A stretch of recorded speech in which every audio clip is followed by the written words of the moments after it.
trailblazers and dynamic forces reckoned with globally. They are intelligent, passionate, and brimming with innovative ideas. It is imperative that we harness their energy and enthusiasm to drive positive change. While it is true that young people are often caught in the web of corruption, however, they must be inspired and supported to be powerful agents of change in the fight against a future rooted in integrity. A properly secure to properly secure their buying in and integrate our youths in the fight against corruption. The elderly ones or the ruling class must lead by example. The youths in government must also serve as true ambassadors and exhibit high sense of probity and honesty. Aside ongoing law enforcement efforts, we must frontally address the root causes of the engagement of youth in cybercrime, internet fraud, and other corruption-related crimes. Thus, to rally the youths into the anti-corruption movement, we must, as a nation, promote national value orientation with emphasis on integrity, transparency, and accountability. Integrate anti-corruption values into our educational curriculum. Enhance participation in the anti-corruption clubs and mentorship programs already established by both the EFCC, that is Economic and Financial Crimes Commission, and the ICPC, Independent Corrupt Practices Commission.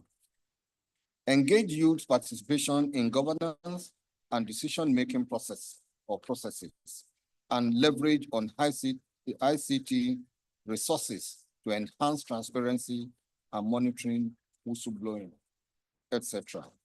To boost the confidence of youths in current efforts, it is only reasonable that we continue to strengthen anti-corruption institutions, that is, the judiciary, the law enforcement agencies, and so on, with necessary policies and resources to deliver on their mandate. I wish to reiterate that the current administration is fully committed to empowering the youths in recognition of their critical role in nation building.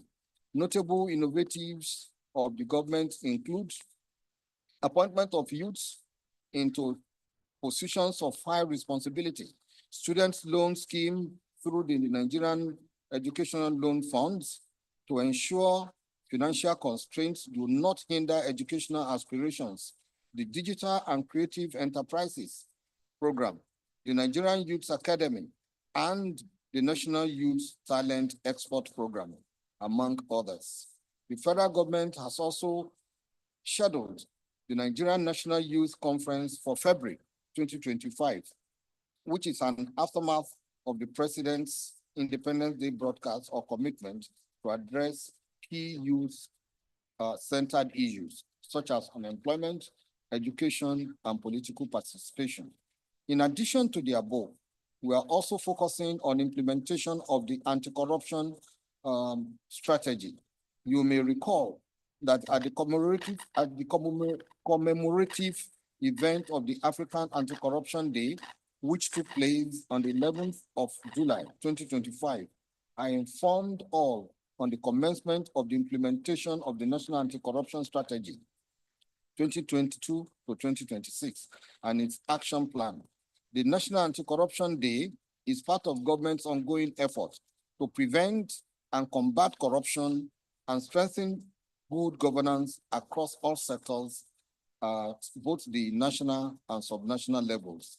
The NAC strategy promotes ethical orientation for improved personal ethics and ethical conduct in nation building, which will guide citizens. I wish to emphasize that NAC has key roles for youths in the fight against corruption. The NAC's action plan has identified key laws, policies, and structures that need to be strengthened. I therefore call on the National Assembly and all relevant agencies of government to ensure effective implementation of their assigned role in the action plan.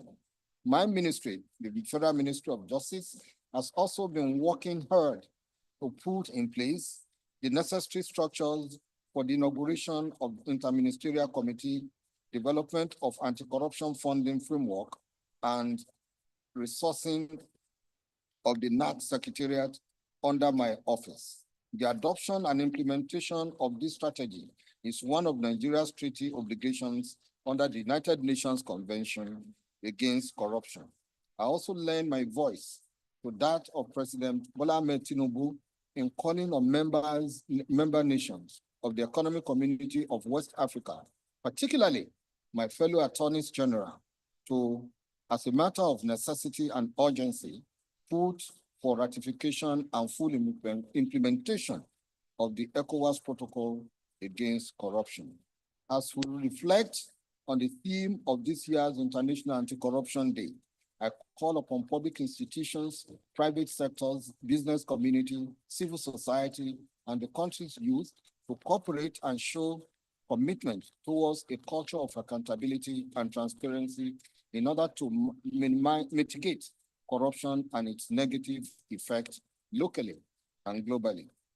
The joint commemoration of this day and similar commemorative initiatives help to foster synergy and cooperation among stakeholders. Let me therefore applaud Interagency Task Team for organizing these events. My appreciation also goes to all the stakeholders who have engaged in these policies to find a lasting solution to the menace called corruption. Let me seize this opportunity to express the appreciation of the federal government of Nigeria to our development partners, and in particular, the European Union, the International Ideal, Rule of Law, and Anti-Corruption, otherwise known as ROLAC program, the United Nations Office on Drug and Crimes, UNEDO, the MacArthur Foundation and Center for Democracy and Development, CDD, for supporting this event and for their consistent support to our anti-corruption agenda. I wish to use this medium also to reassure you of all the commitment of my ministry to work with you and other key stakeholders to ensure smooth implementation of NACs, which will generate or guarantee corruption is cured and reduced to the barest minimum. I enjoin all stakeholders present to participate actively in the technical sessions and exchange robust ideas that will facilitate the fight against corruption in Nigeria and the world at large. On this note, it is important to state that the journey ahead is not an easy one, but not unsurmountable. The fight against corruption is long, complex, and requires unwavering commitment, but it is a fight worth fighting or worth waging. We are not just fighting for a better future for ourselves, but for future generations. In conclusion, distinguished ladies and gentlemen, let me remind us that corruption is not a given. It is a challenge that we can overcome and we should overcome. But not only we stand united, but we should always stand united against it. Let us embrace the power of the youth, the power of education, and the power of collaborative action amongst key stakeholders in the fight against corruption. Together, we can build a future where integrity is the norm. Together, we can build where justice is served. So I take that again. Together, we can build a future where integrity is the norm and where justice is served, and where the hydra-headed challenge of corruption will no longer constitute a potential threat. I want to thank you for listening, and I wish you very fruitful deliberations. Thank you.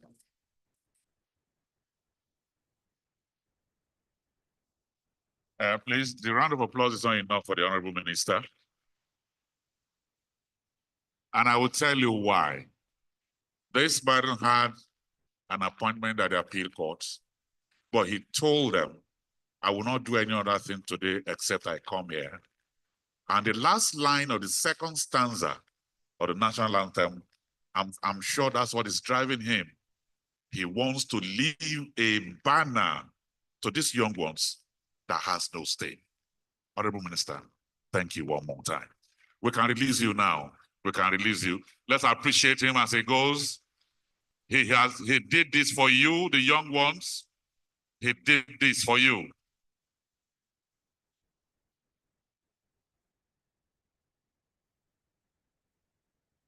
That's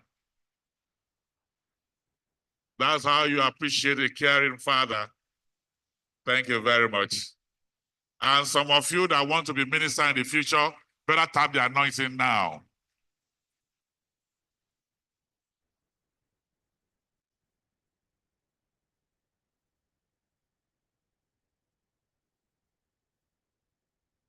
Thank you very much, Honorable Minister. Some of you don't wash that hand, the one you used to shake the minister, don't wash it for 2 days.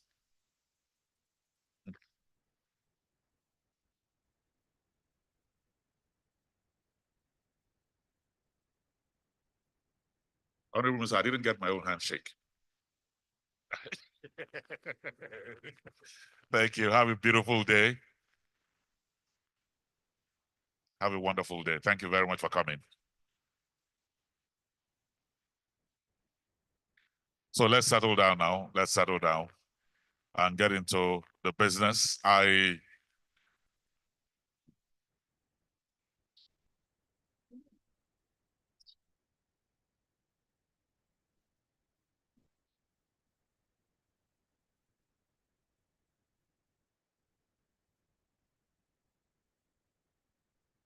Well, let me first and foremost welcome some of our people that are here.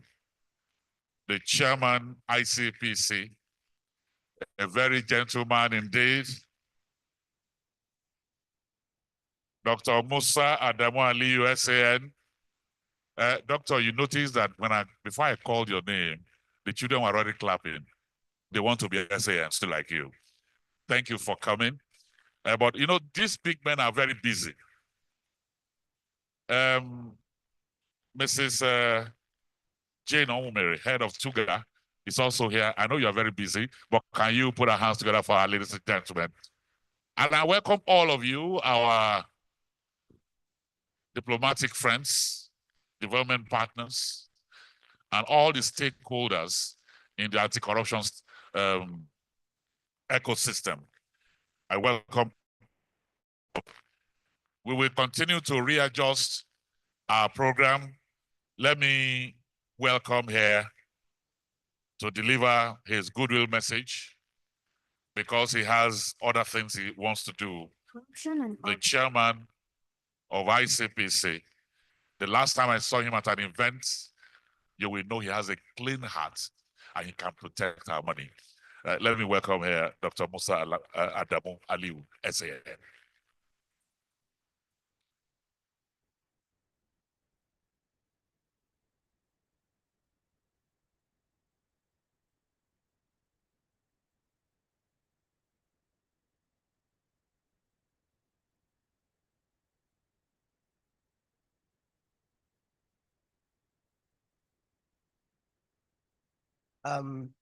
All protocol duly observed. Good morning. First of all, I would like to apologize for coming behind the schedule because I have an event at the Court of Appeal. But because this gathering is dear to me. Why? Because young Nigerians are people that we need to talk to. And also, I'm one of you. I'm part of you. So that's why I feel I should come here and talk to you. So the theme of this year, which is basically about the youth. First of all, I would like to tell you that across the globe, younger persons have been showing interest on the challenge of corruption. The 2024 African Youth Survey showed that about 83% of younger people have appreciated the dangers of corruption. And one positive thing is that the last year's third corruption survey has shown that most younger persons in Nigeria, most especially between the ages of 18 to 35, have shown willingness to refuse to pay bribes. And also, they have reported cases of corruption.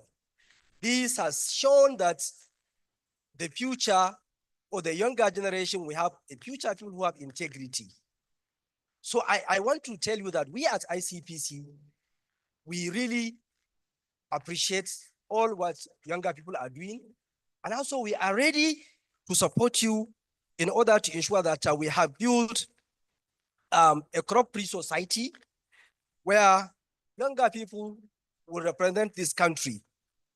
And in what we have been doing, 2 months ago, we had a conference on youth and women, whereby we discussed the challenges of corruption around these important people. And also we have suggested so many solutions on how we can tackle this monster. And one area where we identify is that the use of technology, because we know that social media is powerful. You can use it in exposing corruption that is happening in our society. And secondly, we at ICPC, we have concern about issues of sexual harassment in tertiary institutions. We have been following up. And about 3 months ago, we had an event in this place whereby more than 22 commissioners of education attended. And the Minister of Education and the Minister of Education and Women Affairs were also in attendance, whereby we discussed how can we tackle the challenge of sexual harassment in our tertiary institutions. This is an area where ICPs also have interest, and we will continue to support you. We will continue to make sure that you speak up. If there is any challenge, please talk to us. We will listen and we will do what is needful. And we have been partnering with CSO to ensure that we have built your capacity and we build your confidence in order to ensure that we have fight this corruption, because corruption affects you most in area of education, healthcare, and employment. One thing which we notice is that recently there are instances of job racketeering. In most of the cases we received, younger persons are the victims.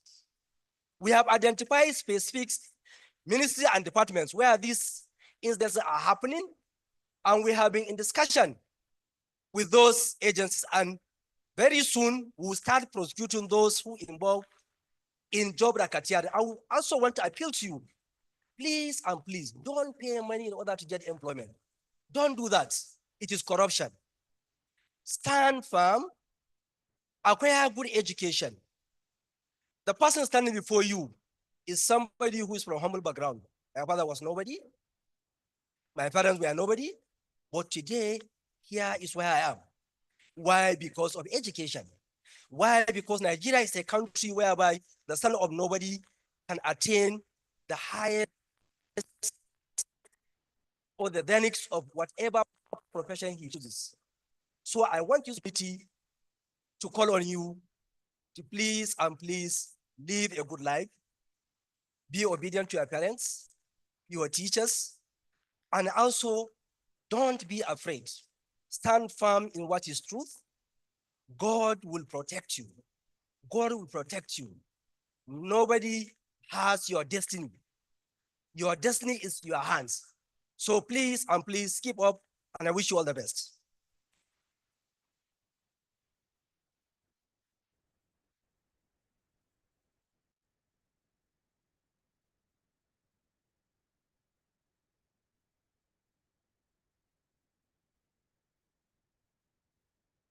Thank you very much, the chairman of ICPC. Can we put our hands together one more time for him? Thank you. Thank you. And so, distinguished ladies and gentlemen, it's a pleasure for me to welcome all of you to this year's anti-corruption event, an event designed to create awareness, spread awareness with regards to anti-corruption.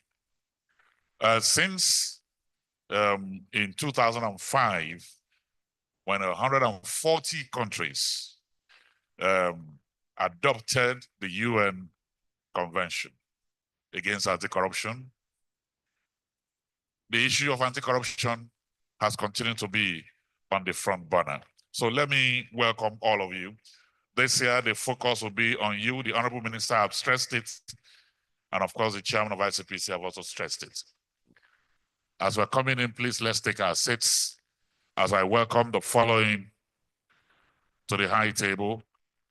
Let me invite here the country representative of UNODC, Mr. Sheikh Usman Traore, to please step up here and take your seats. Thank you very much. Also here, I'd like to welcome the Director of PRS of the Ministry of Justice, Mrs. Victoria Ojogbane, who will be taking the seat of the Honorable Minister.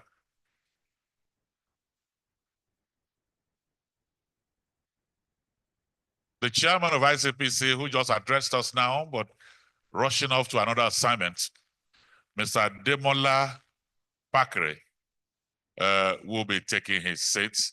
He's in charge of enlightenment at ICPC.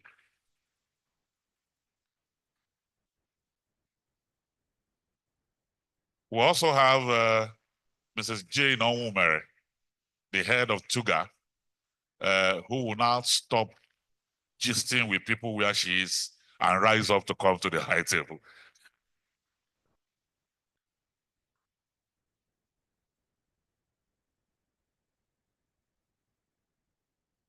I'd like to welcome all of you officially, but because of the focus of this year, can we appreciate the children that are here this morning? Appreciate them.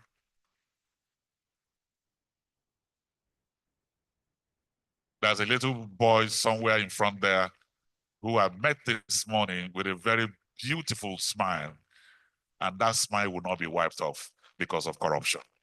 Thank you very much.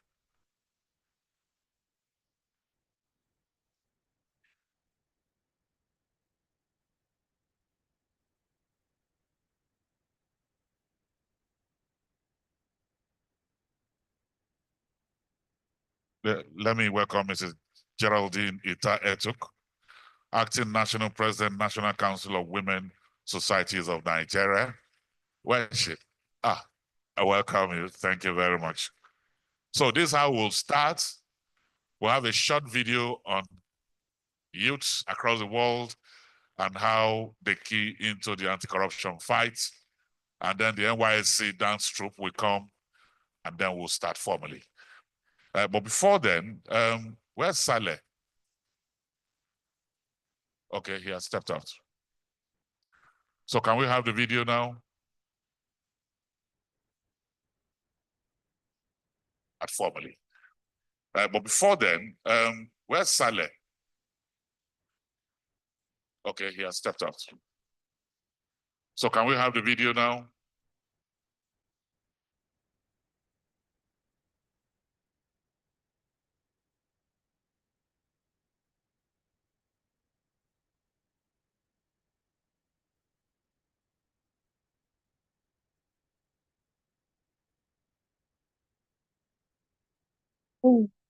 Naomi Oloyede. I'm 11 years old.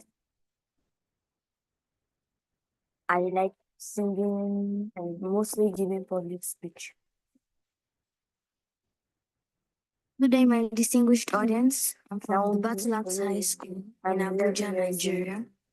I want to give speeches so that everybody can know the effects of corruption. In the world we live in, corruption and organized crime has been my distinguished audience. But this passes by without us hearing breaking news. I want to give speeches so that everybody can know the effects of corruption. As a child, in the world we temptation, corruption and organized crime, I will learn how to say no to wrongdoings. I will pass by without myself breaking news, planning or committing crime. And this is anxiety.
My name is Naomi Oloyede. I'm 11 years old.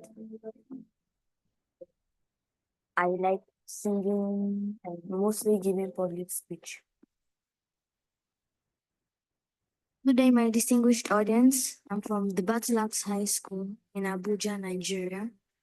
I want to give speeches so that everybody can know the effects of corruption. In the world we live in, corruption and organized crime has been the order of the day.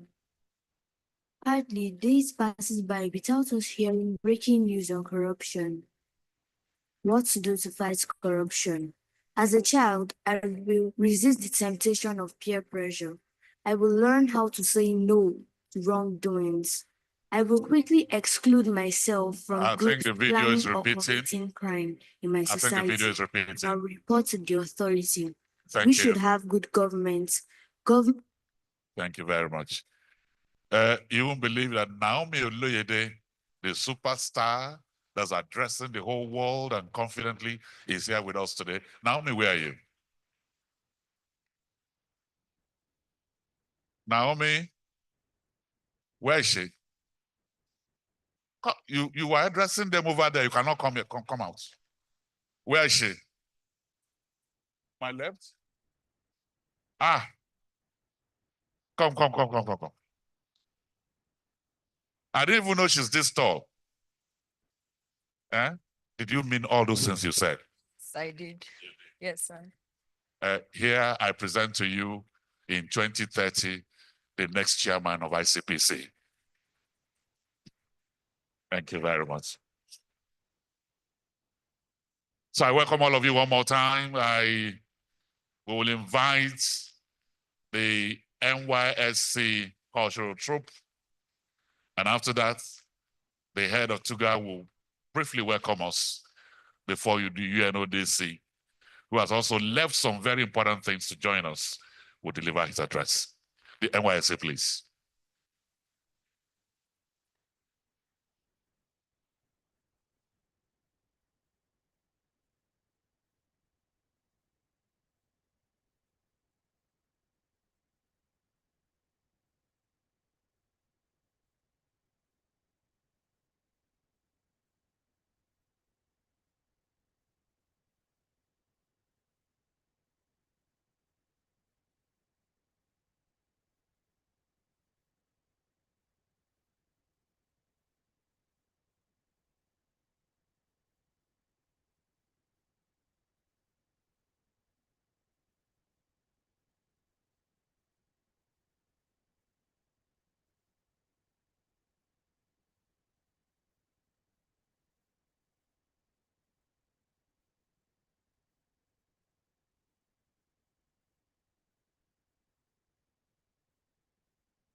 have a drama. They didn't have a drama. Hey, what? Drama is Ah.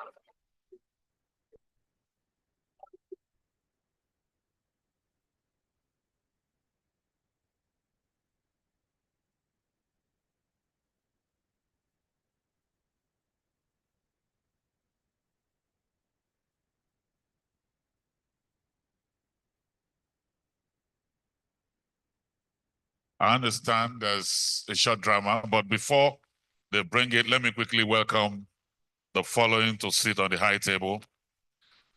I'd like to welcome here the chairman of Code of Conduct Bureau, Dr. Abdullahi Usman Bello. Please rise up and join us. Thank you very much. Also here, the Auditor General of the Federation, Mr. Shaka Shira. Did I get that right, sir? All right, sir. I welcome you to please rise up and take your seat here. And let me welcome to also join us up here, the Ikemba, the Ugu of Arochukwu, the Executive Secretary of NAITI, Dr. Oji, Obonaya Oji. I welcome you. Please rise up. Don't clap there. You can clap when you get up here. I welcome you. Thank you very much, my brother. You're welcome. So can we have the drama now? I hope it's not more than 5 minutes or short. Is it shorter than 5 minutes? Thank you. Go ahead. Hello? Also, please, I need you to tell the mother of that little boy to come and meet me in my office immediately. Yes, right now.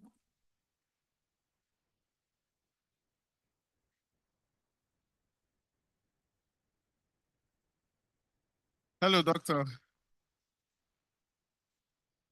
Oh, yes. How's been work? Oh, please, my son. You need to relax. You need to just relax. We need to take him to the hospital in town immediately. I'm sorry, calm down. That's the best chance he has. But we've done everything we can possibly do for him. We can't help him here. I'm sorry. Ma, we don't have the facility. I understand your pain. I'm very sorry. I'm sorry. Ma, we have to move him now. We have to have faith. We have to have faith now. I'm sorry. Ma, we have to leave now for him to have a chance at it.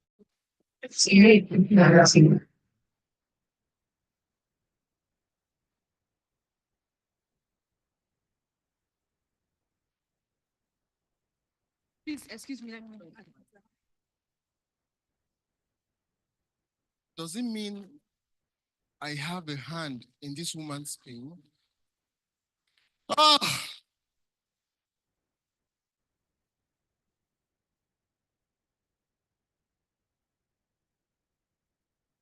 Mike, where are we on Chief Obaro's case? Unfortunately, we have not made any progress yet. What do you mean we've not made any progress? It's quite sad, but we This have not made community is depending on us. We are their last resort. We have to come up with something. Is there no way we can get through to him? another way. Okay, I have an idea. How about we try to get them? But those boys that Exactly. You have a point. But youth of this generation, who would want to bite the hand that is feeding them? They've been working with Chief Obaro for a very long time. Those boys like money. I have faith in them. We just have to try. We just have to try to convince them that they can work with us. And I believe they will. We should give it a try. I believe they will. We have to get it. Right to it. Let's go.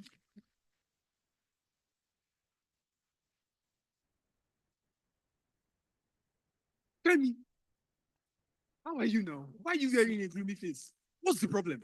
You will not understand. Like, I did traumatized. Like, my Traumatized? head. Leave that thing. What is wrong with you? Better be happy, eh? See, you will not understand. There's something I saw today. What did you see? What did you see? You know that I went to the hospital. Uh-huh. You need to see, like, There was a woman crying. Uh-huh. And I don't know how to phantom it, but I have this guilt. you will be fine, yeah? You will be fine. We all will be fine. See, you will not understand. Be happy. You will not understand. You Be will not happy. understand. Be happy. Ah, chief. Chief. So my boys. You guys are looking good, my boys. Boys. If anything we go do, you have good words. You this boy, you know what to say. How you doing? You guys are looking good. My boys, my jagabans, my boys. See, you know one thing here. I'm so proud of you guys. And I want you guys to know that all your hard work have not gone unnoticed. I've been noticing everything you guys are doing. Eh? All the projects I've been sending to you guys have been carrying everything out. Come, what about that hospital project? The one that it's my boy. My boy. You know, I like you so much. You know, when your mom was sending you to me, when I picked you from the village, she was telling me that you're a good boy. And I did not believe her. But you know, I just confirmed it just now. You're a very good boy. You're a very loyal lad. And I appreciate you for that. You know what? Let me say something to you guys. Your access. I just sent you 10 million naira here. You guys should use it and, you know, guys should use it and do. You remember that the funds just came in, the allocated funds for that project, the new project. okay. It just came in. Wow, that's wonderful. That's wonderful. So Wonderful. how are we going to do it? You know how we do it. We touch one or two side and we siphon the rest. You know these things. Okay, Chief.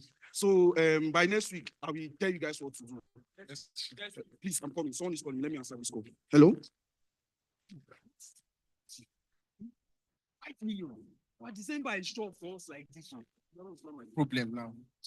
That's the only thing you are thinking about. Money is not my problem. Now. Better be a better face before I slap you now. Eh? See, you will not understand. You will not I don't understand. know what's wrong with you. I am Sergeant Dora, and that's my partner, Sergeant Mike. We are from the Economic Financial and Crime Commission, EFCC. And we are here regarding the diversion of funds. So, you know what we are talking about. He has been on our radar for a very long time now. And I know. Gentlemen, calm down. Now you have a chance to rewrite the story of your community. Do you know the power you hold as young people? You have the right to change everything that concerns you. You are the future of tomorrow. Now take a moment. Think about the lives he has destroyed because of his selfishness. Mothers who have lost their children due to poor, inadequate health care. Youth who do not have access to quality education. Dreams and destinies that have been shattered due to his selfishness. Youth are supposed to be a vital tool for the government to fight against corruption. The government cannot do it alone. We need you. Hold on. I want you to understand something. We need you to help us. We need you to work with us. We need you to testify against him so that we can stand for what is right and take back what has been taken from this community. Do you understand what I'm saying to you? What do you mean? Eh? If I know what Chief Obaro is doing, can I tell on the hand that it's not possible now? Let's be going a bit. Gentlemen, you do not have to be afraid to say the truth.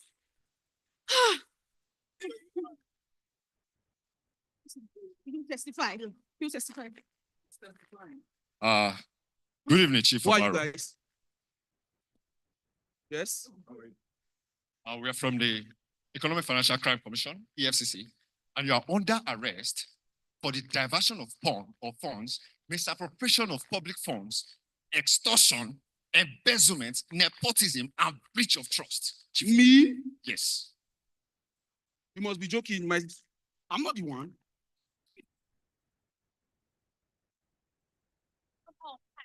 But you choose to ignore us. I don't see anything. before you carry chief from here, you will carry me first. Wait. I'm a businessman. You have Chief. nothing on me. What are you talking about? This is the warrant. What Please, you have to come with us. Witness here. Witness? You? You want to testify against me? After everything I've done for you? I fed you. I clothed you. You pig. I picked you up from the village. Ah, no. I thought you told me this boy is lawyer.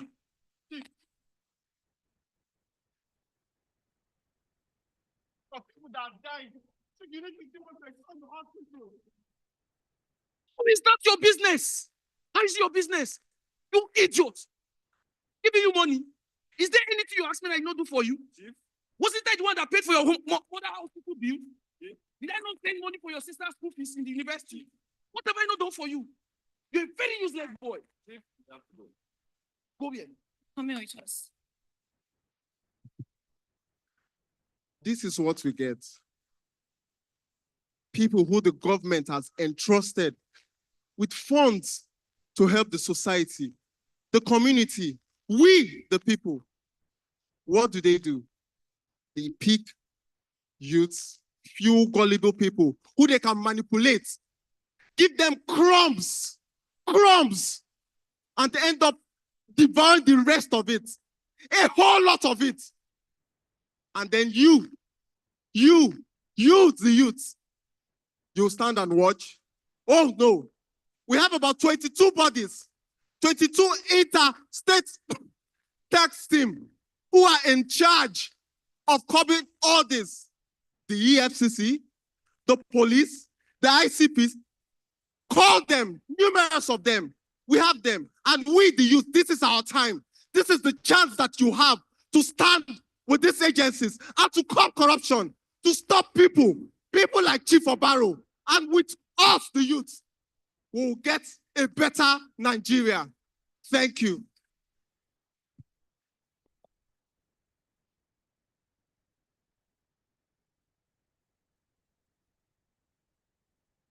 Chief Obaro is in trouble. Thank you very much. Let's appreciate the NYSC cultural troupe. I'd like to welcome Mrs. Adejoke Liman, representing the chairman of EFCC.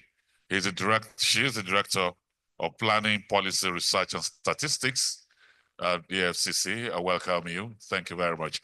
So because of our time, quickly, Mrs. Jane Omumere, the head of TUGA, will be doing a welcome, and then the UNOSIS man will speak to us.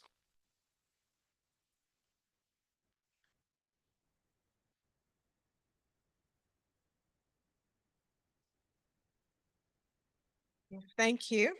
The Honorable Attorney General of the Federation and Minister of Justice, Lateef Fagbemi, SAN, who was here with us early in the morning and has delivered his keynote speech.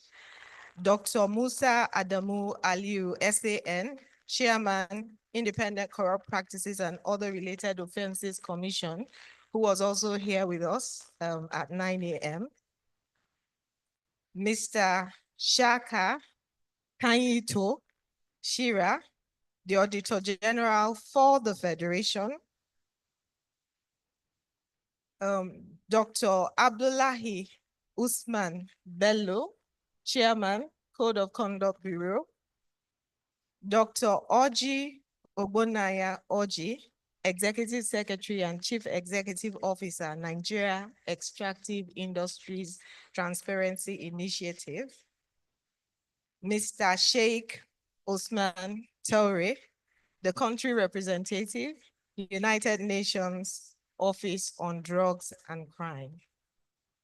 Distinguished ladies and gentlemen, it is my pleasure to welcome you all to this high-level seminar in commemoration of the United Nations International Anti-Corruption Day 2024. The 9th of December is a day designated globally to raise awareness on the negative effects of corruption and restate our commitment to tackle it. This gathering, therefore, marks another significant event in our collective journey to strengthen the fight against corruption in Nigeria. Nigeria signed up to the United Nations Convention Against Corruption, the UNCAC, in 2003 and ratified same in 2004. We have since shown our commitment to the fight against corruption by making sure our treaty obligations are fulfilled. Part of the initiative is the joint commemoration of the International Anti-Corruption Day annually on the platform of the Interagency Task Team of Anti-Corruption Agencies, the IATT, with its secretariat at the Technical Unit on Governance and Anti-Corruption Reforms. This year marks the 16th year since the IATT commenced the joint commemoration of the International Anti-Corruption Day. This day gives us the opportunity to reflect on our implementation of the UNCAC and other relevant conventions, such as the African Union Convention on Preventing and Combating Corruption and the ECOWAS Protocol on the Fight Against Corruption, which we have signed up to. It helps us to take stock of our achievements, progress, and challenges in the fight against corruption, while highlighting gaps and vulnerabilities which still need to be addressed. It also helps us raise awareness on the negative effects of corruption and jointly agree on ways to prevent and combat the scourge. The theme of this year's commemoration, Uniting with Youth Against Corruption, Shaping a Better Tomorrow, highlights the role of youth in promoting transparency and accountability and strengthening the fight against corruption. Locally, we will also be looking at the implementation of the National Anti-Corruption Strategy 2022 to 2026, which provides a holistic and collaborative approach with entry points to all sectors and all Nigerians in the fight against corruption. To gain traction, all hands must be on deck. This is because corruption, as we all know, is a global challenge that affects everyone in the society, strips us of societal benefits, hinders government's ability to provide service, and invariably our capacity to attain the Sustainable Development Goals. According to the United Nations, there are 1.2 billion young people aged 15 to 24 years, accounting for 16% of the global population. Nigeria specifically is said to have the largest population of youth in the world, with a median age of 18.1 years. It is no longer news that young people are significantly affected by corruption that results in severe negative impacts spanning social, economic, and political dimensions of their lives. Youth involvement is therefore critical, as they have the potential to become powerful agents of change for a future rooted in integrity. We must start by sensitizing them from an early stage on how to detect corrupt practices and take right steps to counter these practices. We must ensure our youth adopt a culture of integrity, accountability, and transparency. When young people are taught to embrace a sense of duty and patriotism, they become strong agents of change. The event today will feature 2 panel sessions. The first is titled The Youth in the Fight Against Corruption, Prospects, Challenges, and the Way Forward. We'll be discussing their roles, especially in the implementation of the NACS 2022 to 2026, which promotes ethical orientation and ethical conduct in nation building to guide citizens from the cradle to the grave. The second panel session is titled The National Anti-Corruption Strategy, Where Are We? At this session, anti-corruption agencies will provide a scorecard of the implementation of the NACS 2022 to 2026, following the adoption of the action plan on the 26th of July this year. As is the practice, the youth are an integral part of this celebration. We need to imbibe in them the spirit of the anti-corruption drive. We must catch them young, as they are the future of our nation. This event will feature a schools debate between the 2 schools with outstanding performances at the knockout sessions of the schools debates, organized by the IATT between public and private secondary schools, drawn from within the Federal Capital Territory. We will also be watching a drama presentation, which we watched already, by members of the National Youth Service Corps. There is no doubt that the process of these debates, panel discussions, and drama would leave an indelible impression in the young minds, as it will highlight the critical roles they can play to ensure transparency, accountability, and integrity. At this point, I would like to extend our appreciation to the European Union International IDEA, Rule of Law and Anti-Corruption Program, the ROLAC project, the United Nations Office on Drugs and Crime, the MacArthur Foundation and Center for Democracy and Development for their support to the fight against corruption in Nigeria, and specifically for supporting this event. I also thank the management and staff of the 21 agencies that make up the IATT for putting time and resources together to ensure that this event is a success. There is great strength in partnerships, interagency cooperation, and collaboration. As we proceed with our discussions today, let us keep in mind the theme and share insightful ideas that do not only suggest ways to incorporate the youth into this fight, but proffer recommendations that create an enabling environment for engagement. Our success in the fight is dependent on the collaborative efforts of all, including the private sector, civil society, development partners, media, and especially the youth, who have fresh ideas and innovative ability to make significant impact in our journey to a corruption-free society. Let us unite, take responsibility, and play our respective roles to combat corruption. Thank you, and I look forward to the fruitful and impactful discussions today. Thank you.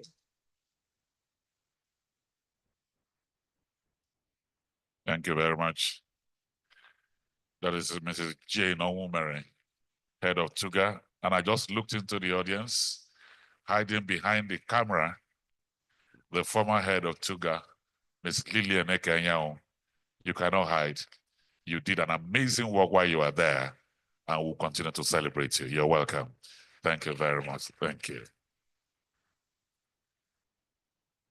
Also, to join us up here, I'd like to welcome the program manager, ROLAC, Dr. Emmanuel Uche. I understand you are somewhere at the back. Where are you? Please come up here. Come up here.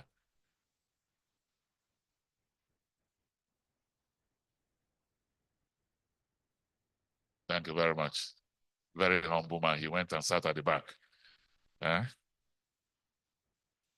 And so, distinguished ladies and gentlemen, to speak to us next is a man that has 2 decades of exceptional leadership and expertise in international development affairs. He's focused on international diplomacy, public policy, and crime prevention. He has served in Gabon, Chad, South Sudan, DRC, Palestine, and is today also in Nigeria. He is the representative of UNODC Nigeria, and to deliver the message of United Nations Secretary General, please join us and welcome to Sheikh Usman Toure.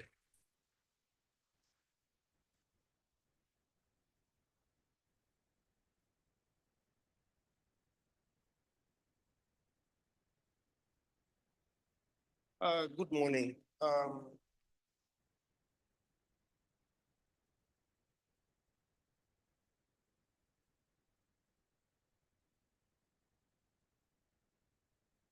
Good morning. Allow me to stand on existing protocols. And today, I will not be making a speech relating what UNODC and the instruments that we have, but I will speak as a father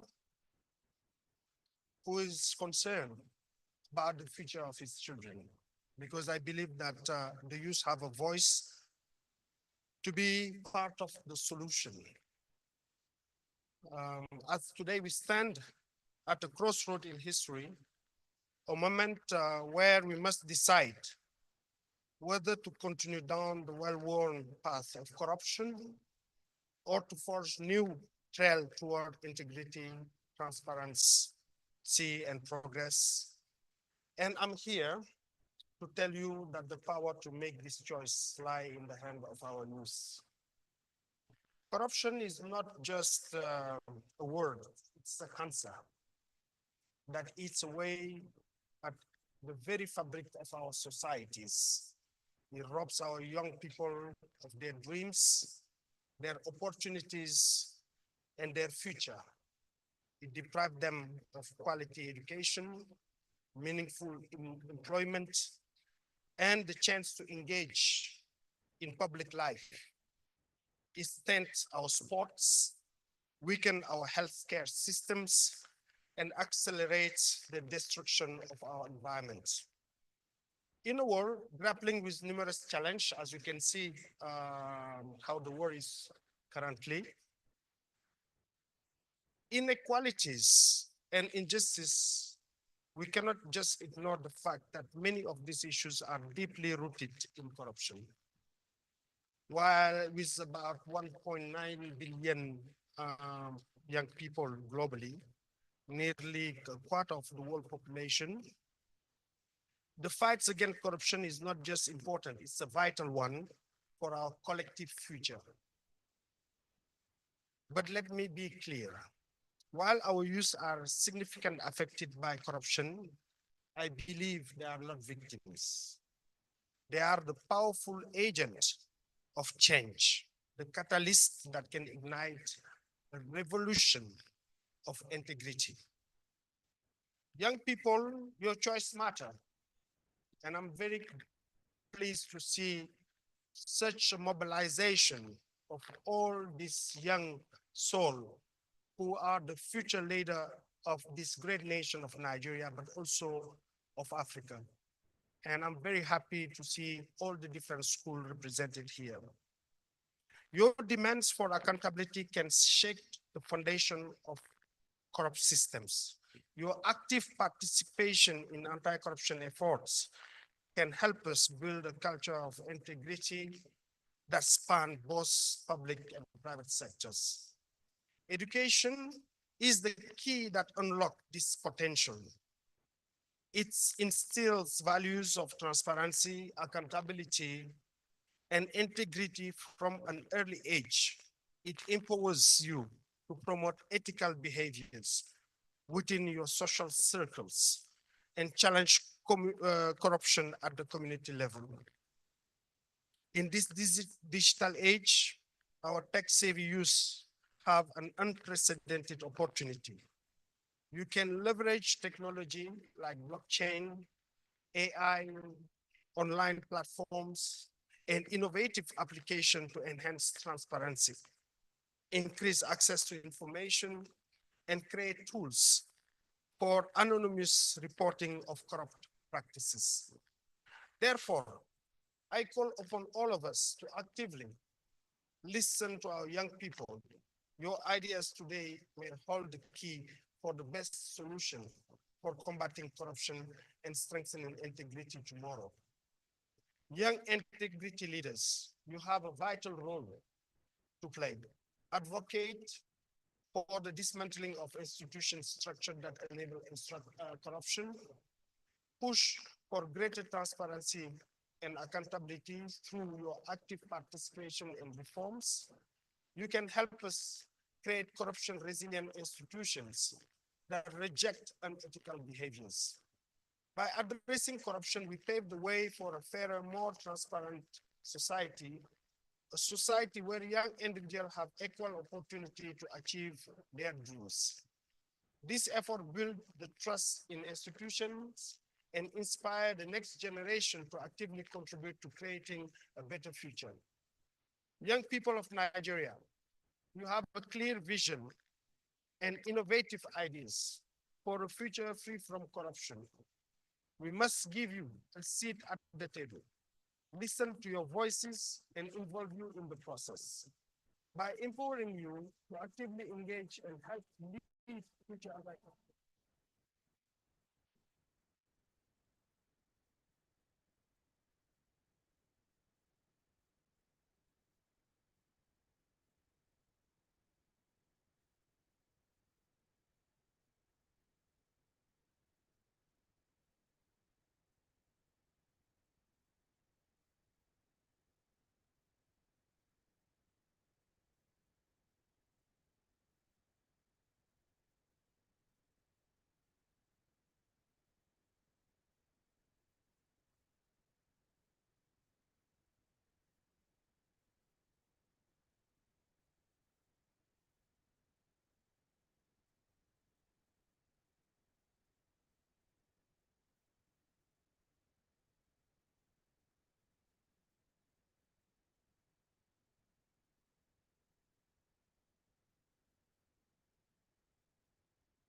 task team and all partners for their presence and continuous effort to combat corruption in Nigeria, and just the wealth and strength of this high table. Young generation can tell you there is commitment to fight Nigeria, corruption in this country. Thank you very much.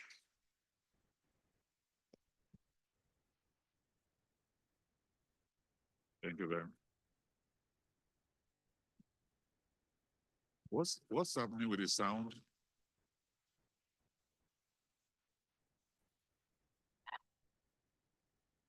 Thank you.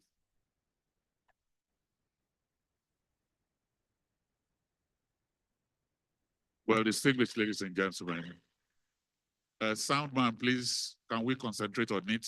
It's bad.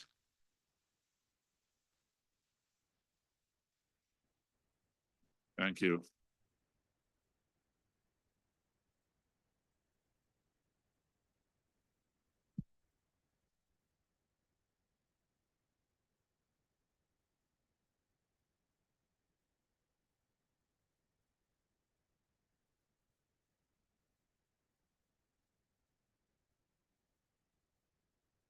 Let me welcome here the Executive Secretary of NAITI, the Ikemba, the Igwe of Aruchukwu, Dr. Oji Obodnaya Oji. I'll be welcoming you here now, please, to come and deliver.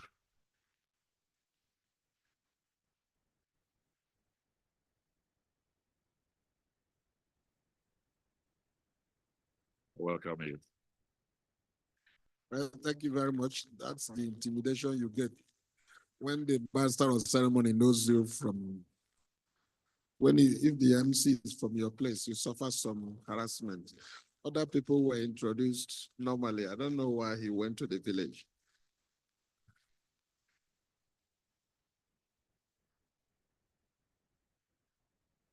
Well, distinguished ladies and gentlemen,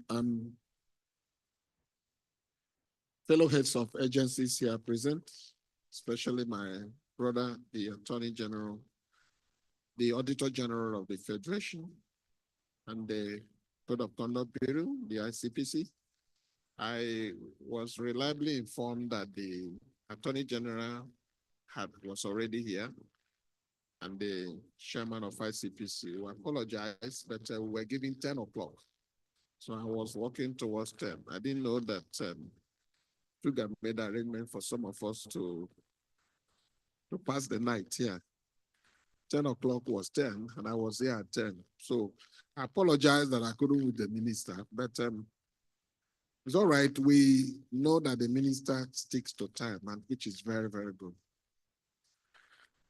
Well, NAITI chairs the interagency tax team, the 21 agencies working in the anti-corruption space. And we're also the landlord for the technical units and of the governance and anti-corruption together coordinates the activities of the IATT and this event. To that extent, we are very, very committed and lucky to be here.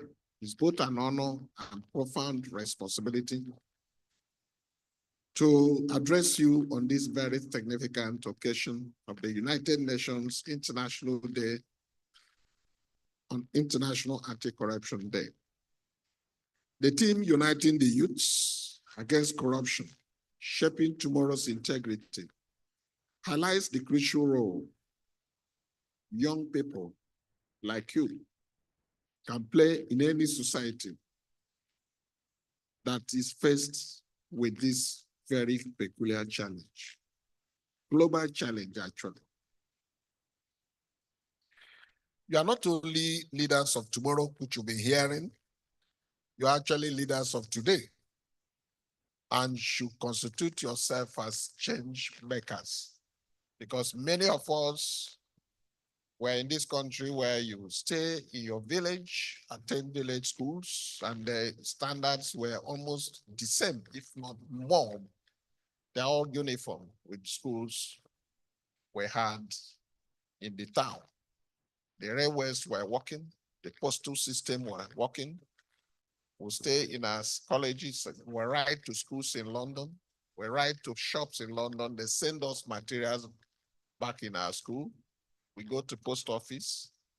We change, pay money orders and pay the shops in London, and they provide us the goods. We wore Bata shoes, Allen, JS, Salisbury, and all those products that were familiar. You go to London, you see the companies that were also available here at that time that provides jobs and opportunities for our young people who went to school extremely with very, very minimal suffering. But that's not the case today. So the essence of this whole gathering will be lost if you are not making any connection between what we are losing by stealing public resources that ought to be available to provide jobs, build roads, provide electricity, provide employment opportunities, incentivize our schools and colleges to be more useful, more environmentally friendly for our youths. If you are just making these speeches and you're not making any connection between availability of these opportunities for young people in our society and in most societies in developing countries, then you'll be making a very great mistake. Because that's why we're gathered here.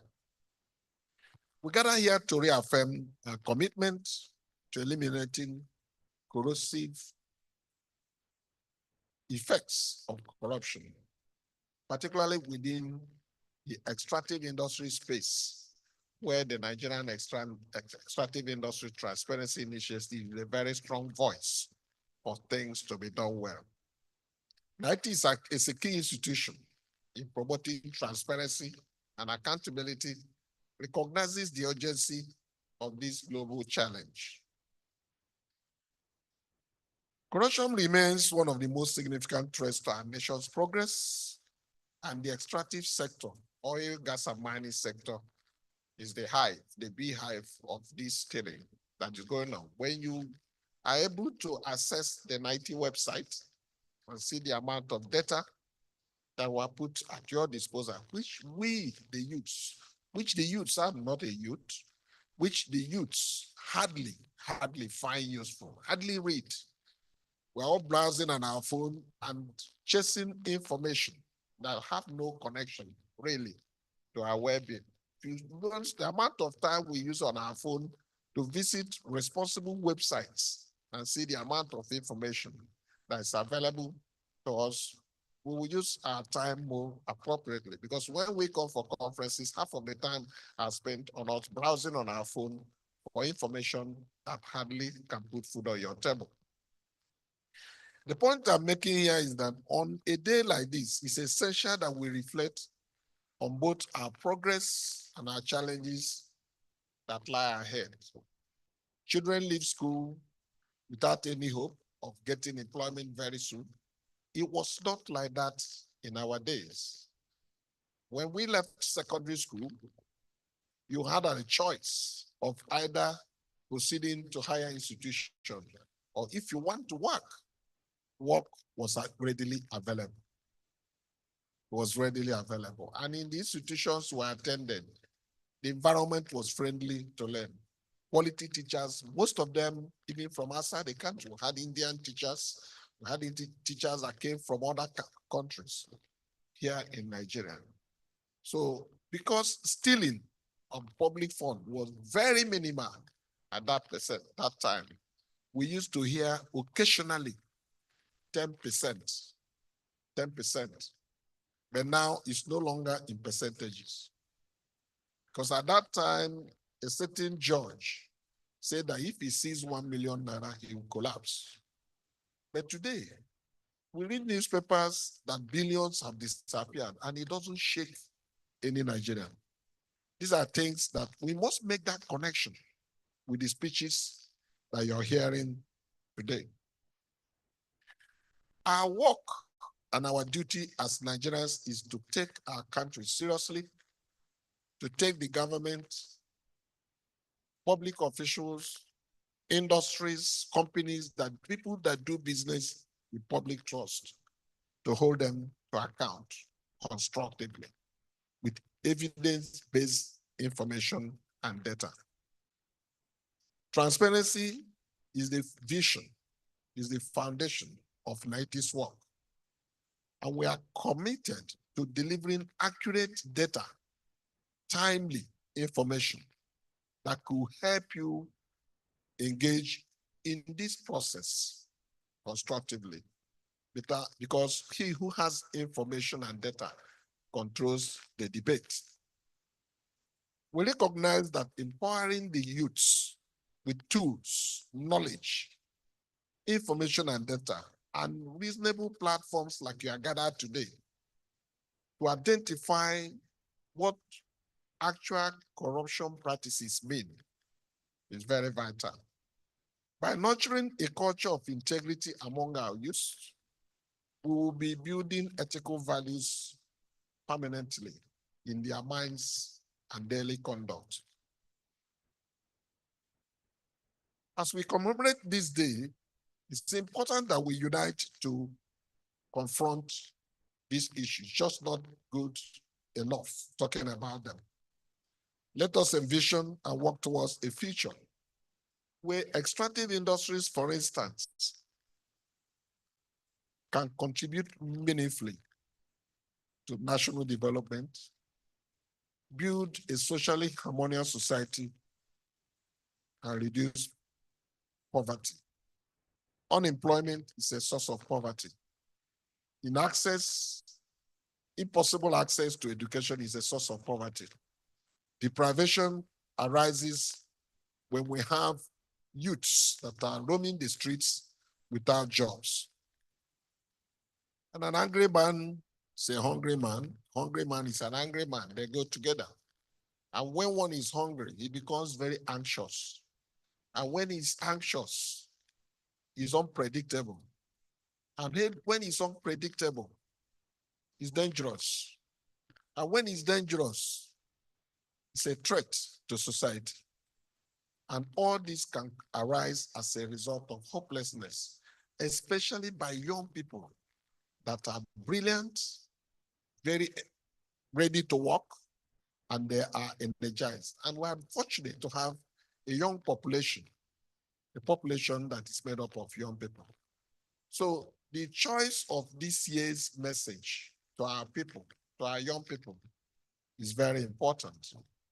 And when we engage with these issues, we must do that responsibly, peacefully, and constructively in a manner that makes sense. And when you do that, you would have been doing so with strength of knowledge and information and data that you have. I therefore want to congratulate the Technical Unit on Governance and Anti-Corruption, the Secretariat for the IATT, my colleagues in the whole IATT, the 21 agencies. More importantly, our development partners, one of them is seated here, the rule of law and anti-corruption, the European Union. They have done so much in supporting our process, the UNODC, Ford Foundation, UNDP, and other development partners that are helping our own society to be able to build capacity, awareness, knowledge, and information, to be in a position to encourage and empower our youths to do just the right thing, that the elders, those in authority, can be asked informed questions. On this note, and on behalf of the board, management, and staff of NATI, I bring you warm greetings and felicitations as we mark this year's World Anti-Corruption Day. Thank you very much.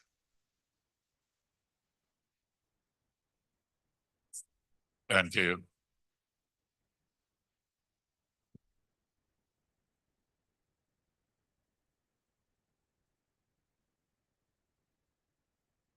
Thank you very much. Can we put our hands together one more time for the Executive Secretary of NATI? Thank you. And while we're doing that, let me welcome to take her seat up here, Mrs. Adejoke Liman, representing the chairman of EFCC.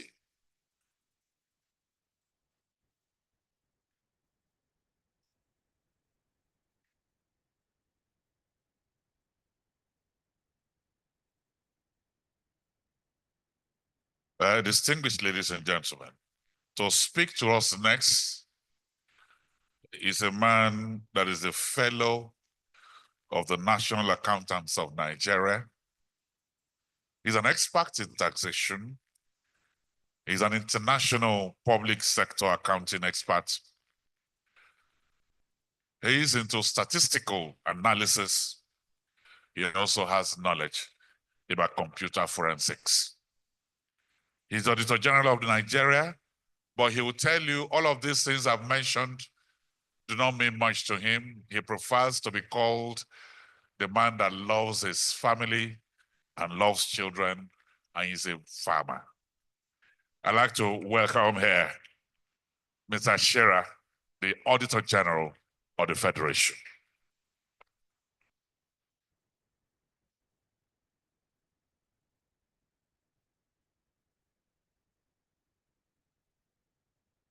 Welcome, sir.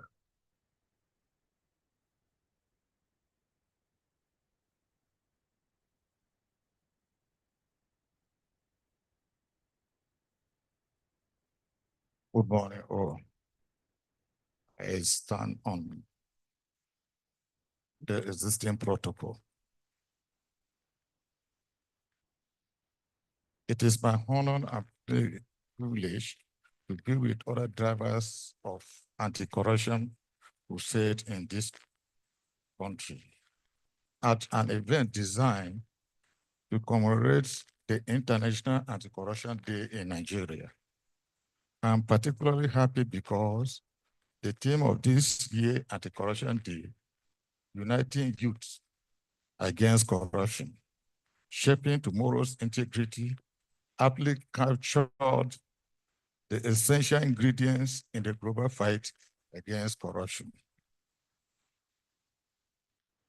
Distinguished guests, ladies and gentlemen, permit me to commend the organizers of today's gathering, the Interagency Tax Team and its secretariat, technical units on governance and anti-corruption reform, TUGA, for bringing together key stakeholders in the fight against corruption to brainstorm on strategies of taking the anti-corruption crusade to the youth.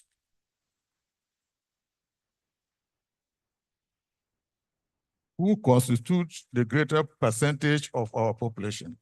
I'm optimistic that getting the youth on board the anti-corruption board as critical stakeholders were on the march towards putting the final nail on the coffin of this cankerworm during the progress of the country, especially developing countries like Nigeria.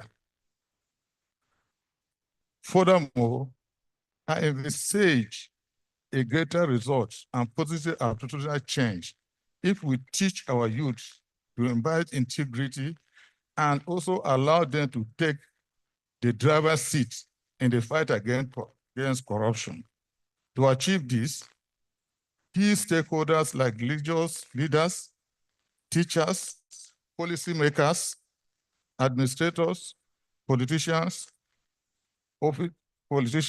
etc., should be involved in taking messages of integrity to the teeming youth for them to see reason why they must show corruption and law integrity guide their actions at all times.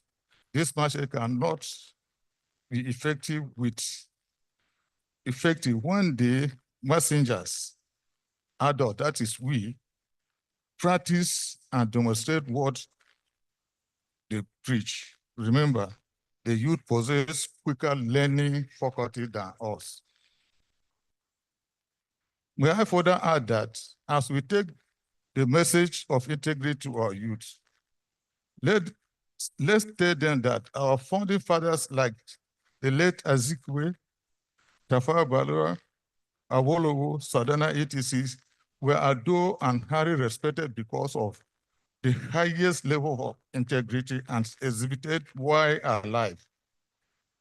Let's allow our youth to know that they can fulfill their potential without getting involved in corrupt practices. We can show them example of our numerous youth who are currently doing very well in their field of endeavor and making the country proud in the process. To give impetus to this of involving youth in the anti-corruption crusade, we should also begin to confer youth who have demonstrated an uncommon level of integrity with national honors and other forms of award and reward. This will demonstrate our commitment to rewarding integrity, thus motivating others youth to follow the same. More so, there is a need for anti-corruption agencies to embrace closer collaboration, which allows for information sharing. The synergistic effect of the closer ties will facilitate early detection of corrupt practices and effectively deals with it.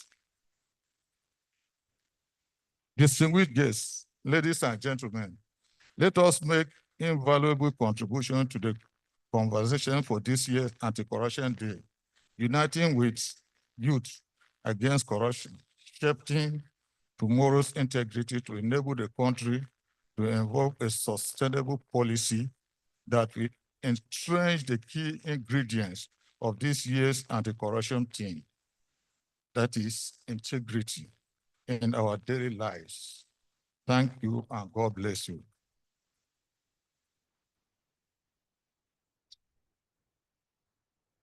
Thank you very much. Thank you. Thank you.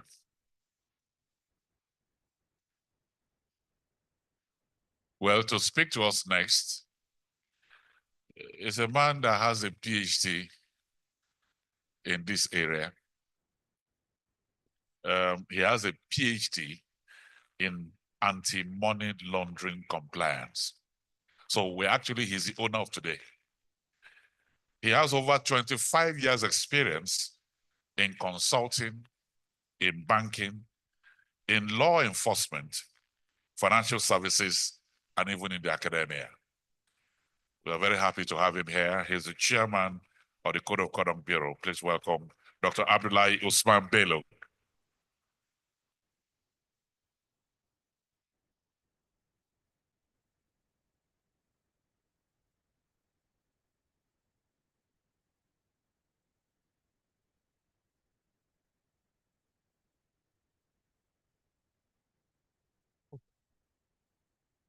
Good morning.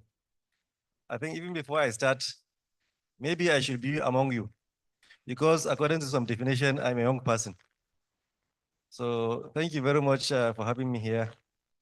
I want to start, distinguished guests, youth leaders, esteemed colleagues, and fellow participants. I stand on existing protocol. It is a great honor to speak on the theme, building integrity, tools and strategies for change, which is at the heart of International Anti-Corruption Day 2024. Integrity is the foundation of good governance. Without it, we risk destabilizing our system, undermining public confidence, and perpetuating corruption. The fight against corruption requires the collective will of all stakeholders, but it's especially crucial that we empower our youth to take up this fight, as it is their future that stands to benefit from a more transparent and just society. The youth of today must be given the tools to reject corruption and uphold the ethical values. And as leaders, it is our responsibility to provide these tools. The Code of Conduct Bureau plays a vital role in ensuring that public officers adhere to ethical standards and act in the public interest. But while we are tasked with overseeing the conduct of public officers, the building of integrity is a shared responsibility. Here are several tools and strategies for building integrity that we must all focus on. First is education and awareness. Education is the cornerstone of any successful anti-corruption strategy.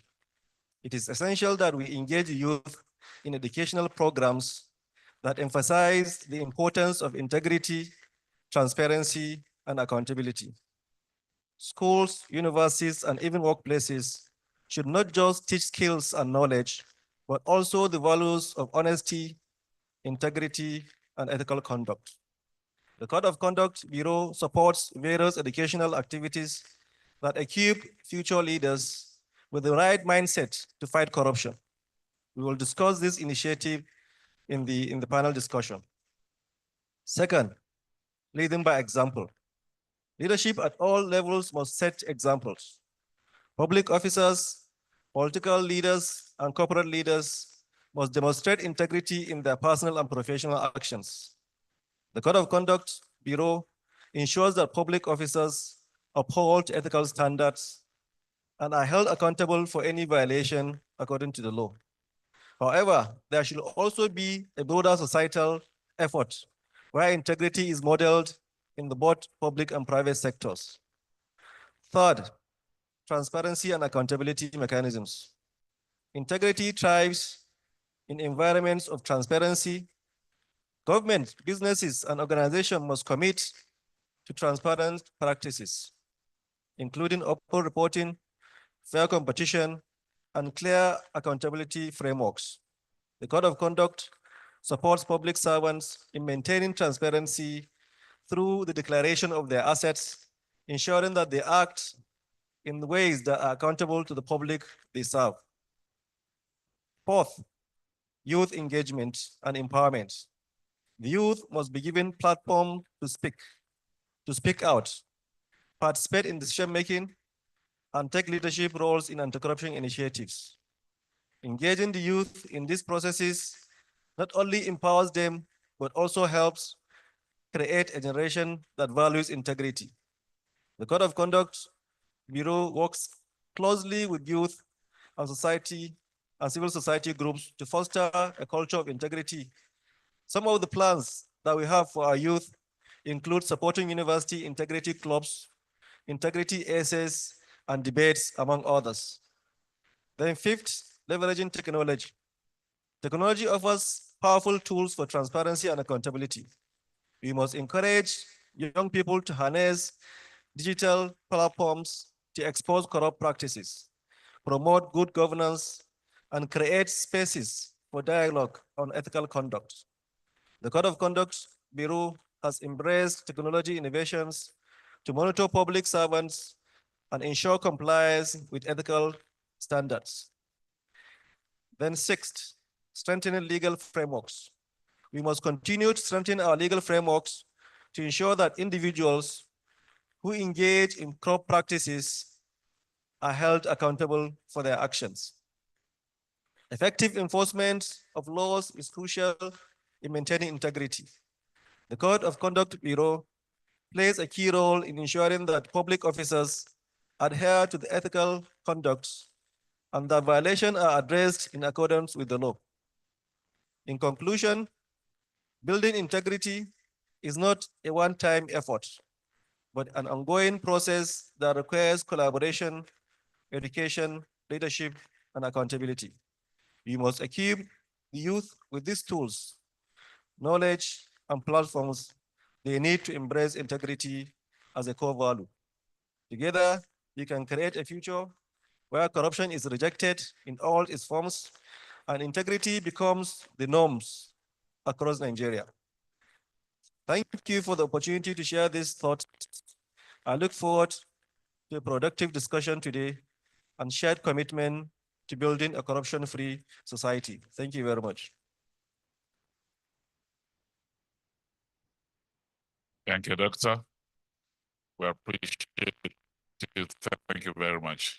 And so finally, for the goodwill messages, I welcome here from the Rule of Law and Anti-Corruption, ROLAC, the program manager, who is also focused on a whole lot of anti-corruption issues, Dr. Emmanuel Uche, who will be giving us a final goodwill message.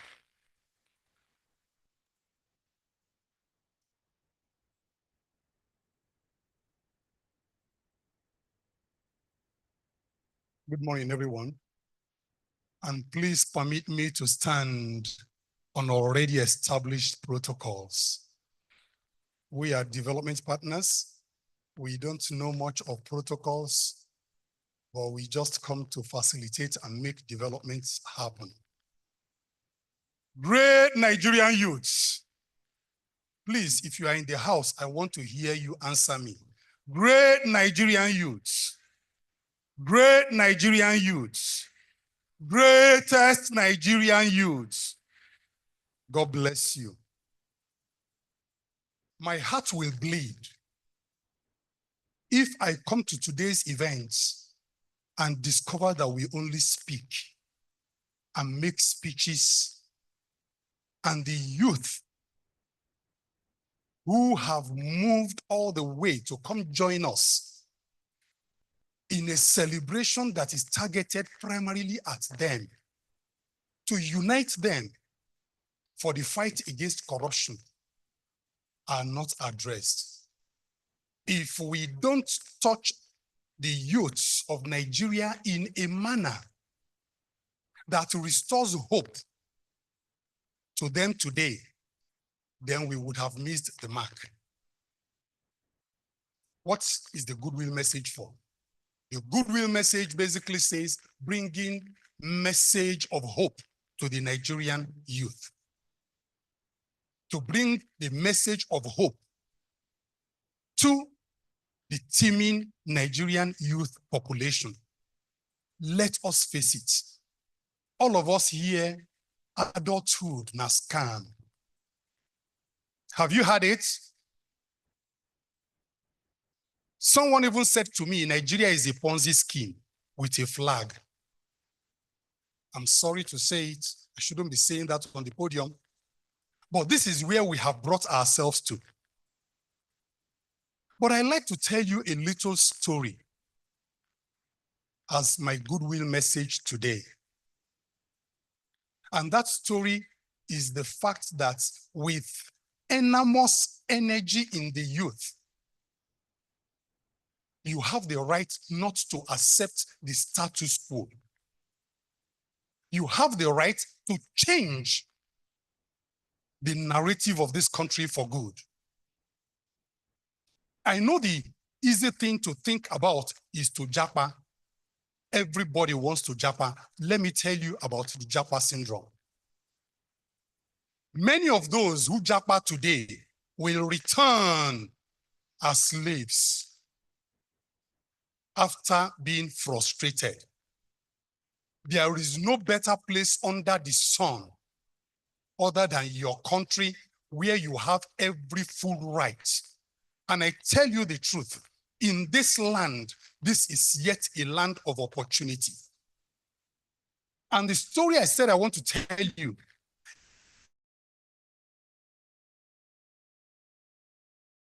is the story of the fact that 90%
if you make up your mind to unite and do what is right, the world will celebrate you very fast. You will soon stand out. You will soon stand out, and people will identify you for the integrity that you stand for. I want to challenge you. Hope is not lost. During the COVID period, in the period we were at home, my little son, now he is 23. He was at home during COVID. Others were home watching TV, playing games, including some of his elder brothers. But the little one among them, then he was 18, 19. He got 6 certifications while sitting at home during COVID. And immediately after COVID, he got out to University of North Carolina for his master's. At 23, he was working as a quant analyst, if you know what that means, for the largest supermarket group in the world, Walmart, in San Francisco, and gave me an invitation to come visit him. I can tell you, even as early as 23, 24, 25, you can climb the world stage and you'll be celebrated. Technology gives you the leverage. He is the child of Mr. Nobody. I also want to tell you that with technology, you can make all the difference. Just a week ago, somebody broke into my office and stole my 2 laptops. I quickly remembered I have not a backup. I have Find My Device on my phone. While everybody was running helter-skelter, I just put Find My Device. And I saw my laptop already in central area from around Wuse Market, running away. I screamed, jumped into the car. I started pursuing it. By the time I got to UTC, where it took me to, UTC Market, the app, my phone died. I ran into a shop, got a wire, connected it back, and it showed me it is still within the market area. I started looking for where they're selling fairly used laptops. And by the time I went to the 3rd shop, I saw my official laptop already formatted, booting on the shelf. And my MacBook was already, they were battling to decode it. As I talk to you, both of them are behind jail. That is the power of technology. You can choose. You can choose to go into the dark web. You can go into data mining. You can provide the data that shows where all the stolen funds are. You can create an app that shows EFCC, ICPC, and everybody where those abandoned projects that people have stolen their monies are. Unite together with the power that you have. And we have shown during NSAS that we can make a difference. Please, now is your time. Take back Nigeria. Make Nigeria work. We stand behind you. God bless you.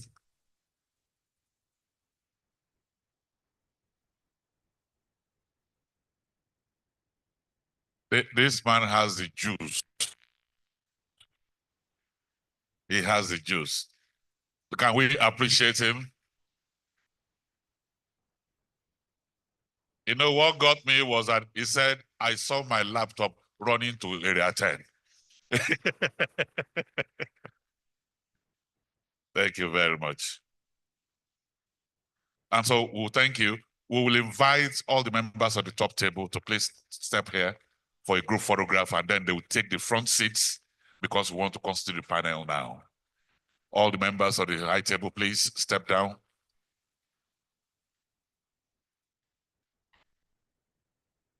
While we're doing that, while we're taking the photograph, Mr. Saleh, head of security for Sheraton, will do 1 minute security talk. Give it to us while they're taking the photograph.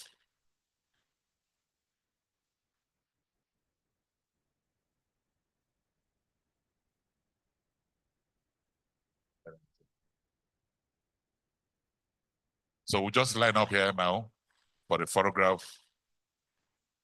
And after that, they will take the front seats and take their seats.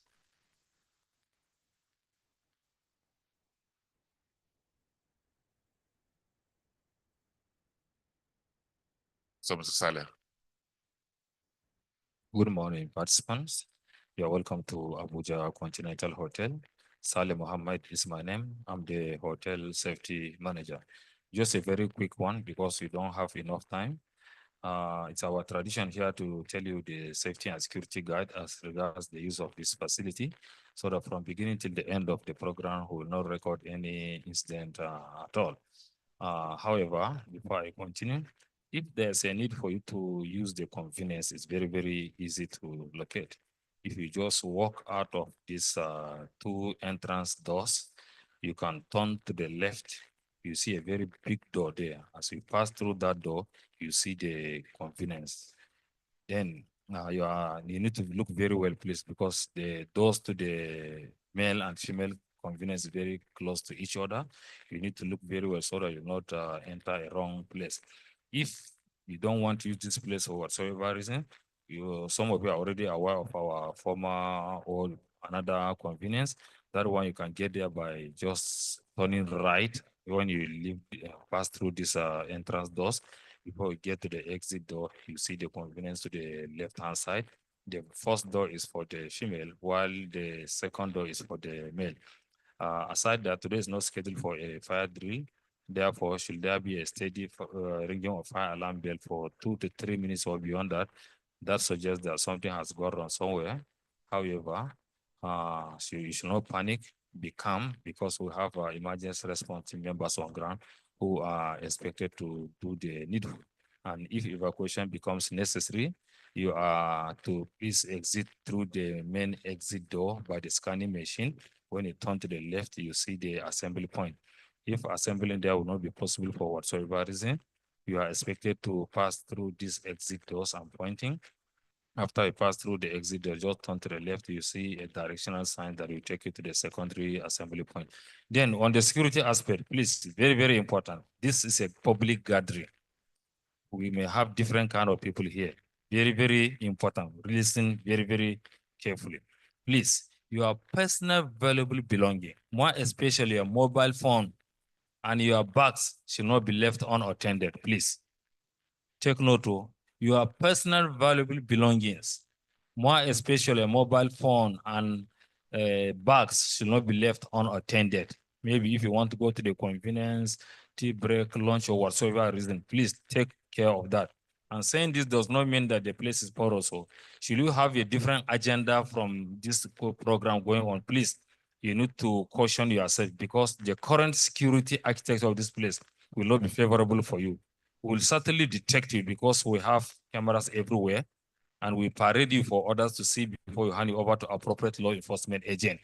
And if care is not taken, we may even post you to all social media handles. So in order not to be embarrassed, please, it's better you change your agenda and stay calm and attend and gain something from this program. Please, just be guided. On behalf of the management, I wish you a successful program. Thank you so much. He has warned like a police officer.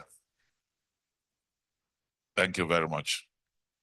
Let me recognize they are already leaving with the chairman, board members of CCB, Zephaniah Bulus, Honorable E.J. Agbonima, and Right Honorable Abdusalam Taufik Olawale. They are here. So let me quickly bring on the panel, our first panel that will be taking a look at youth engagement in the fight against corruption, prospects, challenges, and the way forward. I'd like to welcome here our moderator, former head of TUGA, Ms. Lillian Ekanyahu, to please step forward here. Thank you. And these are members of the panel from ICPC, Dr. Demola Bakare, Director of Public Enlightenment and Education. Member of the panel, the second, Deputy Director, Education and Advocacy Services, CCB, Mr. Kayonda Edward. Mr. Kayonda Edward, please join on here. And then Dr. Mrs. Ulasi Ebele, Director, Training and Manpower, NAPTIP. Dr. Mrs. Ulasi Ebele, Director, Training and Manpower, NAPTIP.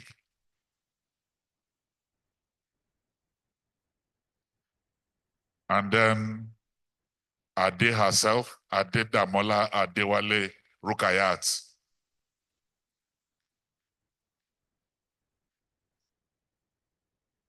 That's Ade herself.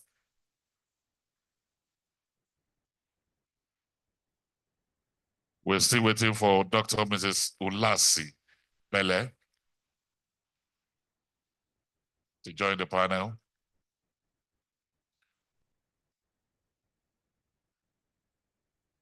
So we have the panel. I need additional microphones for them here. I need additional microphones for the panel.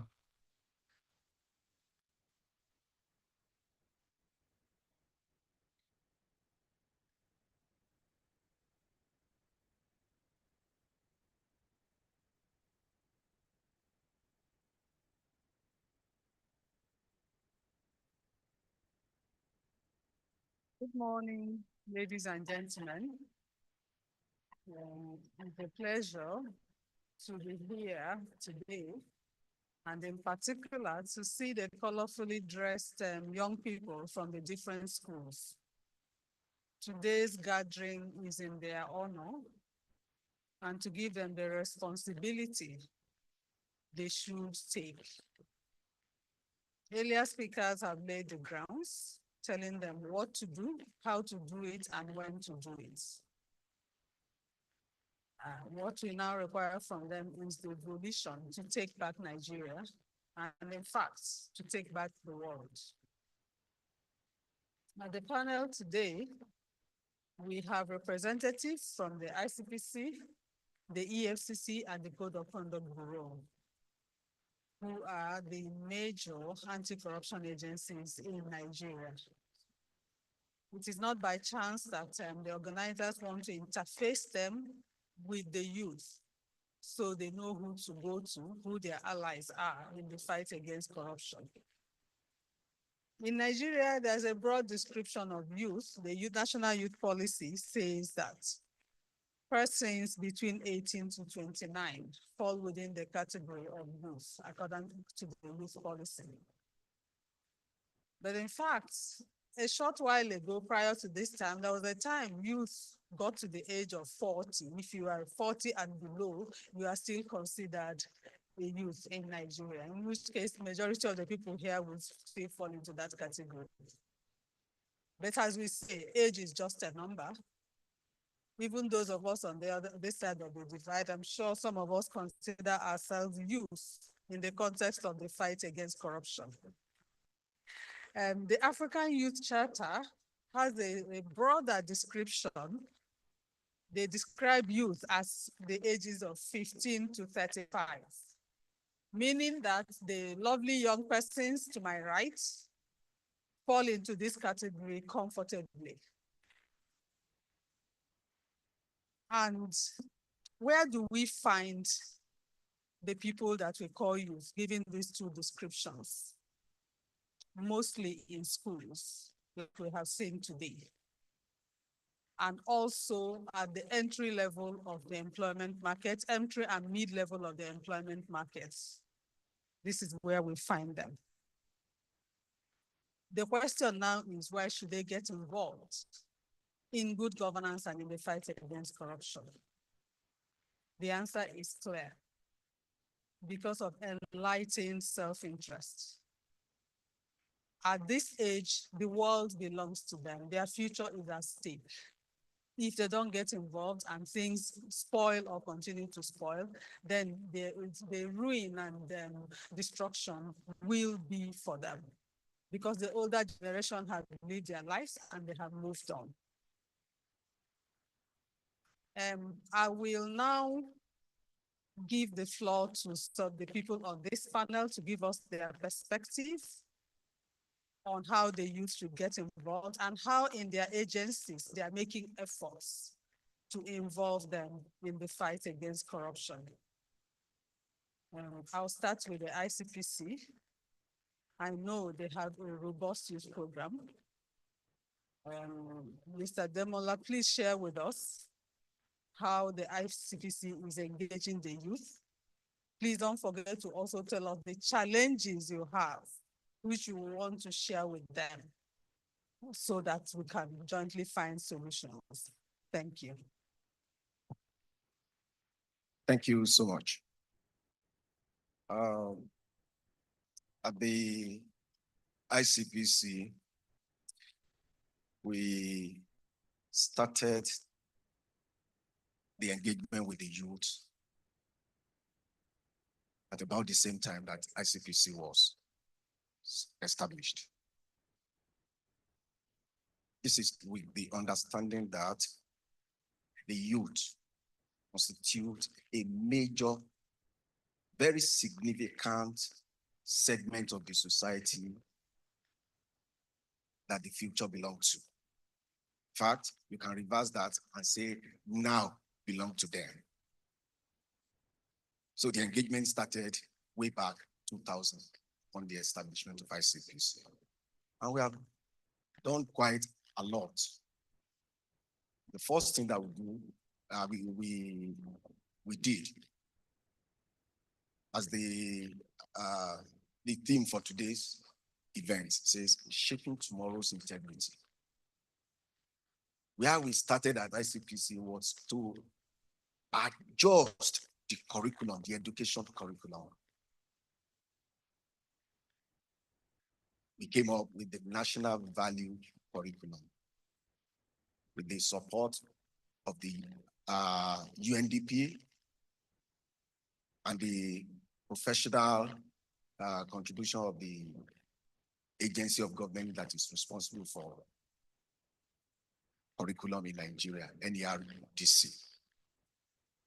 We came up with the National Value Curriculum, and that National Value Curriculum was now infused into some critical subjects for our children from the primary school level up to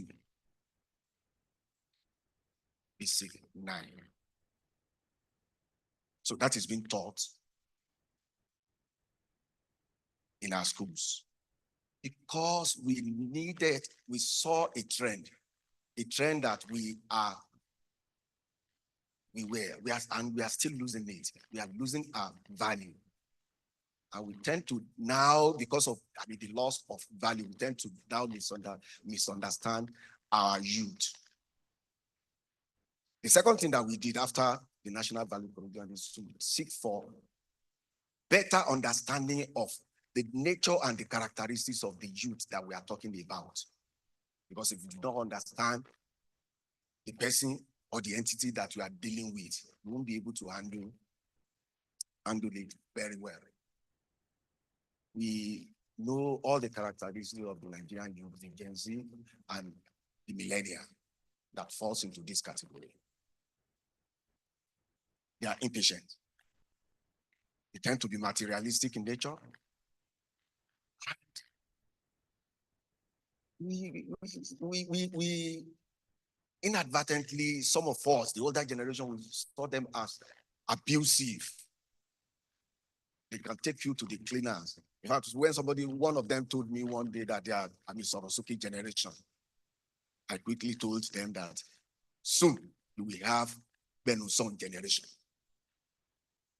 If you can Sorosuke now, another generation will come that will say, you shut up. There is always that tendency for a new generation to disagree with the older generation. We did with the older generation. We tend to understand their point of view too. And with that understanding, we have been able to lay a lot of platform for engagement with them. In schools, we have anti-corruption clubs in primary and secondary school. In tertiary institutions, we have Vanguard, NVC, and SAC, Anti-Corruption Vanguard. We started the engagement again way back in 2007 with the NYSC. NYSC, they are the older segment of the youth.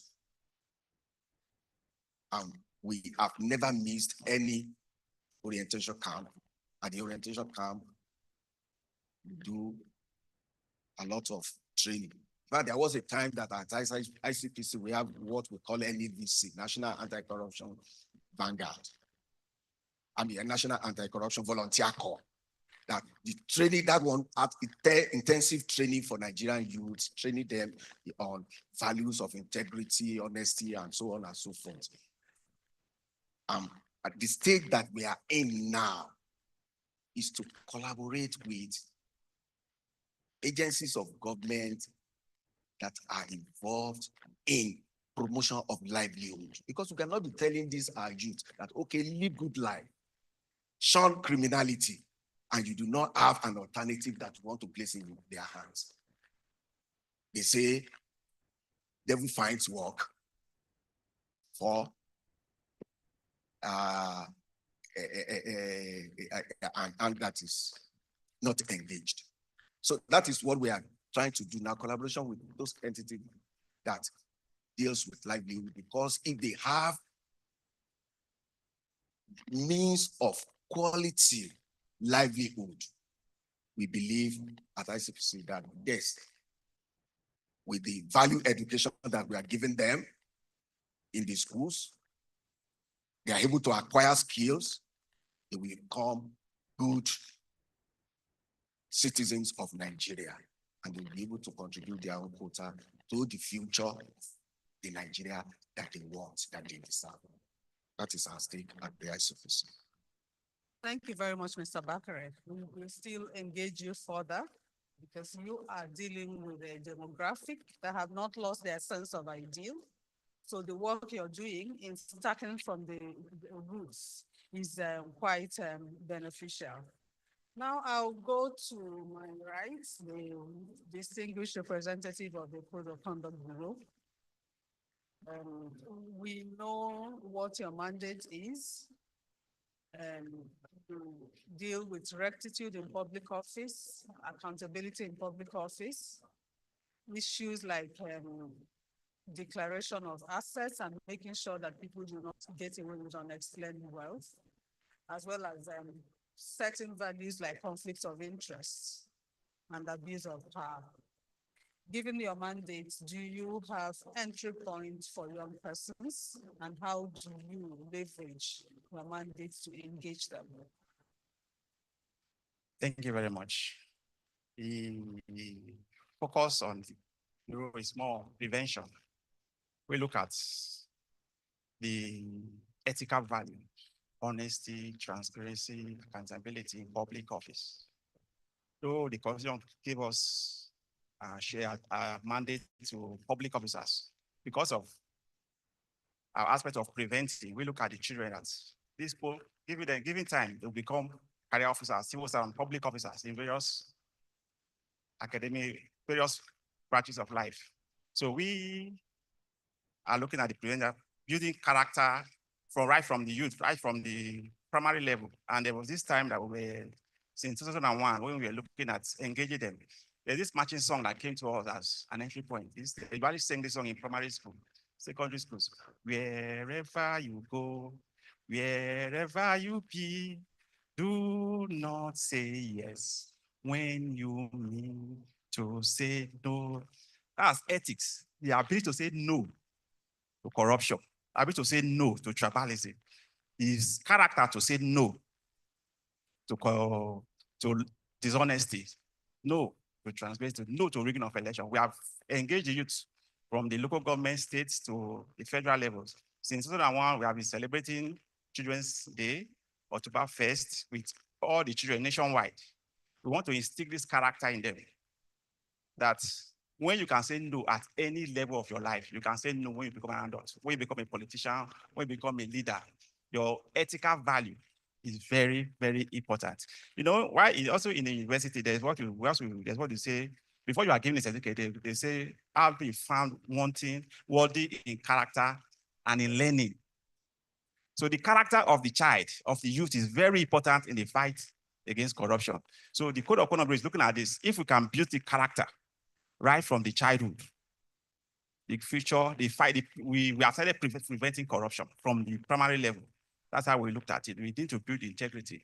We need to be honesty, right from the youth, so that when they go up, they can resist the pressure of the criminal gang, the pressure of the gaba, and they will say, no, this country is for everybody and it's greater than every of my ambition. The conflict of interest, the abuse of office can be prevented right from childhood. Thank you. Thank you very much. Interesting. This is interesting because if you catch them young at a time when they are imbued with courage and they are not afraid of anybody or anything, then that's when they will respond most effectively. We now go on to the third panelist, that is the EFCC. We've had a very stimulating speech here from Mr. Uche about the use of technology. So we would like to hear from the EFCC how you leverage technology to engage the youth in the fight against corruption. Thank you very much, ma'am. Good morning, everyone, distinguished guests. I am super excited to be here this morning, and I cannot wait to share all that I have in my heart with you. Now, as a social media influencer and an anti-cybercrime influencer, I have been able to learn more from the economic and financial crimes because I've been partnering with them to see how we can better the youth of our country the easier way. I like using these words because I would always say it's the easier way. Now, in a country like Nigeria, where we have intelligent people, we have to understand our value in the first place to see ourselves where we want to be. Now, as youths, we can make a difference and we will make a difference. Collaborating with the economic and financial crimes, we have been able to mix and collaborate with the youths with technology. For instance, we have clubs in schools. We try to create awareness by including anti-cybercrime, by including my apologies, please. By engaging the youth in schools, yes, to encourage them to support and fight against crime, by including it in their curriculums, by making short films to educate the youth, because we have to go with the trend no matter what we do and how we do it. We have to understand that we cannot keep using the same process that we used to handle situations of now. We cannot be in the past.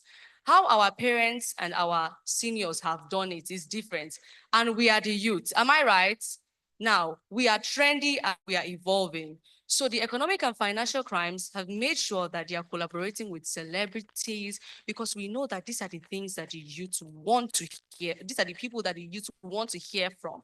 We collaborate with celebrities, influencers, we make short film, comedy to preach the gospel that corruption is not the way and crime is not the way. And if you would agree with me, we all know that no matter what you do and how you do it, everybody wants to follow the trend and they want to be in vogue and involved. So we have applications to help people fight against crime, to help them engage in positivity and see that they can be heard even if they don't want to be seen. Now, what I mean is this: if you are scared of voicing out, you have things to report to the economic and financial crimes.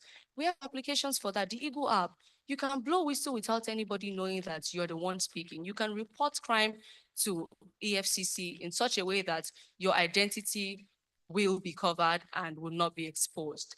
You can engage in this extracurricular activities by the EFCC to better yourself and mix with the right set of people. Like I said, we are trendy and we are evolving, and everything that we do has to do with social media. From Twitter to Instagram to Snapchat, we are everywhere and we are evolving and we are doing this the easy way. Thank you very much. Thank you very much. We have seen the different platforms we can use to engage the youth and have them involved in the working campaign against corruption. It's quite innovative to look for them where they are. Because if you want to see somebody and you don't go to places they frequent, then your journey may be futile. Now, to make this discussion more interactive, I want to hear from the audience, especially the young persons at my far right here. To give you a hint, but of course you are free to talk about any issue that is bothering you. Just to give you a hint, we have here on the platform the anti-corruption agencies who have engaged and prevented and sanctioned an aspect of corruption that involves young persons. That is the issue of sex for brains. I don't know if any of you at this level have experienced it, but if you have, this is an opportunity to find out what the anti-corruption agencies are doing about it. I know they are doing quite a lot about it. But beyond that, if you have any other issue you want to raise with them, please feel free to do so. The floor is now open. Please indicate by raising your hand so that the people with the microphone can find you. Do you have any questions, suggestions, or ideas for people on this side of the table? Yes, there's a hand there. Microphone, please.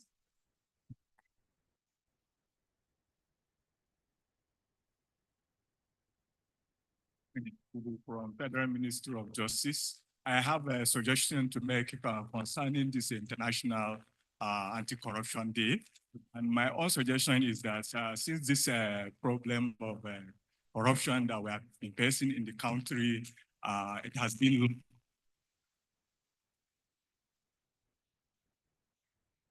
my own suggestion is that these anti-corruption agencies, I want to make suggestion to the federal government to create a kind of this thing, law enforcement agents like this thing, security, special security people that will be sent to different places where these malpractices are ongoing. For example, like school. Whenever examination is being conducted in the school, please let there be a special forces that will be going there to monitor how the exam is being conducted. That is free. And if there is a promotion exam for civil servants, let there be a special forces from all these anti-corruption agencies be mobilized to those places so that they will see how the things is going on. And sometimes, no matter as a youth, no matter how you don't want to give a bribe or take corruption or give corruption, sometimes the problem is that when you discover the environment you are, the whole country have been involved in this kind of atrocity. And sometimes because of the fear that you have, you don't want to be victimized. Maybe if you write promotion exams and some people are giving bribe, and if you refuse to give, some people will say, okay, this person, you don't want to comply. Okay, we know how to deal with him. But if you have a strong backing from the law enforcement agent that if you do this and you refuse to give bribe, and you don't have any fear of being victimized, and you'll be able to stand on your feet and not giving bribe to any authority conducting any other examination or any other thing that involve money. So that is my pieces of advice to this gathering. Thank you very much. Thank you very much for. I'm sure there will be response from this side of the table. Yes, there's a hand there.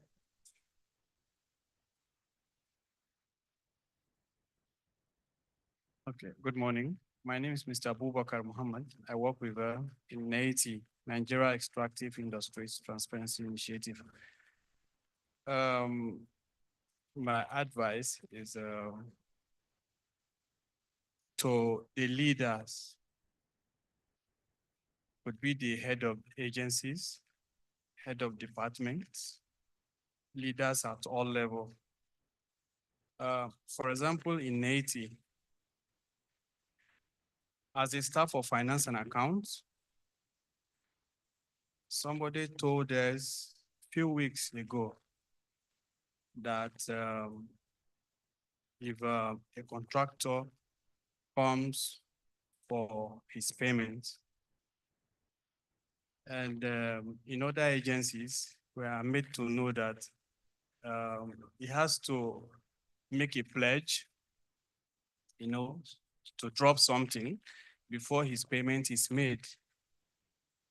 And that sounds so new to us in NAITI. It's verifiable that you work for an agency, you are meant to be paid, you have to make a pledge to drop some money before your file is being treated. Why is that possible? Is that the body language of the head of department, the CEO, and other heads of units, because we see them not doing that. That is why it's so easy for us to follow that step. But if you have that intention, or your body language as a leader, head of unit, head of department, the CEO, you have that intention, and that is what you do. You do not have to force anybody down the line to do that. But because the leaders, when Mrs. Lillian was with us, is somebody that every other person in that agency can speak for. That her body language is transparency and accountability. Today, she's not in that agency, but we hold high regard for her anywhere we see her. And that is what is trending. So what I'm saying, in essence, is about do it, let us see. Speak it through your action, not just saying it at the stage, preaching it, or sending staff of some anti-corruption agencies to either schools or other places to monitor. It's all about integrity. Do it even when no one is watching or supervising you. That is what I have to tell you. Thank you. Thank you very much thank you very much, Mr. Abubakar. He's advising us to walk the talk and live by example. Yes, there's a question there from the right demographic, the young people. Okay, good morning, Ma and Saz. My name is Simon Sarah from GSSP. I want to speak about the social media and also youth being engaged in schools, like opening like the clubs in schools. So I want to talk about those in the rural areas who doesn't have opportunity to go to school and also don't have the privilege to all this social media. How can they be engaged in fighting against corruption, knowing nothing about corruption? Yes, very good question. Very good question. We have physical Code of Conduct Bureau. You have been given a response now. Any other question? Okay, there's a hand up there. So before we take that, can we have, does anybody want to ask questions so that we give numbers? Number one now. Yeah. Number two. Okay, we have two persons after that. Then Thank you very much. My name is Newton Oshimai. I work for ActionAid Nigeria. Mine is not a question, but a contribution to what I think ICPC can do and other anti-corruption agencies to help encourage our youth to fight corruption better. There is a science behind using results to change behavior. As a result, I think that ICPC can begin to identify the results that are coming out from your monitoring, or the results that are coming out from the curriculum that you have introduced, the results that are also coming out from the anti-corruption clubs and anti-corruption vanguards that you have introduced, because I know quite all right that these structures have been part of ICPC for a very long time. So what are those results? What changes are actually happening? If you can document those changes, I think you can use those changes to drive the behavior of young people. That's one. Then the second one is, what do we do to people who are corrupt in the society? If we can also make them public for this youth to know the consequences of corruption, it will help to also change behavior to a large extent. Those are just my humble submission to the ICPC and other anti-corruption agencies. Thank you very much. thank you very much. Number two or number one that's on the list.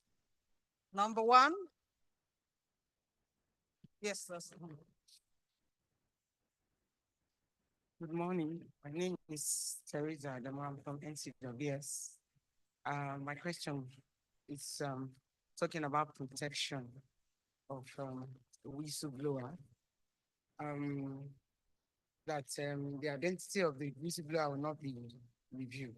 What is the proactiveness of the reward system of this agency? Thank you. Thank you very much. She's asking protection for whistleblowers and if you also have a reward system in place. Number two. Yes. Number two, please go on. Good day, everyone. My name is Ogusu Ashishalom Victoria. I'm from Nigeria Ghana International School. I just have one question and one advice for my fellow students. My question is, even before social media came into existence, what was used to combat corruption? And also, I have one advice for my younger students. Speak out, make complaints. That's because without speaking out and making complaints, there's no how the anti-corruption agencies will know how to combat corruption. They need to know where the corruption emerges from. That's just what I have to say. Thank you. Thank you very much. The voice of the youth there. And finally, we have a hand back there. Please, you have the floor.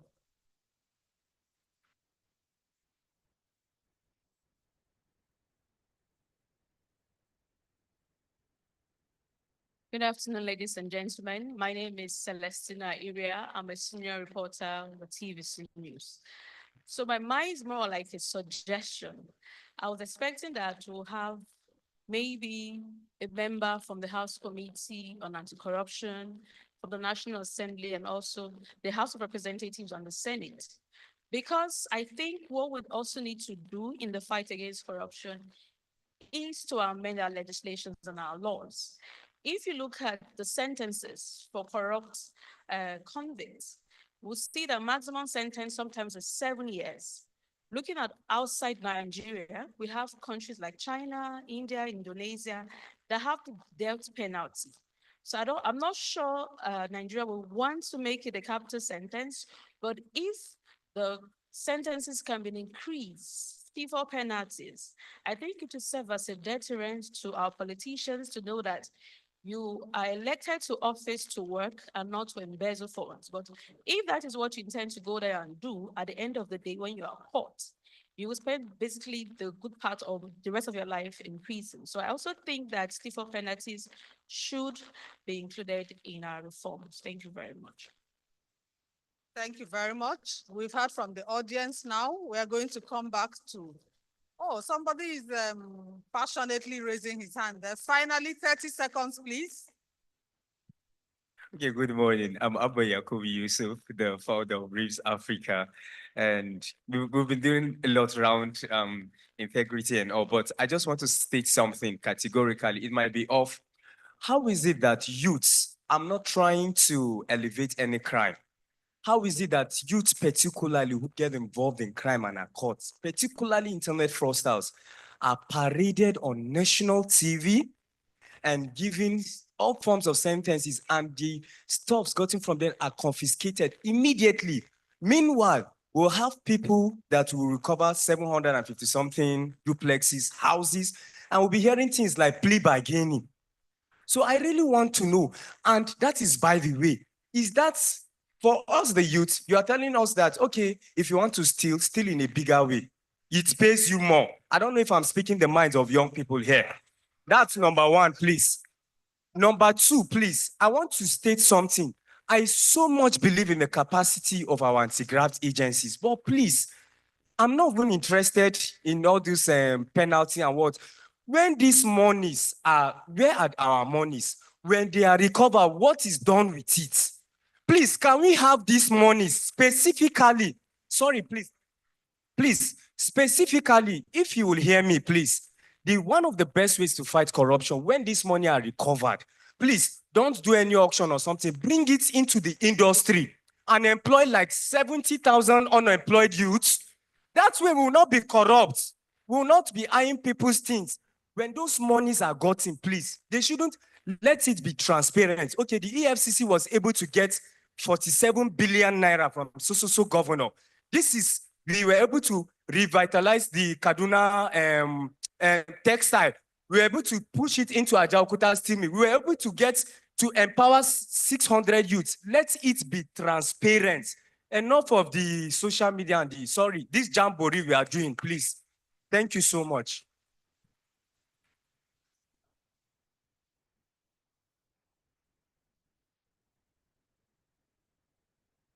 Thank you very much. Last speaker, you've actually gotten a standing ovation. Without holding brief for the anti-graft agencies, I think I will give my own quick response to the issues you have raised, and then when they're answering, they will also give a more detailed response. You talked about the way youth, when they are caught in crimes like cyber crimes and all, they are paraded and they confiscate their whatever instrumentality they are using for the offense. I also know that the system is quite indulgent to youths who are caught in crimes. I was speaking to a judge who was who presided over a number of cases of youths involved in 419, all this advanced fee fraud and all that. He told me that they hardly even give them custodial sentence because if they know they are young, they can be rehabilitated. That is why some of them, when they are given very small penalty, it could be 1 month custodial sentence, as they are going, they will be waving at their colleagues and say, hey, I will be back in 1 month, then we can do ABCD. But so your perspective, your opinion that they are treated worse than other criminals is not quite correct. Some of them are given sentences like go and sweep the police station or do something, some social kind of activity, social work. You have also raised an issue about what is happening to recovered assets. I can also assure you that a lot is happening in that area. And very soon, more and more information will come out. When those assets are recovered, they are also plowed back into development processes. But now I will give the floor to the panelists. Just to give a quick summary of things, they listened, of course, to your questions of the things they should talk on. Somebody talked about the need for monitoring units in institutions to monitor what is happening. I'm sure ICPC has a lot to do talk about that with their actors and everything. And another person talked about the need to lead by example and the body language of the people at the top. A further question is engaging rural youths who do not have access to this social media. that EFCC and other agencies are using. How do we get them involved in the fight against corruption? The agencies, of course, will tell you what they are doing in that capacity. And somebody talked about using results to change behavior. And a lady here talked about protection for whistleblowers, if it exists, and if there's a reward system for people who, if we are punishing the people who are corrupt, what do we do to the people who show examples of integrity? And a young person there encouraged people to make complaints and speak out. And from the back there, somebody suggested that we should review the kind of penalties we give to offenders, and gave an example of China that gives a death sentence. And okay, yeah, I think I have covered the grounds. I will start from the ICPC. Please, in like 3 minutes, give us your response to these very important questions that have been raised. With regards to monitoring or getting offenders apprehended on the spot, we have done a lot of that because we have a system that we call sting operations. Based on intel, if it is happening, we report, and a lot of Nigerian youth have made such reports to us that we have done sting operations, and the offenders were apprehended on the spot. So we have that system, sting operation. We carry out sting operations in order to get people arrested on the spot. Monitoring of examinations.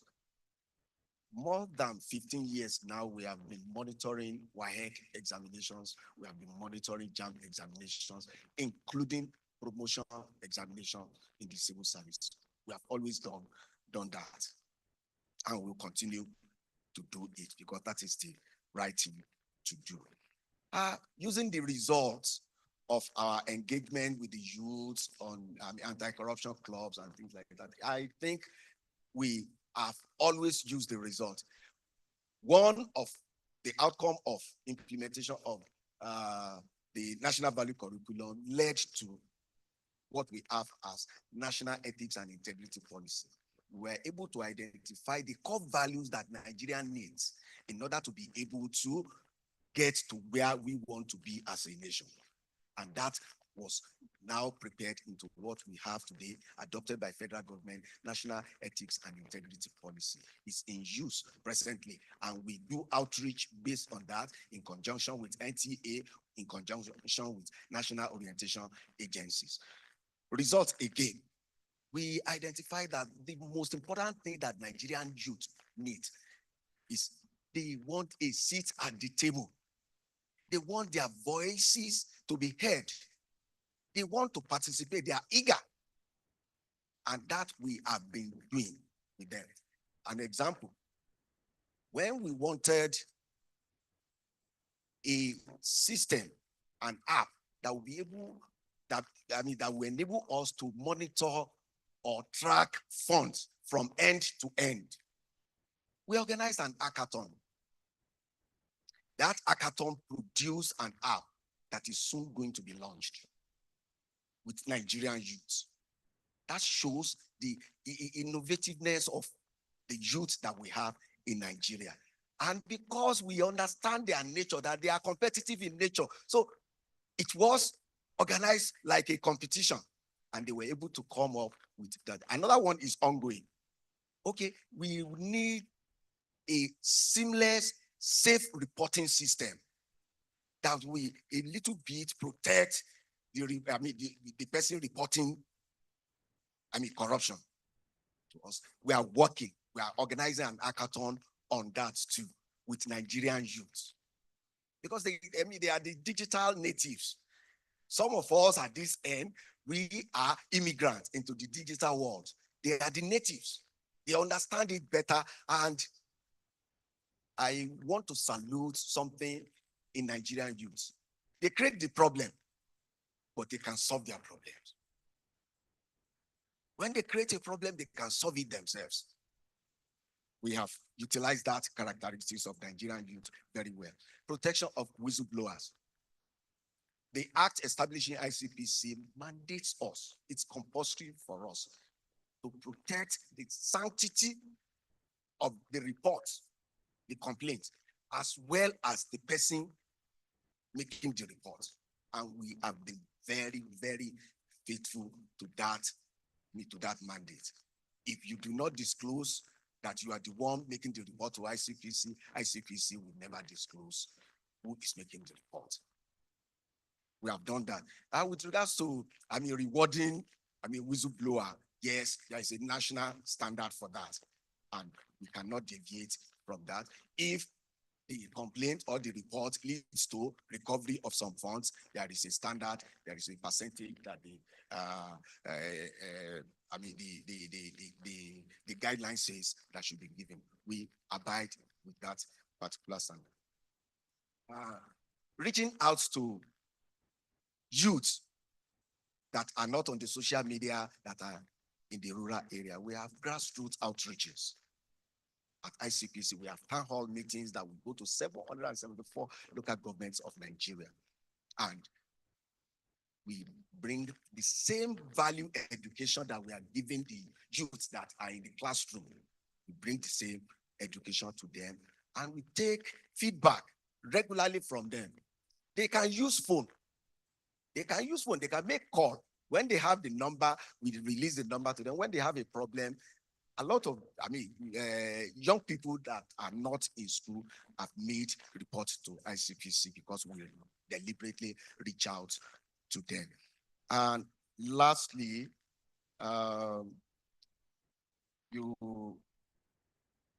we notice that Nigerian youths generally, they get things done while having fun. Way back 2009, my boss that spearheaded that is here in this hall. Way back in 2009, I think we held a youth camp for Anglophone West Africa, bringing youth together in order to listen to them, in order to make them to resolve the problems of corruption, extortion. The question about sexual harassment, the major victims of that are youth and basically women most of the time. Men too can be harassed. We have received reports giving the Nigerian youth voice at emboldening them to make reports to us. They talk about it. We have, helped them to avoid stigmatization. And we have a lot of reports, and we are prosecuting. There is a case presently against a university lecturer, Unical. There is another one that is going to be arraigned very soon. And you all know that that particular OAU lecturer that was, jailed is out of the jail now. But this, by the virtue of the fact that we enabled Nigerian youth to speak up, to speak out, we have received a lot of reports. There was a particular incident that I want to close with. Former chairman of ICPC received a report from a girl in a Nigerian university. On the spot, he called. Why the action was still taking place? On the spot, he called, and the chairman encouraged him, put that call on and continue your conversation. They were having that conversation, and the chairman was listening at that, this end. At the end of that conversation, when they were having the pressure on the girl to do what she did not want to do, the chairman now spoke. It was at that moment that the lecturer was aware that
Like in 2006, 2007, we went around the country.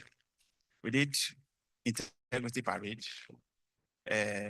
artwork exhibition, poems, dance throughout the nation. And the feedback we got from the rural area, rural aspect, I would think they are rural, but they are enlightened. Corruption is everywhere. Even the little village you go to, where you have a public building, there's corruption.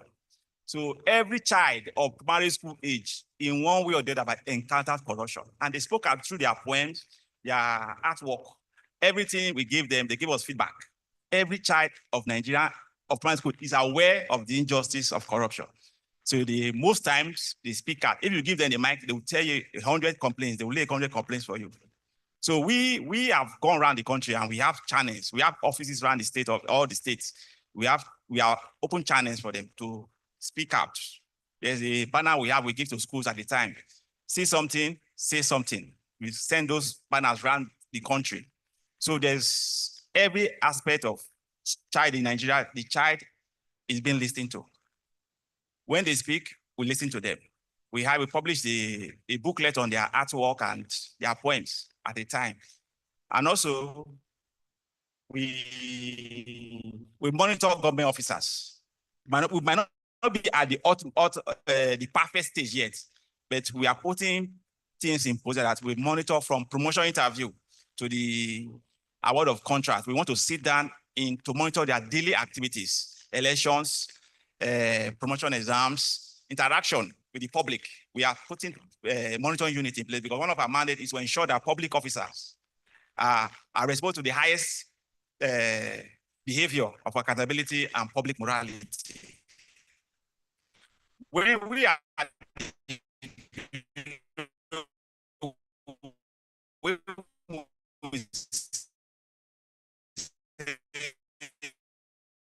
there's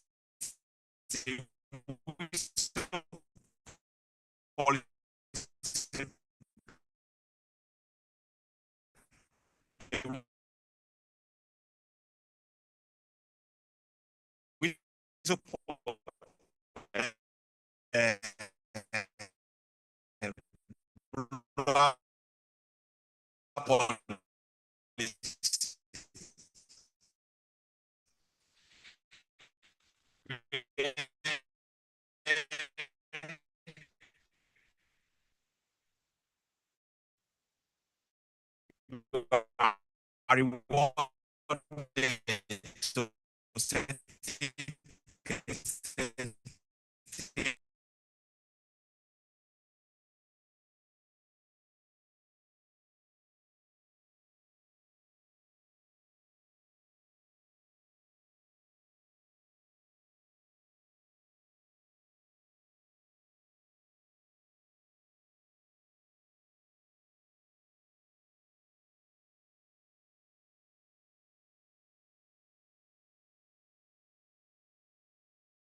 There they have unfettered discussion.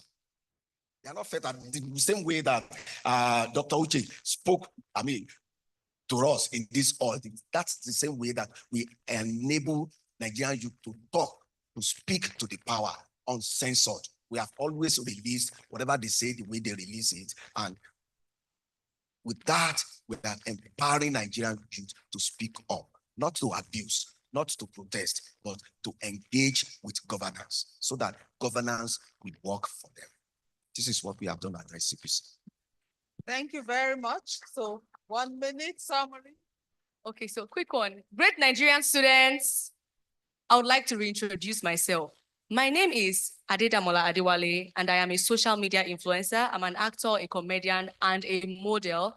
Most importantly, an anti-cybercrime influencer. And what I do is to preach the solution to every problem that we are facing as Nigerian youth. Now, the major problem that every youth in Nigeria is complaining about is what? Unemployment. Am I right? Because if we can solve unemployment to an extent, I believe that the youth will be happy. Now, I want us to stop doing something, please. Let us stop over-relying on our leaders and the government. As Nigerian youths, we can make ourselves better. Ask me how. We have social media. Now, this is where I come in with the economic and financial crimes. Like I said, we are collaborating with celebrities, influencers, actors, people that we relate with as Nigerian youth, because we like the easy way out. Am I right? That is why we have social media once again. Now, you can create job opportunities for yourself as youths in Nigeria. You do not have to overly depend to look for a 9-to-5 job in your country. We are looking for ways to jackpot and run abroad. But at the end of the day, most of my friends and families abroad, they work remotely. They do remote jobs. Why? Because when they have decided to take that step, they educate themselves. Why have we chosen to now over-rely on the fact that if we are done with our school and we have a certificate, you have to go behind a desk to seek for employment? No. Now, this is where the EFCC is asking me to tell us as Nigerian youths that there are 1,001 ways out through social media. All you need to do is to use Google. Show me ways that I can make money from the comfort of my house. As a student in university, you can make extra cash with data and your device. Listen to me, hear me out. It might seem like it's an unserious way, or it looks like it's not real now. Which one is I should be trying to make money through phone? You can make money through your phone. You can certify yourself. You can apply to, see, committing crime sounds like it's an easy task, but it is not an easy task. Before you become a scammer yourself, you must invest in becoming a scammer, because you don't expect that you just sit down and just start scamming people. You need devices, you need data, you need connectivity. It's the same way that you can do these things, and people have to learn to scam people, I'm telling you. Yes, and you have to be positive. If you do not learn to make money legitly, you cannot learn to make money illegally. I want you to understand that people sit behind a desk to learn new ways to embezzle money from people illegally. That is the same way we can sit behind a desk or a laptop or our phones to make that same money legally, which is quite easy because you will have peace of mind if you are making this money. Please do TikTok, Instagram, go into stock photography, affiliate marketing, YouTube videos, enlighten yourself. If you are a singer, you don't have the opportunity to push yourself forward. Write song and send to people who can sing and have the money to promote themselves and get paid. Just take random photos with your phone or your devices. As a photographer, you are struggling in your field. Search for stock photography. You can make this money. We really can. We are youth. We are intelligent. We have what it takes to make this money. Everywhere we go abroad, we always flourish. In every organization, you will find a Nigeria that is doing better or that heads a particular position that a white person cannot even head. And we look down on ourselves as Black people. The last thing that I want to do is to travel to another man's country, and then they look at me and say, oh, she's Nigerian. She's probably a scammer, because that's how the stereotype is. Like they have seen us that way. And that's a lie. It is because they are scared of our intelligence. We are smart people, and we can make money legally, and we can end this unemployment issue, please don't overly rely on the government and your leaders, but start making research today and take the step to become better. Thank you very much. If you have any questions, I do not mind answering you personally. You can send me emails at Ade Herself Management. You can check up on my Instagram. Soon, we will create a platform for you to ask more questions. You can do this with EFCC, and we are more than happy to assist you. This is where I come in. Thank you very much, and I hope that the change begins with you as it begins with me. Thank you. You can meet her privately and get some tips. So, Thank you very much. One thing about the fight against corruption is not anti-corruption agency that owns the fight. It belongs to everybody. It belongs to everybody. If you say because ICPC Code of Conduct Agency is your fight, no, it's everybody's fight. One time, I think a former politician once said, "We steal money because you don't stone us." Somebody said so. A politician said so. If you don't cry out, if you don't speak out against corruption, it will continue. It will be a monster that you cannot control. So we are saying that anywhere you see injustice, speak out against it. And if you can say no to courtism, if you can say no to tribalism, if you can say no to any injustice, that's the fight. The fight against corruption must be from the public. You must own the fight, not the anti-corruption. It belongs to everybody. Any injustice anywhere is a threat to justice everywhere. So we are encouraging everybody, speak out, say something. You might think it's insignificant, but once there's an outcry from the general public, from the youth, justice will be done. So anywhere you see corruption, speak, raise up your hand, because it's better to light a candle than cause the darkness.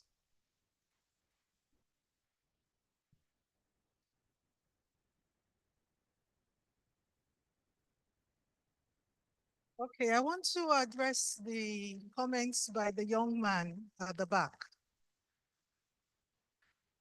The young man. That was very passionate.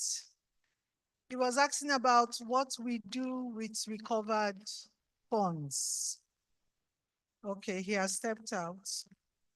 Okay, I want to put on record that from the Abacha loot, we were able to, through what we call the Presidential Infrastructure Development Fund projects, we were able to do the Lagos-Ibadan Expressway. The funds that are being used for the Lagos-Ibadan Expressway is from the Abacha loot. Then also we have Abuja-Kano Road and the second Niger Bridge. How many of us are aware of the second Niger Bridge? It's coming from the recovery of the Abacha loot. And then we have Bayelsa. How many of us are aware of the recovered Alamesia Fund? How many of us are aware? Okay, that money was plugged into the building of primary health centers in Bayelsa State. So it's important as youths that we get requisite information. If you don't know what is happening, Google it and find out what is government doing with recovered funds. Thank you.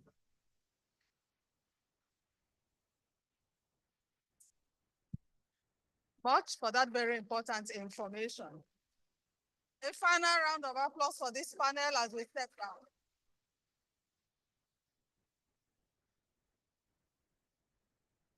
Well, the photographers, are you ready for them? The panel will step down here to take photograph. Mrs. Jim Omer, you joined the panel in taking the photograph. I'd like to say thank you to all of you, including the ambassador of EFCC. Thank you very much. Everybody steps down now.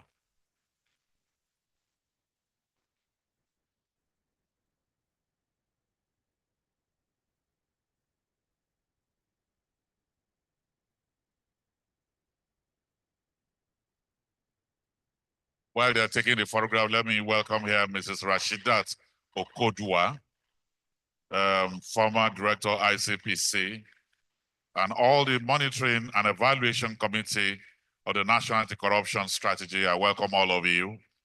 The project steering committee of the implementation of the anti-corruption risk assessment in the port sector. They're all here. I welcome all of you. Thank you very much. So very quickly, we will have the schools debate before we take the second panel. As I welcome here Mrs. Bosede Ogutuberu to coordinate.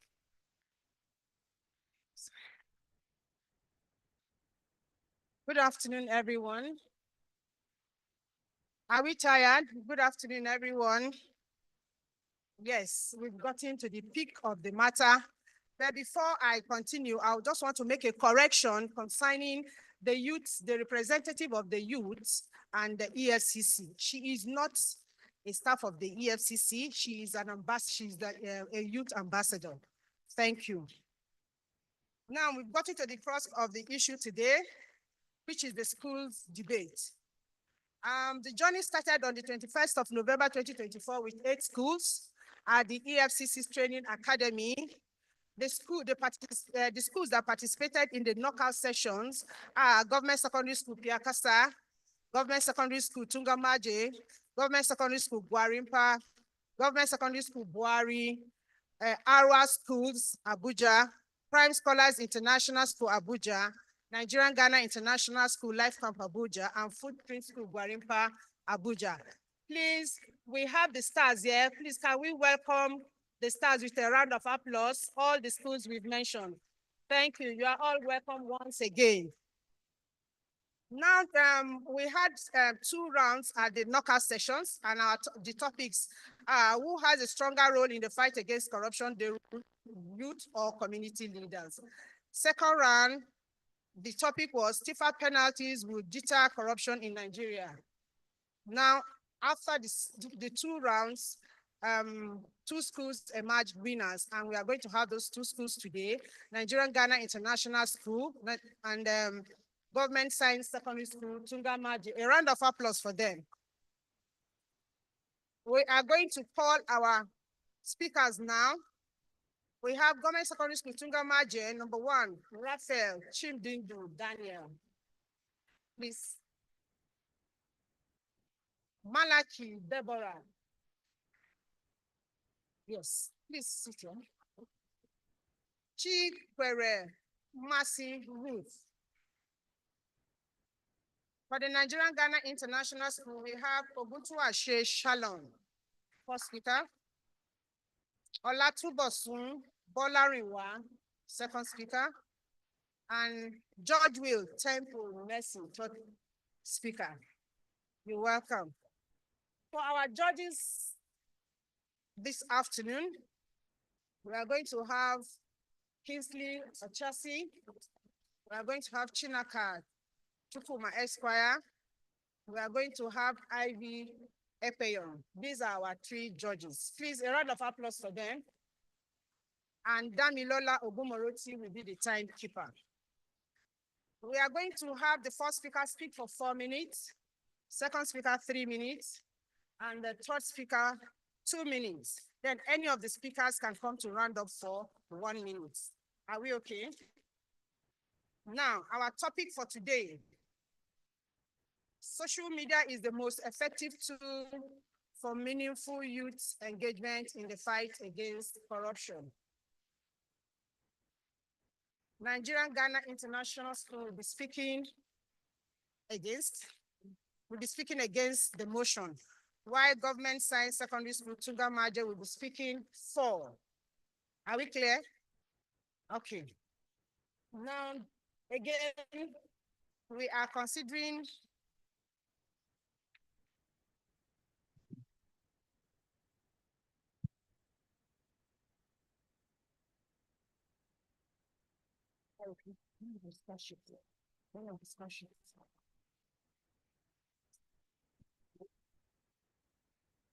Thank you.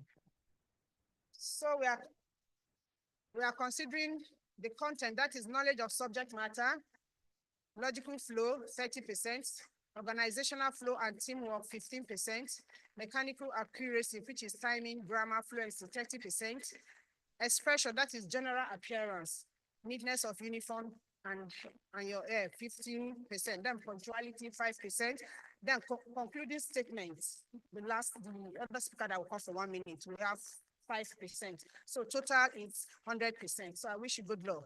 Now we'll call on Raphael Chimdindu from Government Science Secondary School, Tungamaje, to start. You're welcome.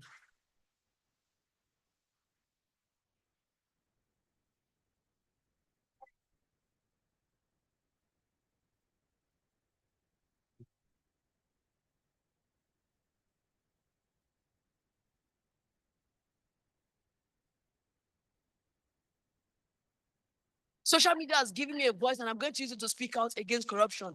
In the words of Obi Ezekwesili, former Minister of Education, says, and I quote, "Social media has become a game changer in the fight against corruption, enabling the youth to take ownership of the fight against corruption." Good morning, the chairman, panel of judges, timekeeper, co-debaters, distinguished ladies and gentlemen. My name is Raphael Chimdindu Daniel, a student of Government Science Secondary School, Tungamaji. I'm here to speak in the favor of the motion which states that social media is an effective tool for meaningful youth engagement in the fight against corruption. Statistics has proven the cost of corruption is over $3.6 trillion annually. The culture of corruption in our society has become a usual occurrence in our day-to-day life. Social media has beefed up the relevance of youth engagement in the fight against corruption. But firstly, what is social media? Social media can be defined as a group of internet-based applications that build on the ideological and technological foundations of user-generated content. While corruption can be defined as the abuse of power for private gains, such forms include bribery, embezzlement of funds, and nepotism. Some agencies involved in the fight against corruption are the ICPC, the Economic and Financial Crime Commission, the Amnesty International, the Transparency International, and many others. Moreover, according to United Nations, the youth can be defined as a group of individuals between the age of 15 to 24 years who are a critical demographic group of people in achieving sustainable development and peace. Youth uses social media to achieve its intended purpose in the fight against corruption. Here, I keep on to back up my stand. Jendedo says, and I quote, "The power of social media not only lies in its ability to spread information, but also in its capacity to mobilize the youth to fight against corruption. First and foremost, wide reach.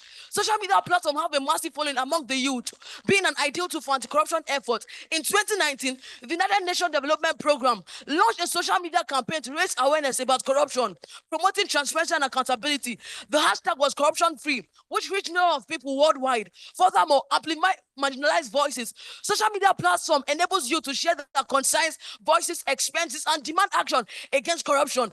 During the Nigerian Youth Journalism Platform, The Scoop, social media provided a space for Nigerian youth to report on corruption, inequality, and social injustice issues, amplifying marginalized voices and promoting transparency. Further, real-time information sharing. Social media platform shares real-time information, dissemination of updates, news, and anti-corruption messages. In 2016, the US presidential election, Facebook Live was used by the youth to share real-time information about voting irregularities and potential corruption. More so, organizing campaigns. Social media platforms facilitate the organization of campaigns, rallies, and protests to mobilize the youth to take collective action.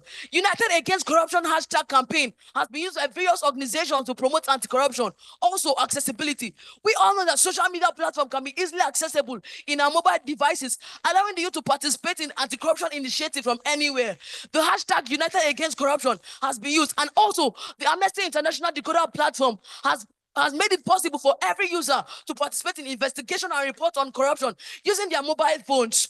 Also, we have in engaging influencers. In 2011, the Transparency International partnered with Two-Face Idibia in order to raise awareness about corruption in Nigeria. Social media influencers, who are obviously mostly the youth, can be leveraged to promote anti-corruption messages, reaching a wider audience to take collective action. In conclusion, I may not know all the secondary schools in FCT, but due to the anti-corruption stakeholders platform on social media, I'm able to know the happenings and the effort to combat corruption.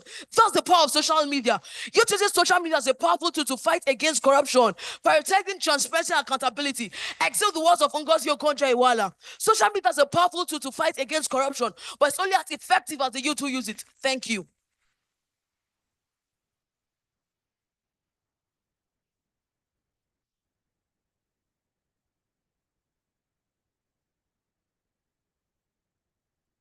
We now invite Oguntuashe Shalom from the Nigerian Ghana International School.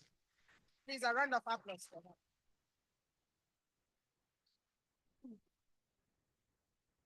her.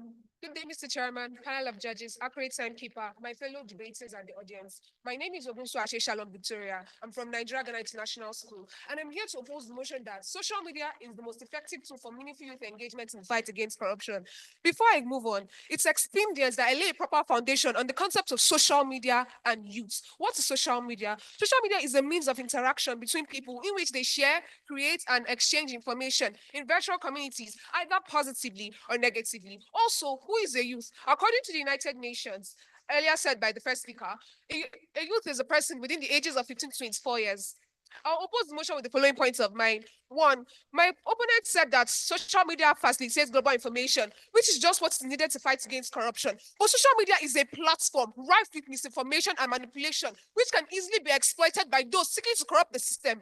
In countries like Brazil, social media has been used to spread misleading information, which muddies the waters around anti-corruption initiatives. Two, vulnerability to cyber crimes and exploitations. Youth using social media for activism can also become a target for cybercrimes and exploitation. In several African and Latin American countries, young anti-corruption activists have faced online harassment from corrupt officials or groups vested with the interest of maintaining the status quo. This environment of fear and intimidation discourages further meaningful youth engagement, making social media a less effective tool.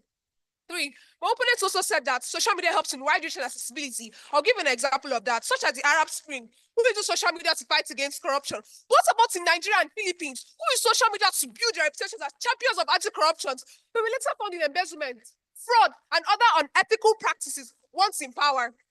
Four, my opponent also said that social media provides a fast and effective way to share information about corruption.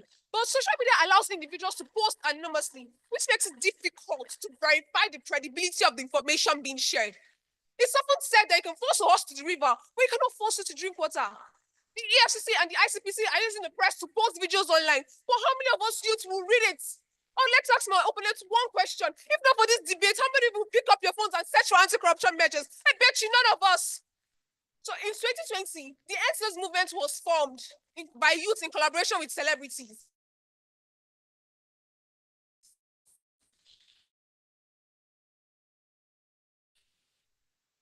They use the social media for organization of the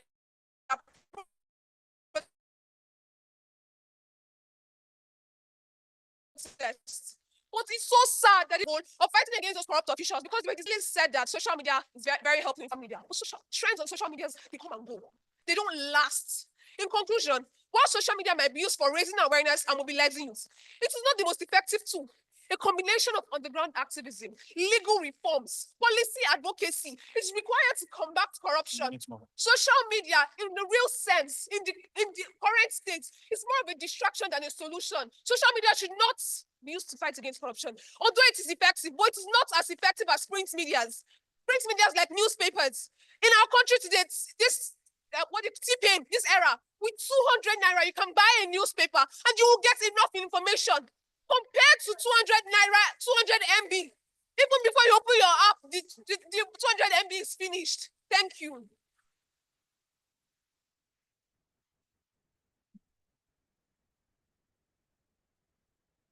Thank you. May I call on Malaki Deborah? She is the second speaker from Government Science Secondary School, Tungamaji.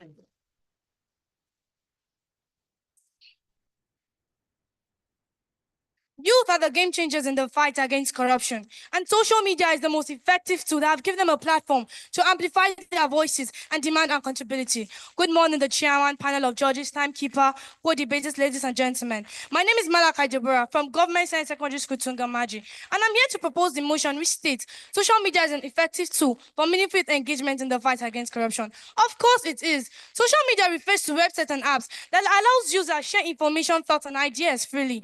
Meaningful engagement is the active participation of individuals in the affairs of the society. Shakespeare defines corruption as a form of rottenness which infects an individual, leading to moral decay and destruction. In today's digital age, with over 3.8 billion people using the social media worldwide, it has become an unprecedented opportunity for youth to engage in the fight against corruption. For instance, in 2011, the Egyptian revolution was largely mobilized through social media.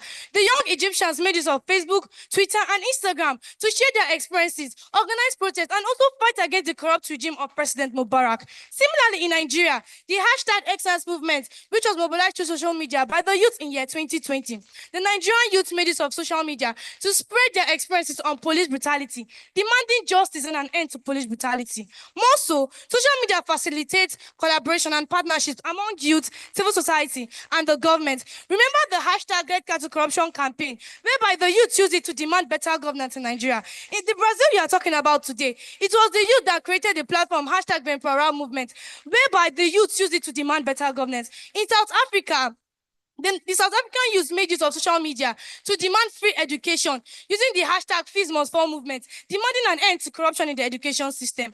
Malala Yousafzai, Agenda 17, says, and I quote, social media is an effective tool for youth to amplify their voices and share their concerns. The Malala Yousafzai we are speaking of today is a girl child rights advocate. She fought for free rights education using the social media as an effective tool. As far as social media remains the weapon and the youth, the great warrior, we will be able to conquer corruption. Remember when the hashtag Justice for Asfa campaign, which happened in India, whereby the youth used it to fight against injustice in the justice system. Don't forget the hashtag Me Too movement, whereby youth use those platforms to report sexual harassment and assault. Also, the hashtag Nigeria Deserves Better, which was created by the youth in order to make Nigeria a better place. My judges, Femi Oke stated clearly that social media has democratized our ability to be heard, and it's up to us to use that power to demand change and speak truth to power. Remember that even earlier hours of this morning, our chairman of ICPC Club, in person of Musa Ali Adamu, stated clearly that social media is a powerful tool. In fact, the greatest tool for you to engage in the fight against corruption. I'm not here to tell you bombadash stories or to fill your ears with big fat lies, but I'm telling you the truth. I bet you, take it from me that within next year, empower the youth to use social media and they'll use it for a great fight against corruption. Thank you.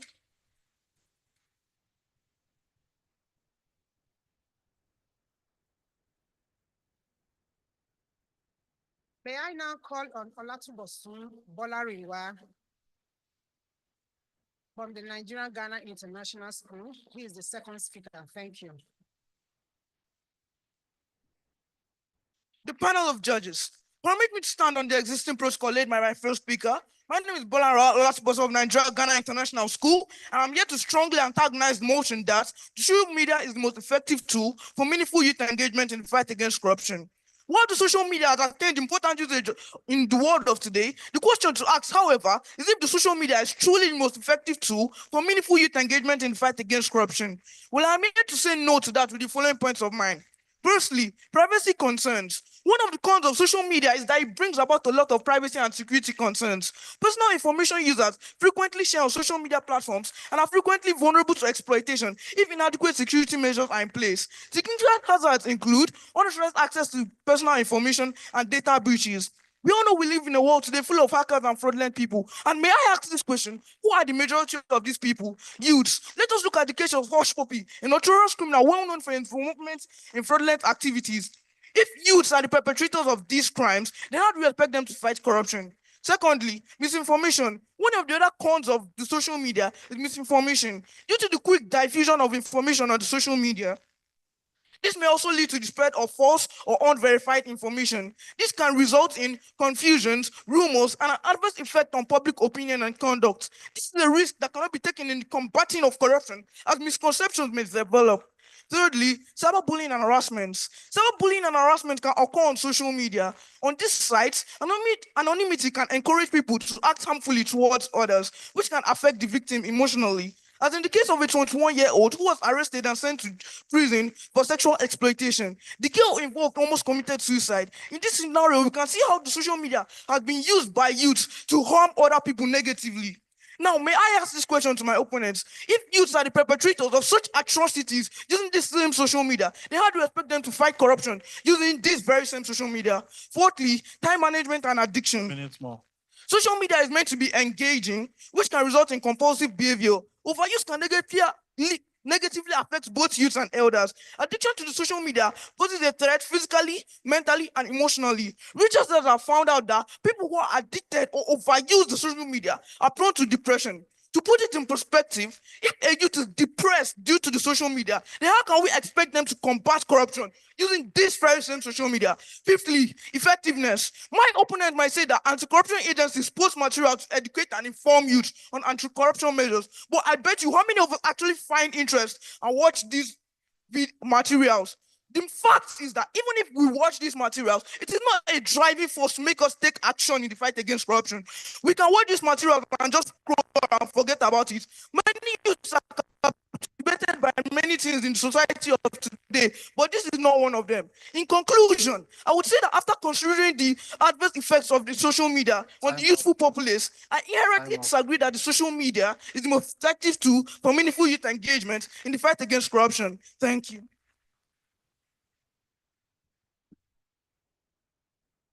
Now, may we call on Chipere Mercy Roots. She is the third speaker from Government Science Secondary School, Tungamaje. You have 2 minutes. Thank you.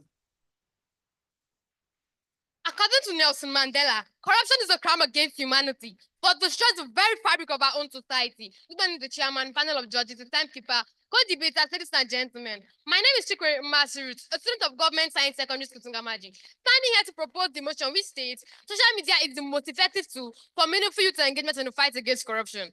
The fight against corruption requires a multifaceted and comprehensive approach that involves government, civil societies, private sectors, and a lot more working together to combat corruption. I support my stand on the following points. Firstly, promoting cultural changes. Social media help promote cultural changes by challenging social norms and promoting values of integrity, transparency, and accountability. Look at the Nigerian Extractive Industry Transparency Initiative audit of the oil and gas sector that revealed billions of dollars in oil-emitted funds. Are you aware that the social media have a hand in this? Also, empowering youth leaders. Social media help empower youth leaders by giving them a chance to emerge, share their vision, and mobilize their peers to take action against corruption. In our society of today, more than 2.3 billion youth exist, and 95% of those youth are on streaming social media platforms like TikTok, Facebook, Instagram, and a lot more. One of the former governors of a state under North Central, who was known for his extravagant lifestyle, has now been arrested and undergoing alleged corruption charges. Are you aware that if you do not expose him, wouldn't have been caught? Of course, yes. Furthermore, social media is the only effective tool to fight against corruption. Imagine a country like Nigeria ranked 154th of 180 in the scale of corruption. This really shows the urgent need of social media to join hands in the fight against corruption. In conclusion, the youth of today are not just the leaders of tomorrow, but the game changers of today using social media to fight corruption. I steal the quote from a Nigerian activist, Chukwukwelu Chinwe. Corruption will spread like a wildfire, and it's our choice to allow the youth and the social media fight it. Thank you.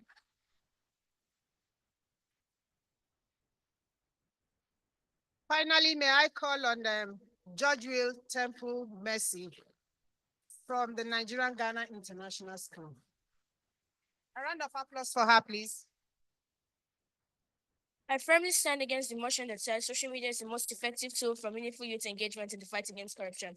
While social media is an awareness tool, I contend it falls short of being the most effective tool for driving genuine and sustained action. But before I continue, let me pay respect to him who's been due. Standing on all existing protocols, my name is George Temple Mercy, and I'm the third speaker from Nigerian Ghana International School. I am here today to oppose the motion that says social media is the most effective tool for meaningful youth engagement in the fight against corruption. Now, let's proceed. 1. Superficial engagement. Social media fosters a culture of superficial engagement rather than a deep, meaningful one. For instance, clicking like, sharing posts, or adding hashtags can be a sense of involvement, but it can also lead to selectivism, where users feel they have contributed without any reaction. A study by the UNICEF found that while social media is a powerful awareness tool, it rarely translates into online activism or policy change. Youths are more likely to engage in performative actions rather than sustain anti-corruption efforts. 2. Misinformation and fake news. Social media are rife with misinformation which undermine the fight against corruption. False accusations, manipulated videos, and fake statistics spread rapidly, diluting credible anti-corruption campaigns and causing confusions among young users. The Cambridge Analytica scandal is a prime example of how social media can be misunderstood to mislead and polarize public opinion rather than promote transparency and accountability. 3. Accountability and follow-through. Unlike traditional civic engagement such as protests, community organizing, or direct political participation, social media lacks mechanisms for accountability and follow-through. For example, tool, youth-driven social media campaigns like #EndCorruption may trend for a few days, but fail to hold corrupt officials accountable or lead to legislative changes. In conclusion, social media is a powerful awareness tool, but it cannot fight corruption in Nigeria. For corruption, we need critical thinking, anti-corruption campaigns, which social media by its very nature cannot provide. Thank you.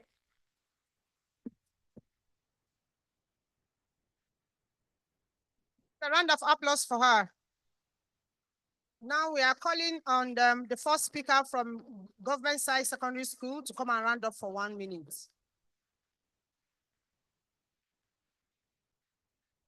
A round of applause for him. Well, I'm back again. In order to counter what my opponent said, well, thank you for having me once again.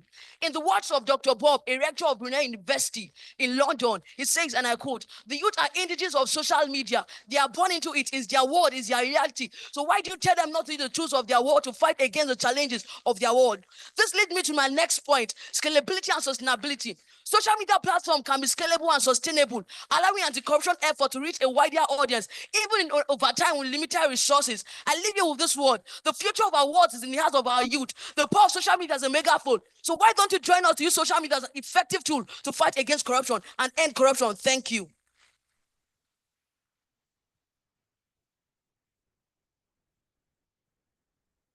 We'll call on Oguntuashe Shalom from Nigerian Ghana International School to come and round up in 1 minute. The panel of judges permits me to stand on their already existing protocols.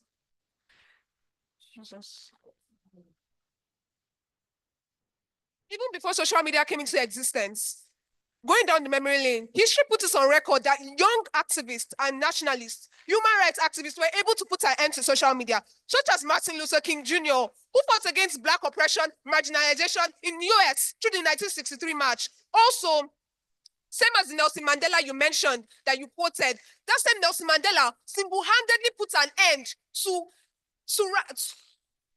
single-handedly put an end to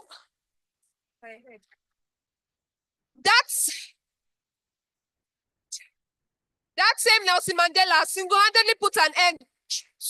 What is in my head? Through rallies. Time off.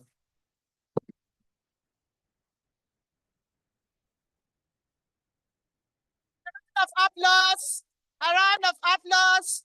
Thank you. Great Nigerian students. Great Nigerian students. Great Nigerian students.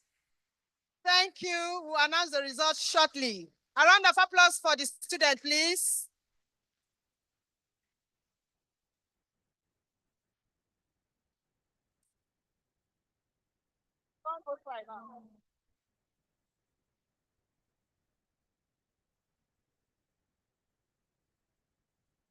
Wow. Thank you. For all the students that came here, can we appreciate them?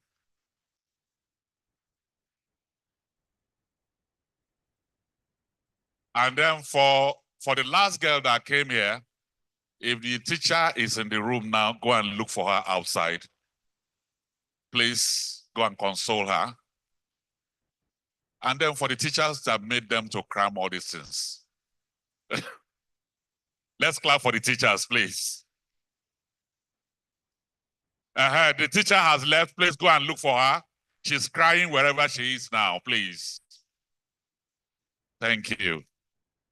And so while the judges are working to compile the numbers, I will invite the second panel. Our moderator is the man that has a working laptop. Where is he? He just stepped out. Okay. So let me welcome the other members of the panel and then wait for him. From the Federal Ministry of Justice, let me invite Mrs. Victoria Ojogbane, is a director there in charge of PRS. Please step forward and take your seat. Appreciate her. Thank you very much. Appreciate her. Thank you. Representing EFCC, Mrs. Adejoke Liman. Welcome you.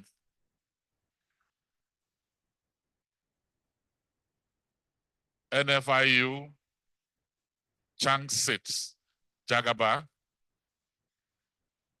Head Anti-Corruption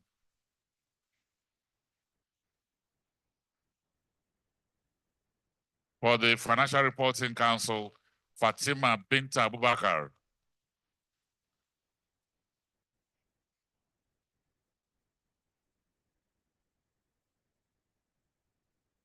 Yes, fiscal responsibility can, please, Fatima. And then Mr. Omar Yakubu, Executive Director, Center for Fiscal Transparency and Public Integrity.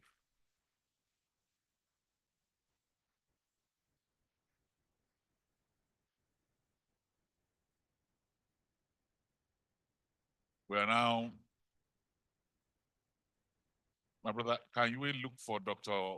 Emmanuel Uche?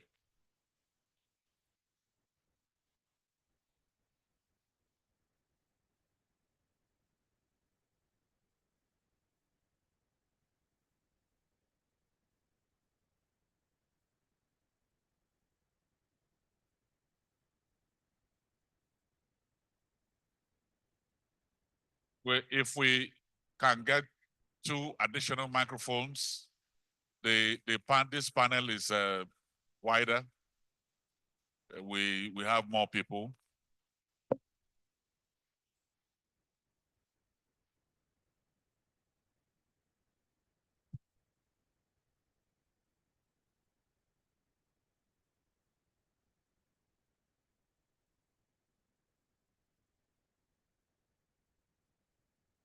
But I must say thank you to the panel of judges that are, not only did they help us to keep to time in terms of the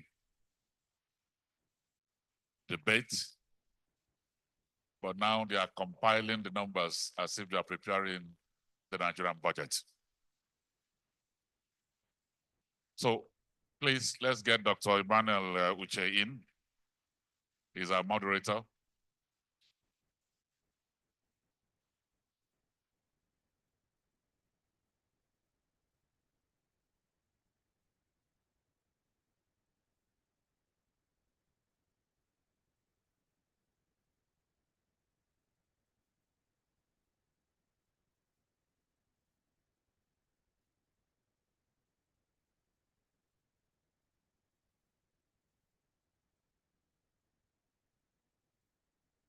This will be focusing on the implementation of National Anti-Corruption Strategy 2022 to 2026. Where are we?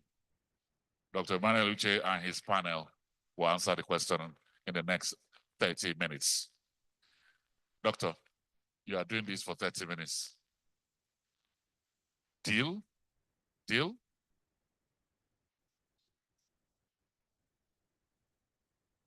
Okay, good afternoon all.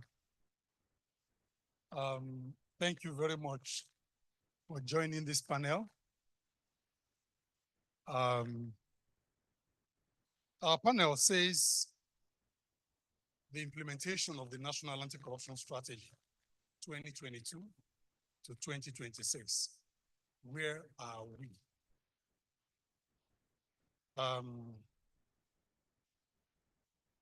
We might need to modify it a little bit as we go ahead. But let me start by saying I sincerely craved the eloquence, the composure of our debaters. It just says the future is very great. We still have people who are well loaded. Okay. The Nigerian anti-corruption strategy is currently in its second phase. Passed some time ago, We ran the first one that ended in 2021, and the second one was rolled over by the Executive Council for 2022 to 2026. The National Anti-Corruption Strategy provides an overarching framework for the fight against corruption. Overarching in the sense that it provides an all-of-society approach. Like my brother from the CCB said earlier on, that the fight against corruption is not necessarily for the anti-corruption agencies and the law enforcement agencies alone, but for each and every one of us to get involved and be part of it. And that is the whole essence of the National Anti-Corruption Strategy. So this afternoon, the panel will be looking at how far we have gone in the implementation of that strategy, what has worked well, and more importantly, because of the theme of today's event, which is uniting the youth in the fight against corruption, the future of integrity. I would want to say in very clear terms that the agencies and those of us on this side of the table representing different interests on the demand side, on the supply side, what will be most important for me will be to also hear from our youths when we get to understand the framework of the anti-corruption strategy. We would raise pertinent questions. I will want a situation where we are not just coming to tell you what we are doing on the national anti-corruption strategy, but more importantly, that we are hearing from you out there, and you can tell from the debate that even the very young ones are loaded. They are loaded. So beyond telling you what we are doing on the national anti-corruption strategy and the status thus far, we would also be looking at what is it from this rich audience that you think can be done differently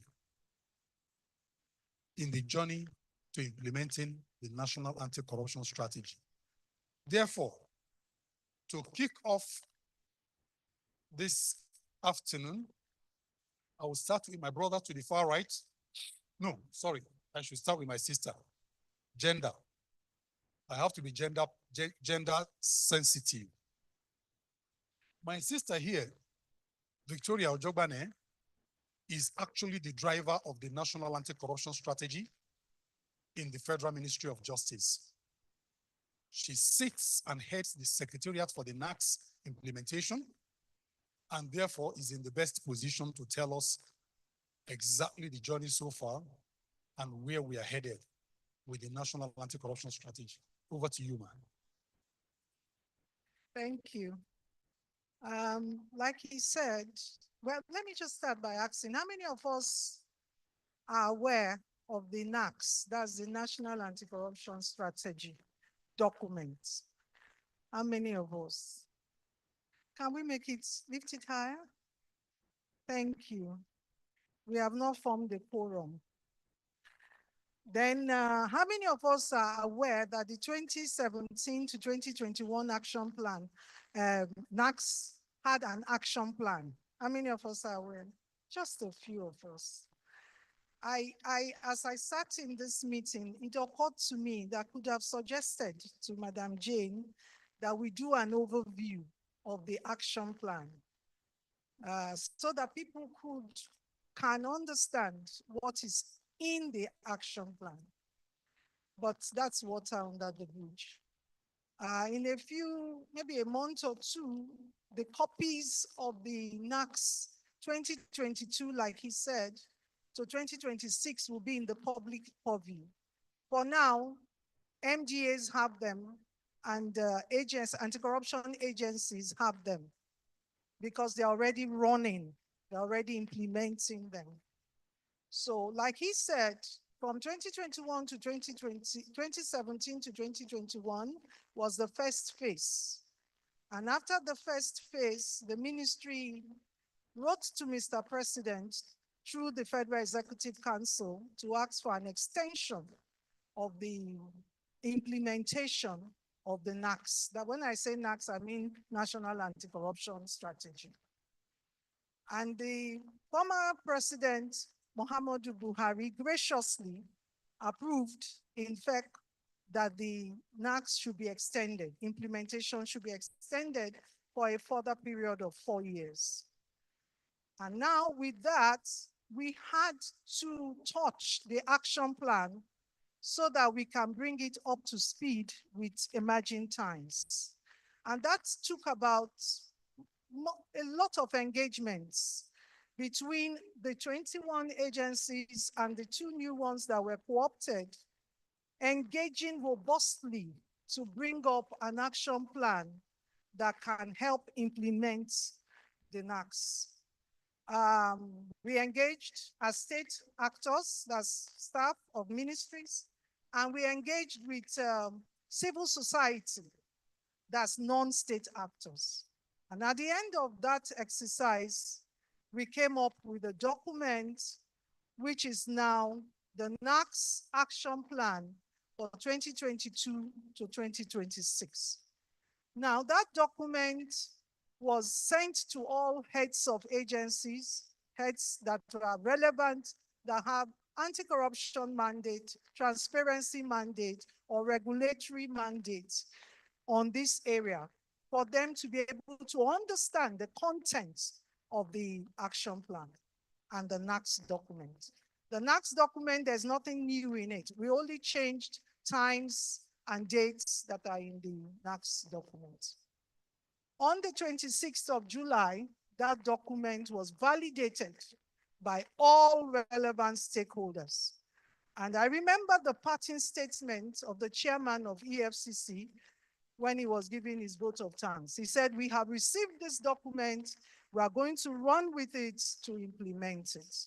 So now Nigeria has a national anti-corruption strategy itself, and then an action plan.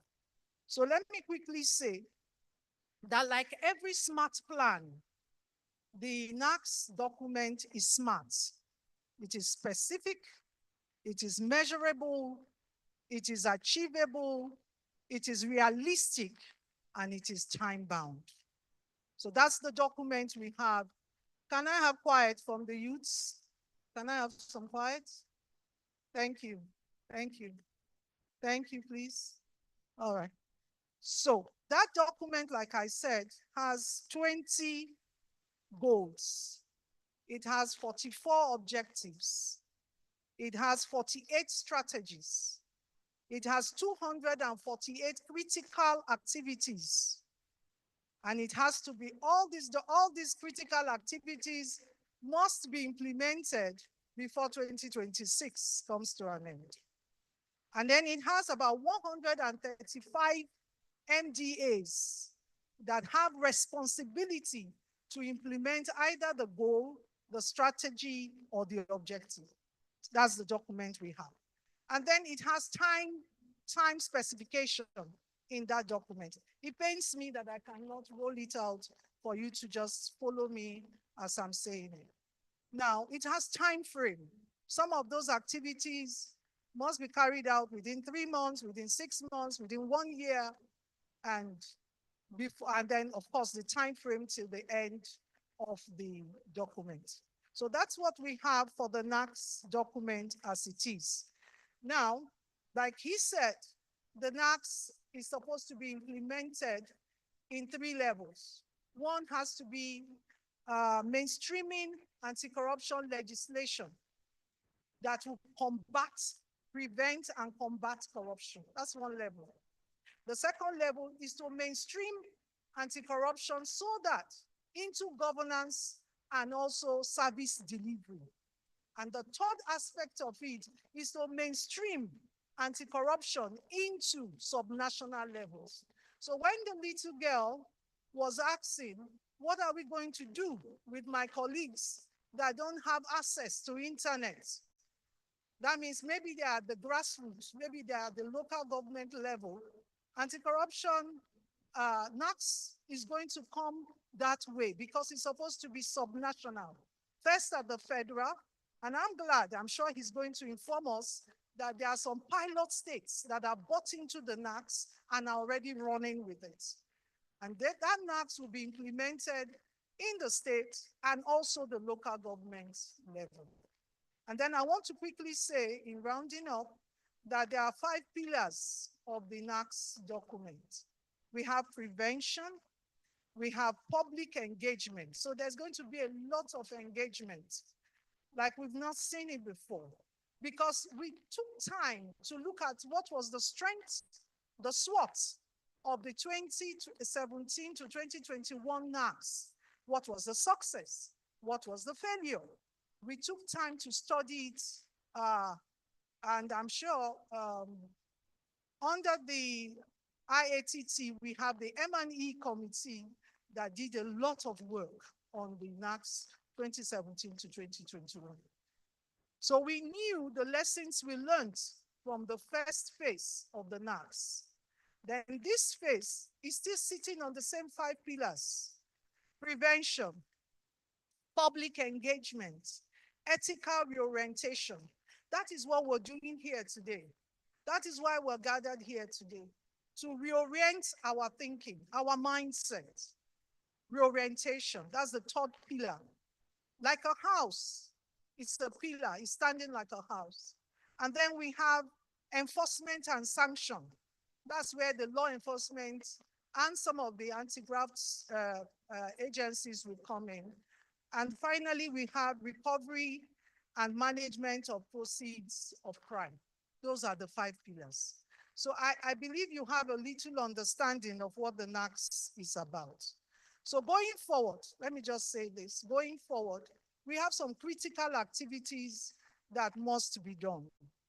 And one of them, one of the lessons we learned from the 2021 review of the NACS is that we discovered that there was no implementing body.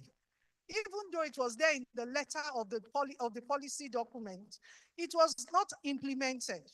There was no interministerial committee set up to drive it. So what we did is that the minister also wrote to Mr. President asking for the constitution of, sorry, I'm taking time. Forgive me, I'm rounding up. Okay, I'm just laying a premise. What the Minister of Justice did was to write to Mr. President and ask for the constitution of the Interministerial Committee. I'm glad to inform that that committee has been constituted. It awaits inauguration and engagement.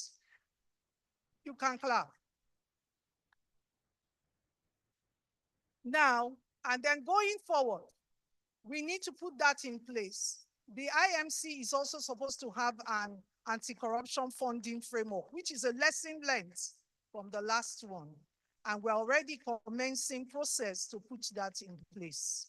And then finally, for now, the next thing that we have done is to plan, because in the document, we have 2 things we must do. We must cascade the information from the federal.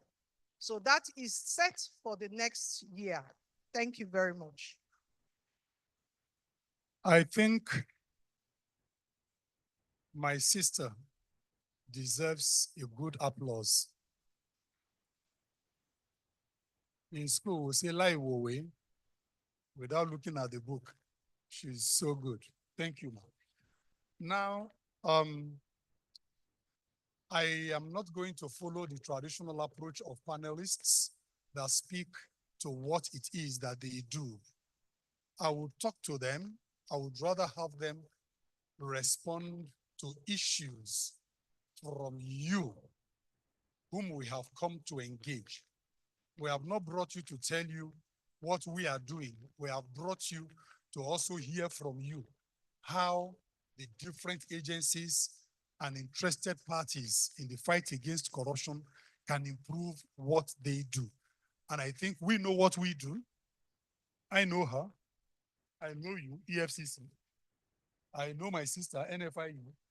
So I know what we do, but what you can contribute, having understood what the NACS framework is about, working at the national level, subnational level, 5 pillars, which we have laid out, so you can contribute, whether it's in the area of prevention, which you think can be done differently, public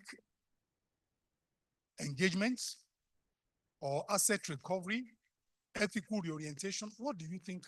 And we've got some things from the debate this morning, which is quite insightful. So I would want to throw it open for each of the questions we engage. We'll take 2-3 submissions from the floor, not more than 2 minutes.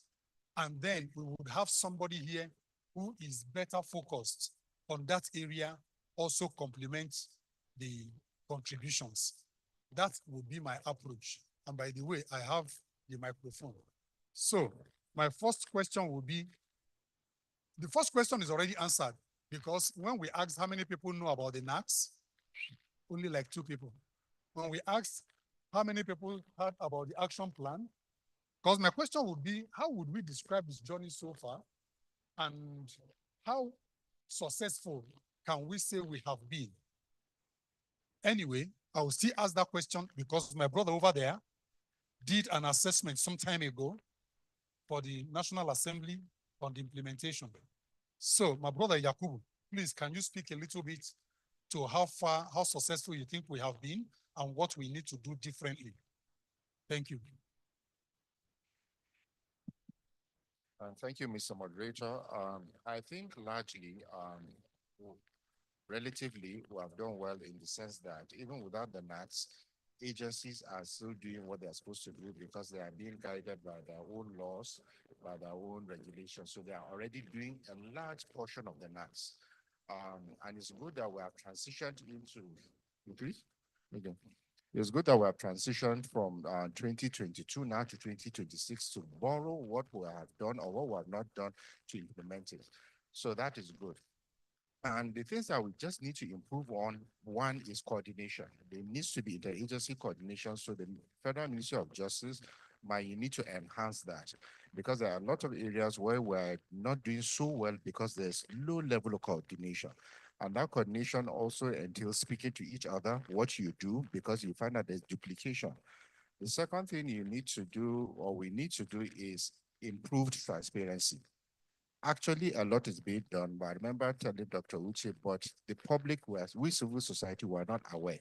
So when you do it, that means when we're checking or trying to rank what you do, you find out that the ranking becomes better. Then lastly, you need to deepen the engagement is mostly at the federal level. There's low level of engagement at the subnational level, especially now when local governments now have autonomy. So you really need to improve engagement at the state level and the local government. There's too much engagement at the federal level. And then lastly, of course, I know there's no money, so you have to have a lot of citizen engagement that needs to be enhanced and deepened further. Thank you. Thank you very much. Thank you very much. Talking about the need to improve subnational implementation, I would want to start with this question to the floor. How, in your own opinion, understanding how the EFCC, the ICPC, the Code of Conduct Bureau have operated so far, the much of them that you know, how, in your own opinion, do you think these agencies, including the Ministry of Justice, how do you think they can best implement the anti-corruption strategy, the national anti-corruption strategy at the subnational level? That means in your various states and at the local government level. What ideas can we glean from the floor? We will respond later from here. Any contributions, please feel free, particularly from the youths.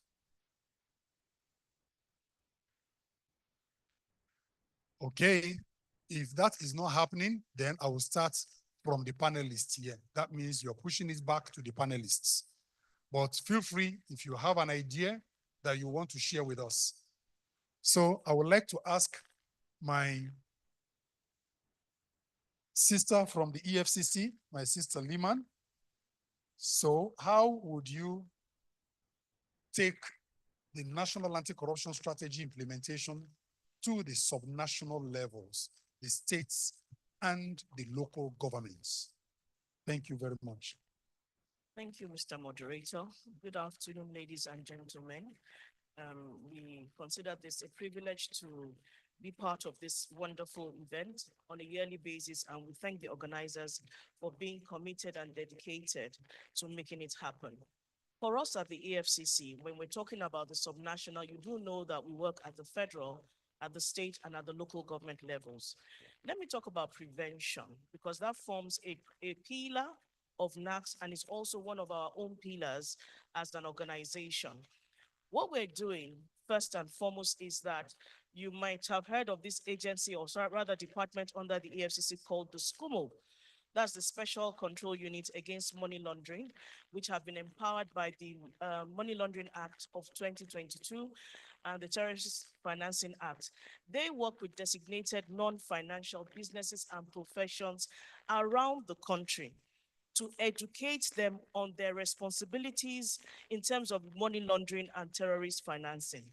That's been one of the ways in which we've been able to engage them. And around Nigeria, in 2023, I think we sensitized about 7,000 different organizations, companies.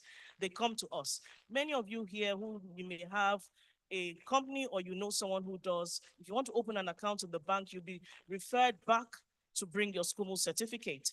And now we have automated it such that you don't have to come to Abuja, for that to be done. You can go online. There's a video you can watch that will tell you what your responsibilities are, what your reporting responsibilities are, and then you will be issued a certificate afterwards. And we do sensitizations and spot visits to check enforcement or compliance with our rules.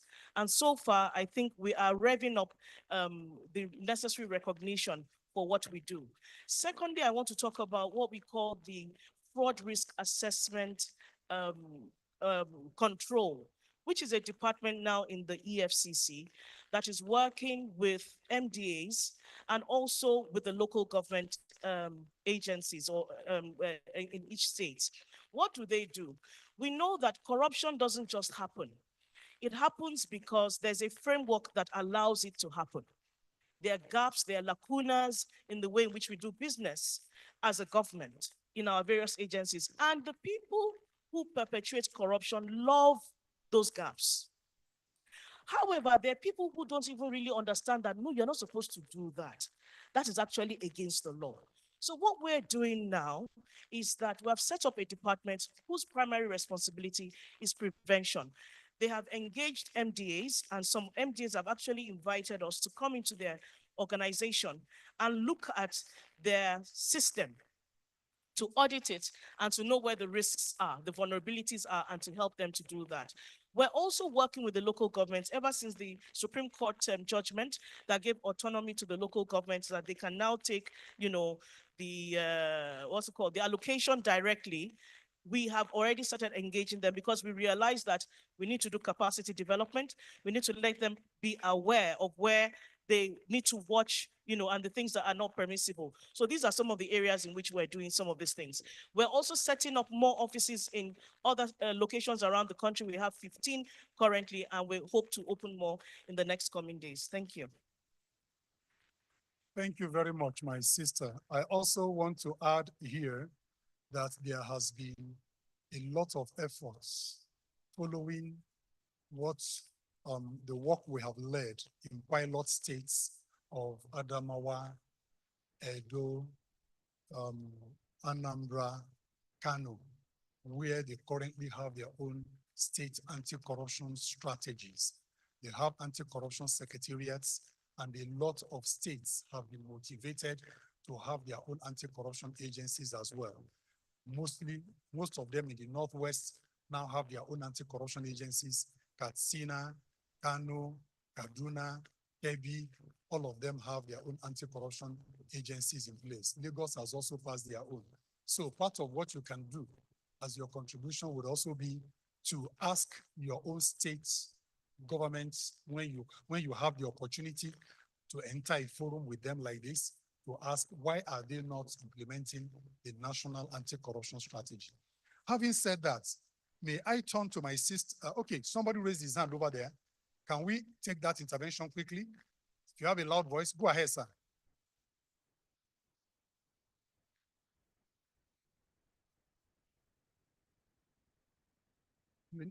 Can he get the mic? Or you walk up here? But while you're walking up here, let me ask my sister from the NFIU to say, seeing that compliance or the lack of it, you're coming, sir. You keep coming. I'm just saying to save time, I'm putting the question on the table, sir. So that after his intervention, you can go. Seeing that the challenge of the fight against corruption in Nigeria is that of enforcement mostly. It's not like there are no laws, okay? For lack of enforcement basically is an incentive for everybody to be corrupt and to follow the wrong path. What, in your opinion, can be done to strengthen enforcement, especially with the involvement of youth, helping the anti-corruption agencies from the angle of strengthening enforcement? Thank you. Can we get your intervention? Thank you. Good afternoon, parents. My name is Nicholas Sonia from Ministry of Marine and Blue Economy. I could recall a couple of years back when I was growing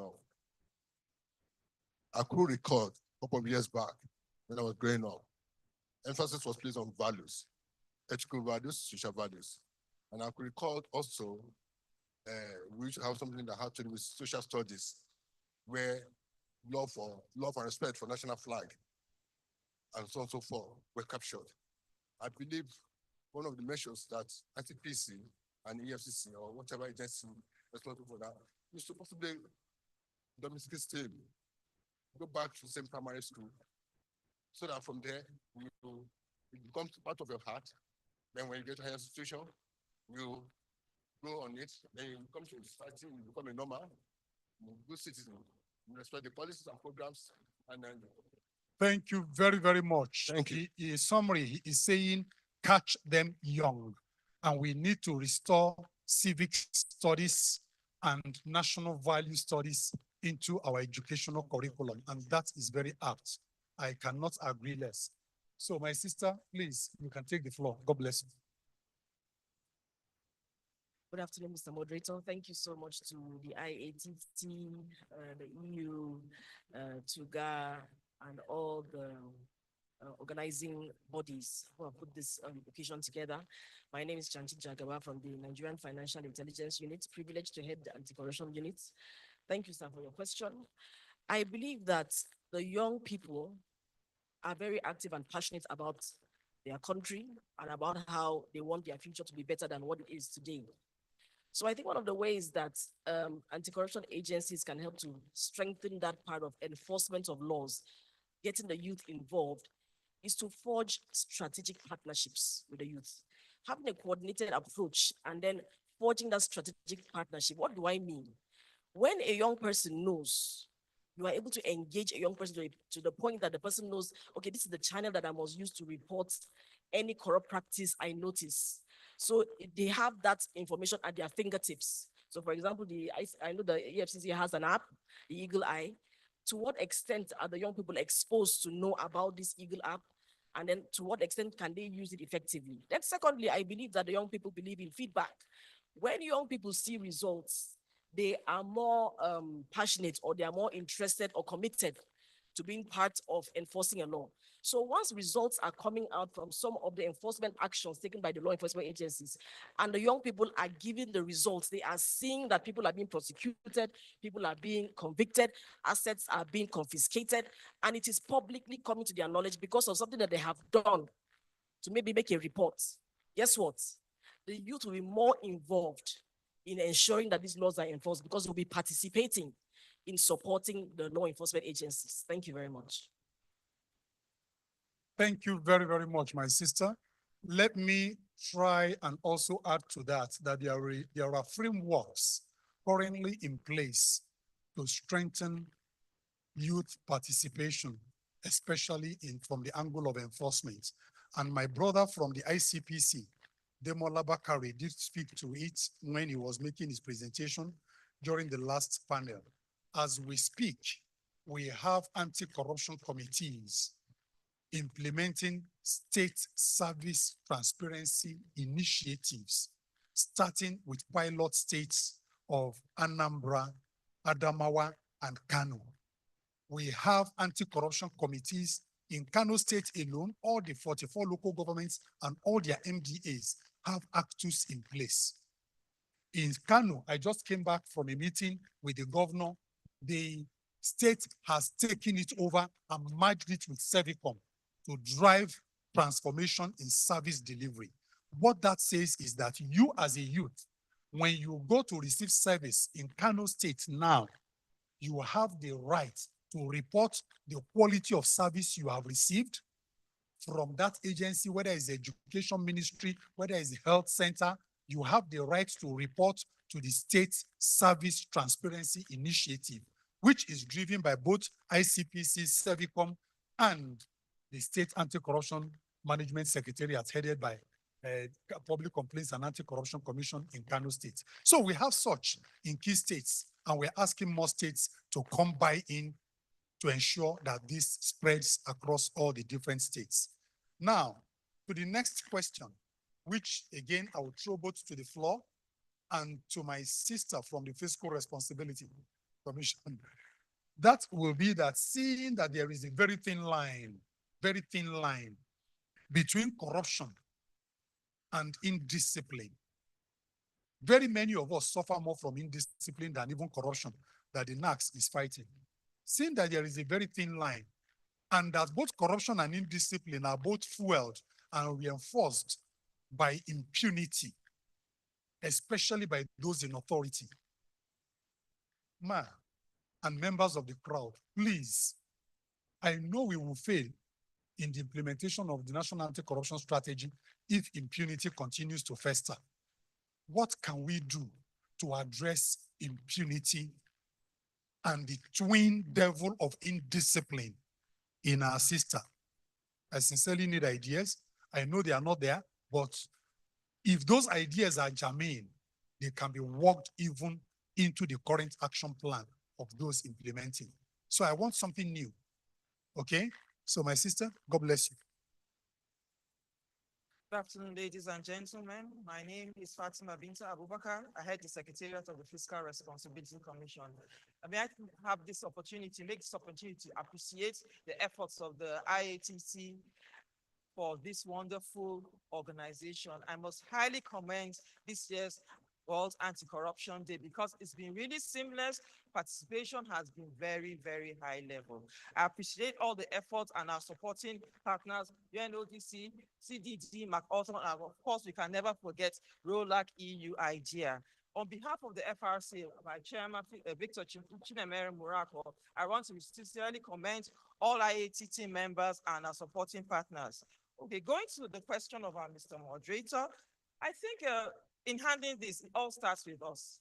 It's all about us. It starts with us. The thin line between corruption and indiscipline, it starts with us. Ethical orientation, a man in the audience has just talked about it. We have to go back to the basics. Growing up, we had some certain norms and values we pursued that was part of us, part of what we are.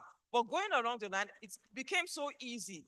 Corruption flourished. Anything could go. We did not even take, even then there's a nod towards, okay, exposing some certain individuals. But at the same time, he'll go back to his village and he's acknowledged, he's appreciated. He's saying, we've done well for your people. So when you talk about the thin line between corruption, we have to understand that it all starts with us. It starts with us as an individual. The fiscal responsibility embarks on NYSC sensitization programs. Catch them young, that's what we call them. So every batch coming in, we go and engage them, enlighten them on the mandates of the Fiscal Responsibility Commission. There's a particular section in the FRA called that talks on citizens all over the country have this ability to take to court anyone, any agency that they found wanting. Section 55, let me read it out. A person shall have legal capacity to enforce the provisions of this act by obtaining prerogative orders or other remedies at the Federal High Court without having to show any special or particular interest. Meaning that you can go to the courts without any local standing and bring out this problem. Okay, this person is that, this organization, this agency. But how many times have we been able to engage in this? The only person, that's even a civil society organization, CSJ, Barrister Ezion Yekwere, he's been the only one that's taken the government to court to set a debt limit. And he won his judgment. But after that, what happened after this? So I think for us, it's really ethical orientation. We have to go back to the books. Thank you very much. Thank you very, very much. Basically saying that the National Anti-Corruption Strategy have already provided for ethical reorientation, and it is for the people to engage it. Let me now tell us, for part of the purpose of this day is also for education and awareness. There is a lot of provision already made for the youth to get involved. And I want us to begin to take charge of this. The first is the Freedom of Information Act. The Freedom of Information Act gives you the right as a Nigerian to ask any public officer, any public office, any MDA, any question you think affects you or affects your community.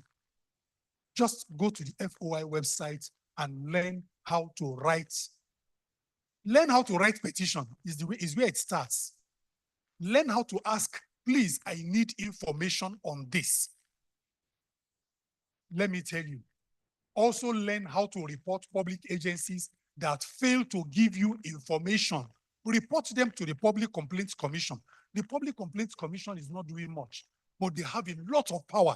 They are waiting for people to come to them to use them. And the law of the Public Complaints Commission says, if you ask them for information, you ask an agency of government for information. If he does not respond to you, I'm talking of the Freedom of Information Act. If he does not respond to you after 14 days, it becomes a criminal offense, punishable by imprisonment, not fine. I'm sure many of us don't know that. I beg you, you have the right. The Public Complaints Commission can ask on your behalf if they don't give it to you. You complain to them, this agency is not answering us. And they will call them to order and they must answer within 14 days. Otherwise, it becomes a criminal offense. That is the law has given to you as a Nigerian. So it is not good that we stay back and complain that we are helpless. We are fatalistically resigned. We have the tool as youths who want to have a voice. Ask the government for what they are doing, and they are bound to give you the answer. That is what the law provides for now.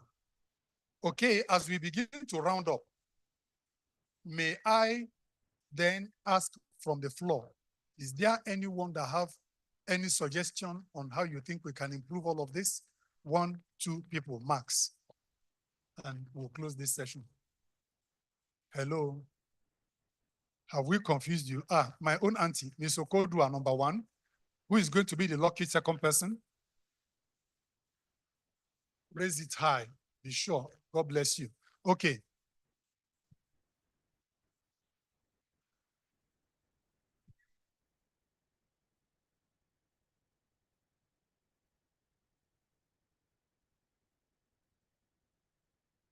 Thank you very much.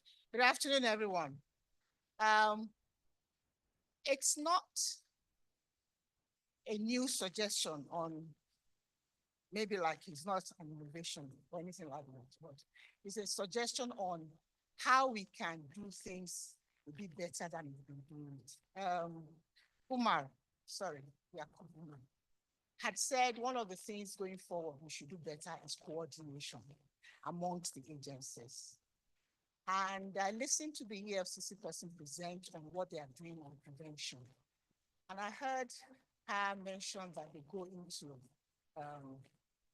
MDA systems and processes to, help them to fine tune, to be able to prevent corrupt practices from taking place.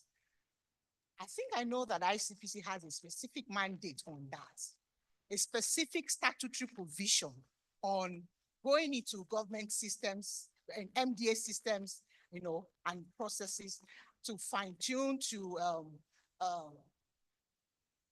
fine tune and make sure that they prevent, corruption from taking place, and then to advise such government bodies as to how they can prevent things from taking place. Now, with EFCC doing the same thing as well, and I don't know to what extent what happens maybe within procurement processes or maybe within human resource management processes. I don't know how much of that you can say is financial crimes like that up front, if it's not just pure corruption, which is using your position to embezzle, using your position to get kickbacks, using your position to have a front company get a contract in your place, which is basically ICPC mandate. So if we have our agencies running across purposes and not being, it can create confusion for the public. So I just want that area to be spoken to. Thank you very, very much. Well taken. I will address that. Please, second one.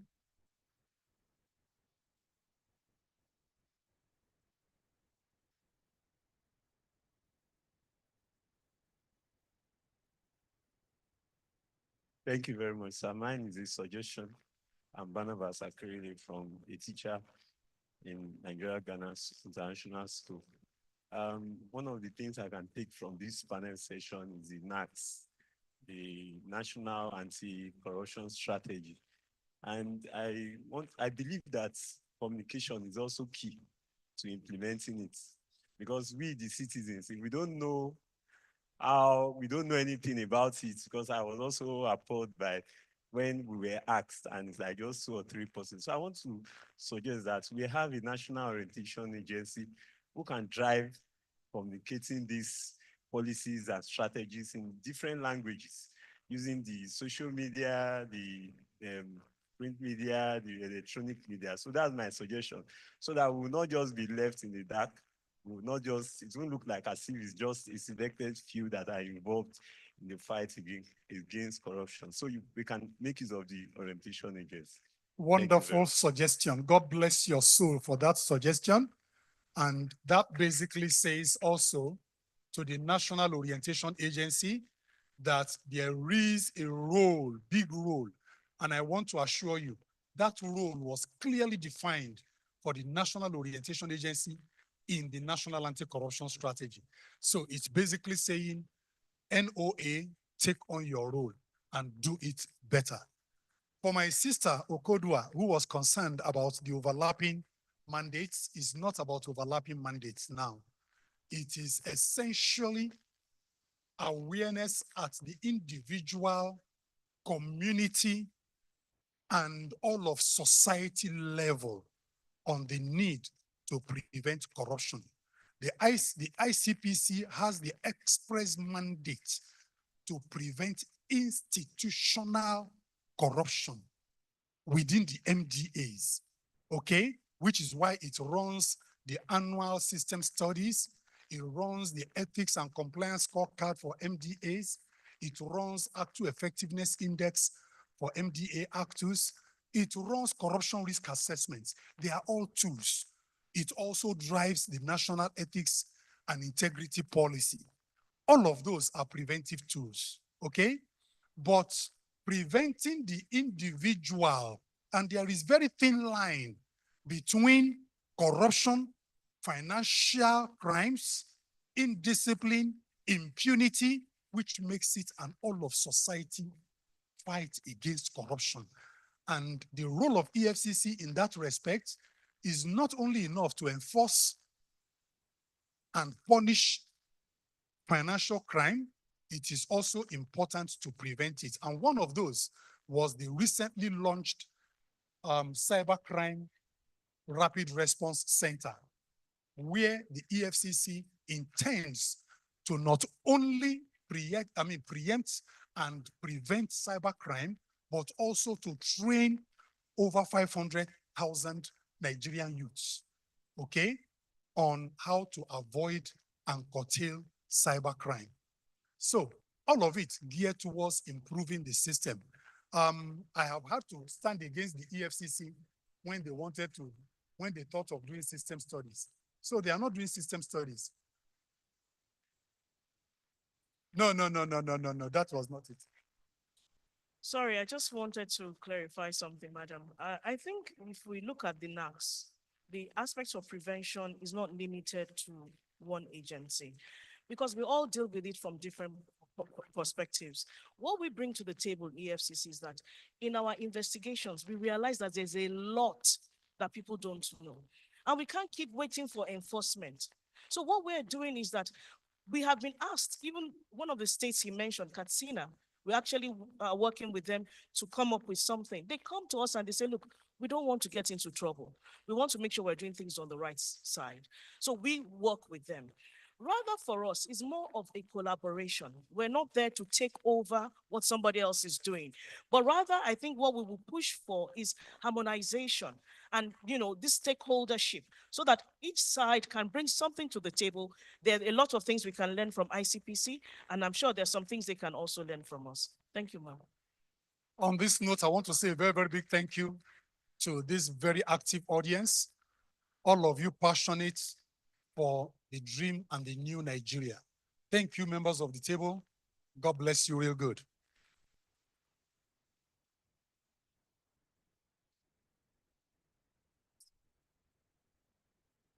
Thank you very much.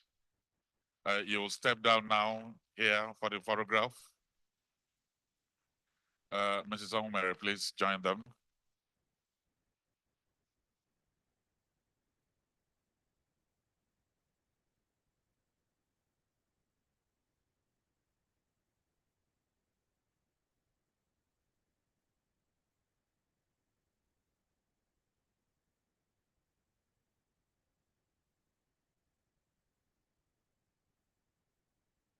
Our judges, are we ready? Okay.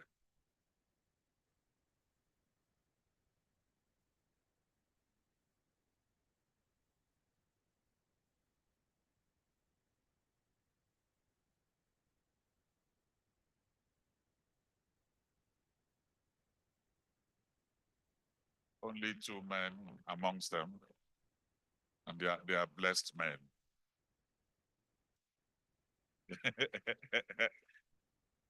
All right, thank you very much. While they take their seats, Bosede Gutuberu will now handle the results of the debate. Another high point. We are back again. We can testify to the fact that both schools did very, very well, isn't it? Please, a round of applause for the students. Nigerian Ghana International School, Government Science Secondary School, Tungamaji, you did very, very well. We want to also use this opportunity to thank the teachers who prepared this student for this debate competition. Thank you very, very much. Now, the results. Nigerian Ghana International School, total score 78.33.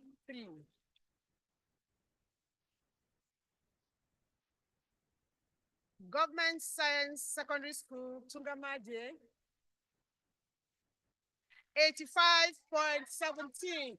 And the winner is Government Science Secondary School, Tungamaje.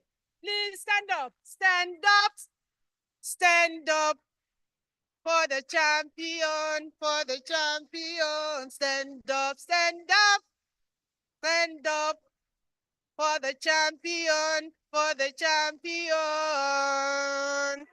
Congratulations, Government Science Secondary School, Tungamaje. We want to have Nigerian Ghana International Schools too here. It is not easy to sail through to the last stage. It is not. So please,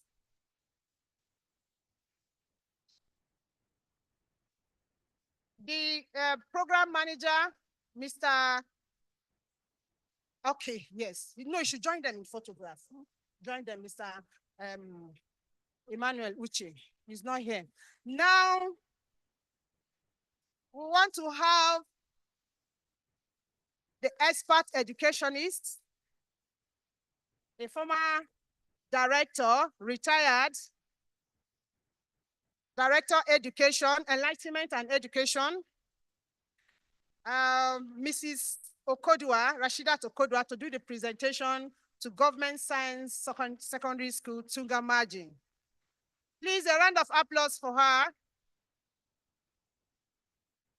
An educationist par excellence. Okay, Nigerian Ghana International School, please come for the photograph also.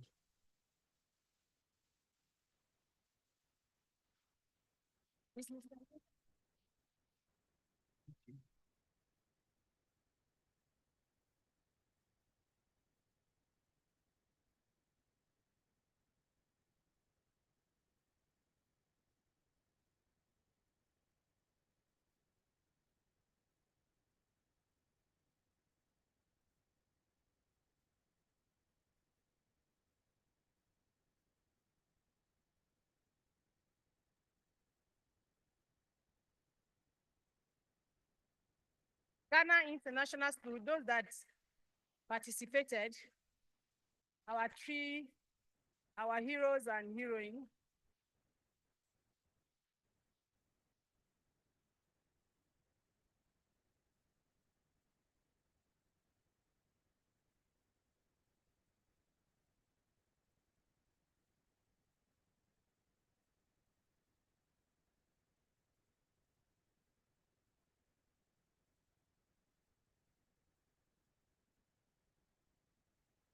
Now the presentation of the trophy to Government Science Secondary School will be done by Mrs. Okay, sorry, okay. Now,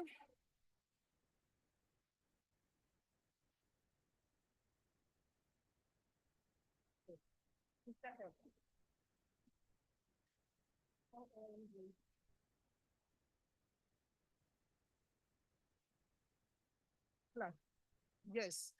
Oh, okay. We are presenting plaques to all participating schools. As I said earlier on, the journey started as far back as 21st of November at the EFCC Academy. So I want to call the representative of Government Secondary School, Piakasa. Government Secondary School, Piakasa. Please come for your, what about the students? The students, please. Then Government Secondary School, Guarimpa. After, yes, after Piakasa.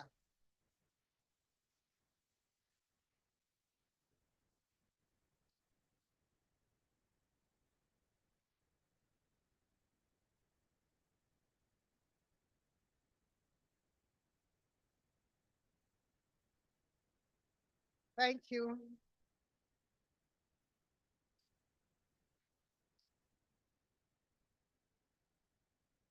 Please, we need to be fast, students.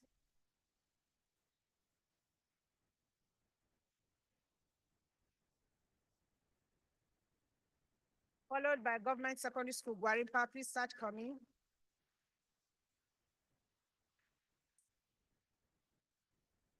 Government Secondary School, Guarimpa. Then we have the Arwa. Please walk fast. That's what I'm calling. Then please, Arwa schools, get ready.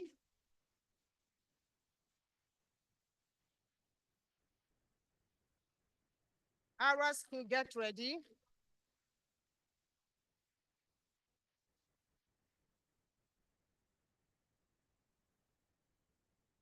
Please, Arwa, please move to this side of the hall.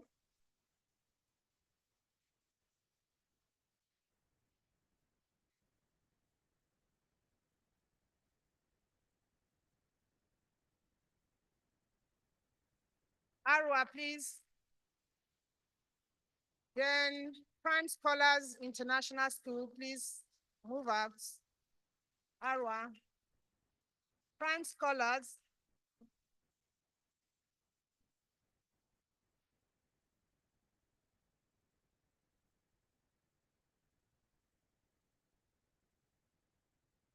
His footprints. Footprint School, Gwarinpa.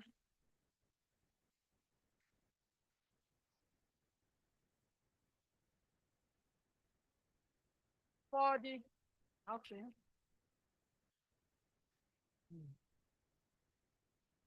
No, this is footprint, right?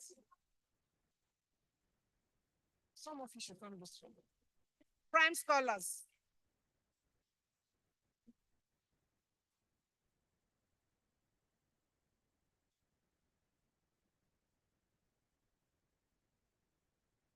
Footprint, are you there?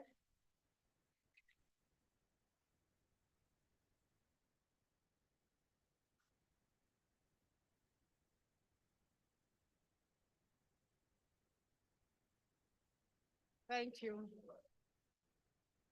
Footprint School, Gwarinpa.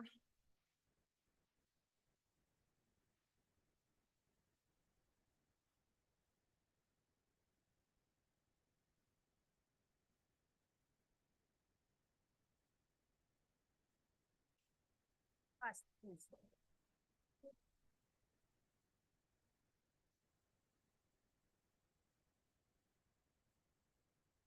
Now, Nigerian Ghana International School. Nigerian Ghana International School.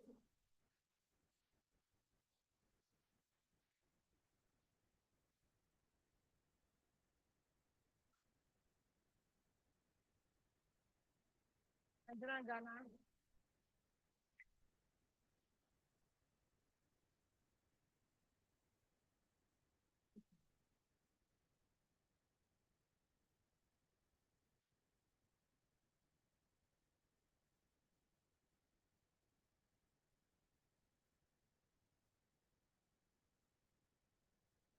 Now, the winning school today, Government Science Secondary School, Tungamaji, please.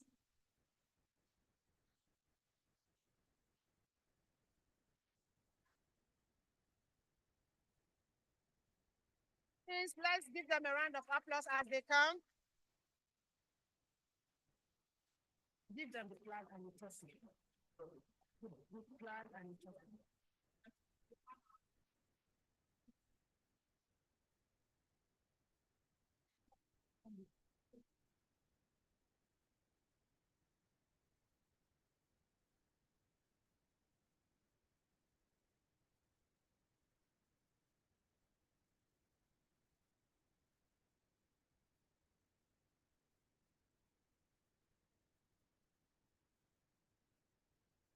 And finally, the trophy goes to the same school, Government Science Secondary School, Tungamaje. Please, a round of applause. Oops. Stand up, stand up for the champions, stand up. Please stand up, please. We should just give that this singular honor, please. Champions, for the champions, stand up, for the champions, stand up. Thank you, Government Science Secondary School, Tungamaje, once again. Yes, and as a follow-up to this, we will be bringing your gifts to the school. Government Science School, Tungamaje, and Nigerian Ghana International School will be bringing your gifts, another set of gifts to your school. We will call your teachers and inform them when we will be coming. Thank you. Let them go back.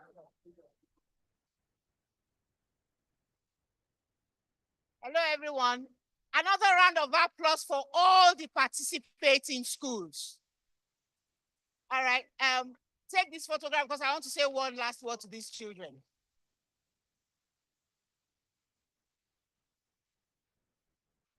All right. Sorry, I want all of the schools to stand up, please. All the students from the schools that have taken part in this thing, in the competition. Hello? The fact that you have taken part in this competition, do you know what it makes you now? Do you know what responsibility it puts on you? Can any one of you guess? What responsibility does it put on you that you have been part of this Anti-Corruption Day competition? What do you think it means from now on? Thank you. A round of applause for her. I wanted you to say it yourself. You have become ambassadors for anti-corruption. So going forward, you should never be in the league of those who cheat during exams or do anything that is not morally right. Oh, why are you laughing there? Seriously speaking, hello? This is beyond the academics of your just writing an essay or being coached by your teachers. You also should imbibe the values of anti-corruption. You have taken part in the competition. Going forward, you are going to be a model of virtue, a model of anti-corruption to the greater glory of yourself, to the greater glory of God, and to the greater glory of Nigeria. All right? So another round of applause for yourselves, please. Thank you.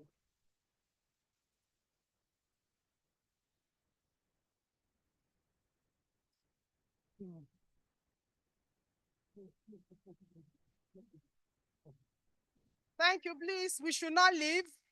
We have our tea break still there. We have our lunch. So we have enough to eat.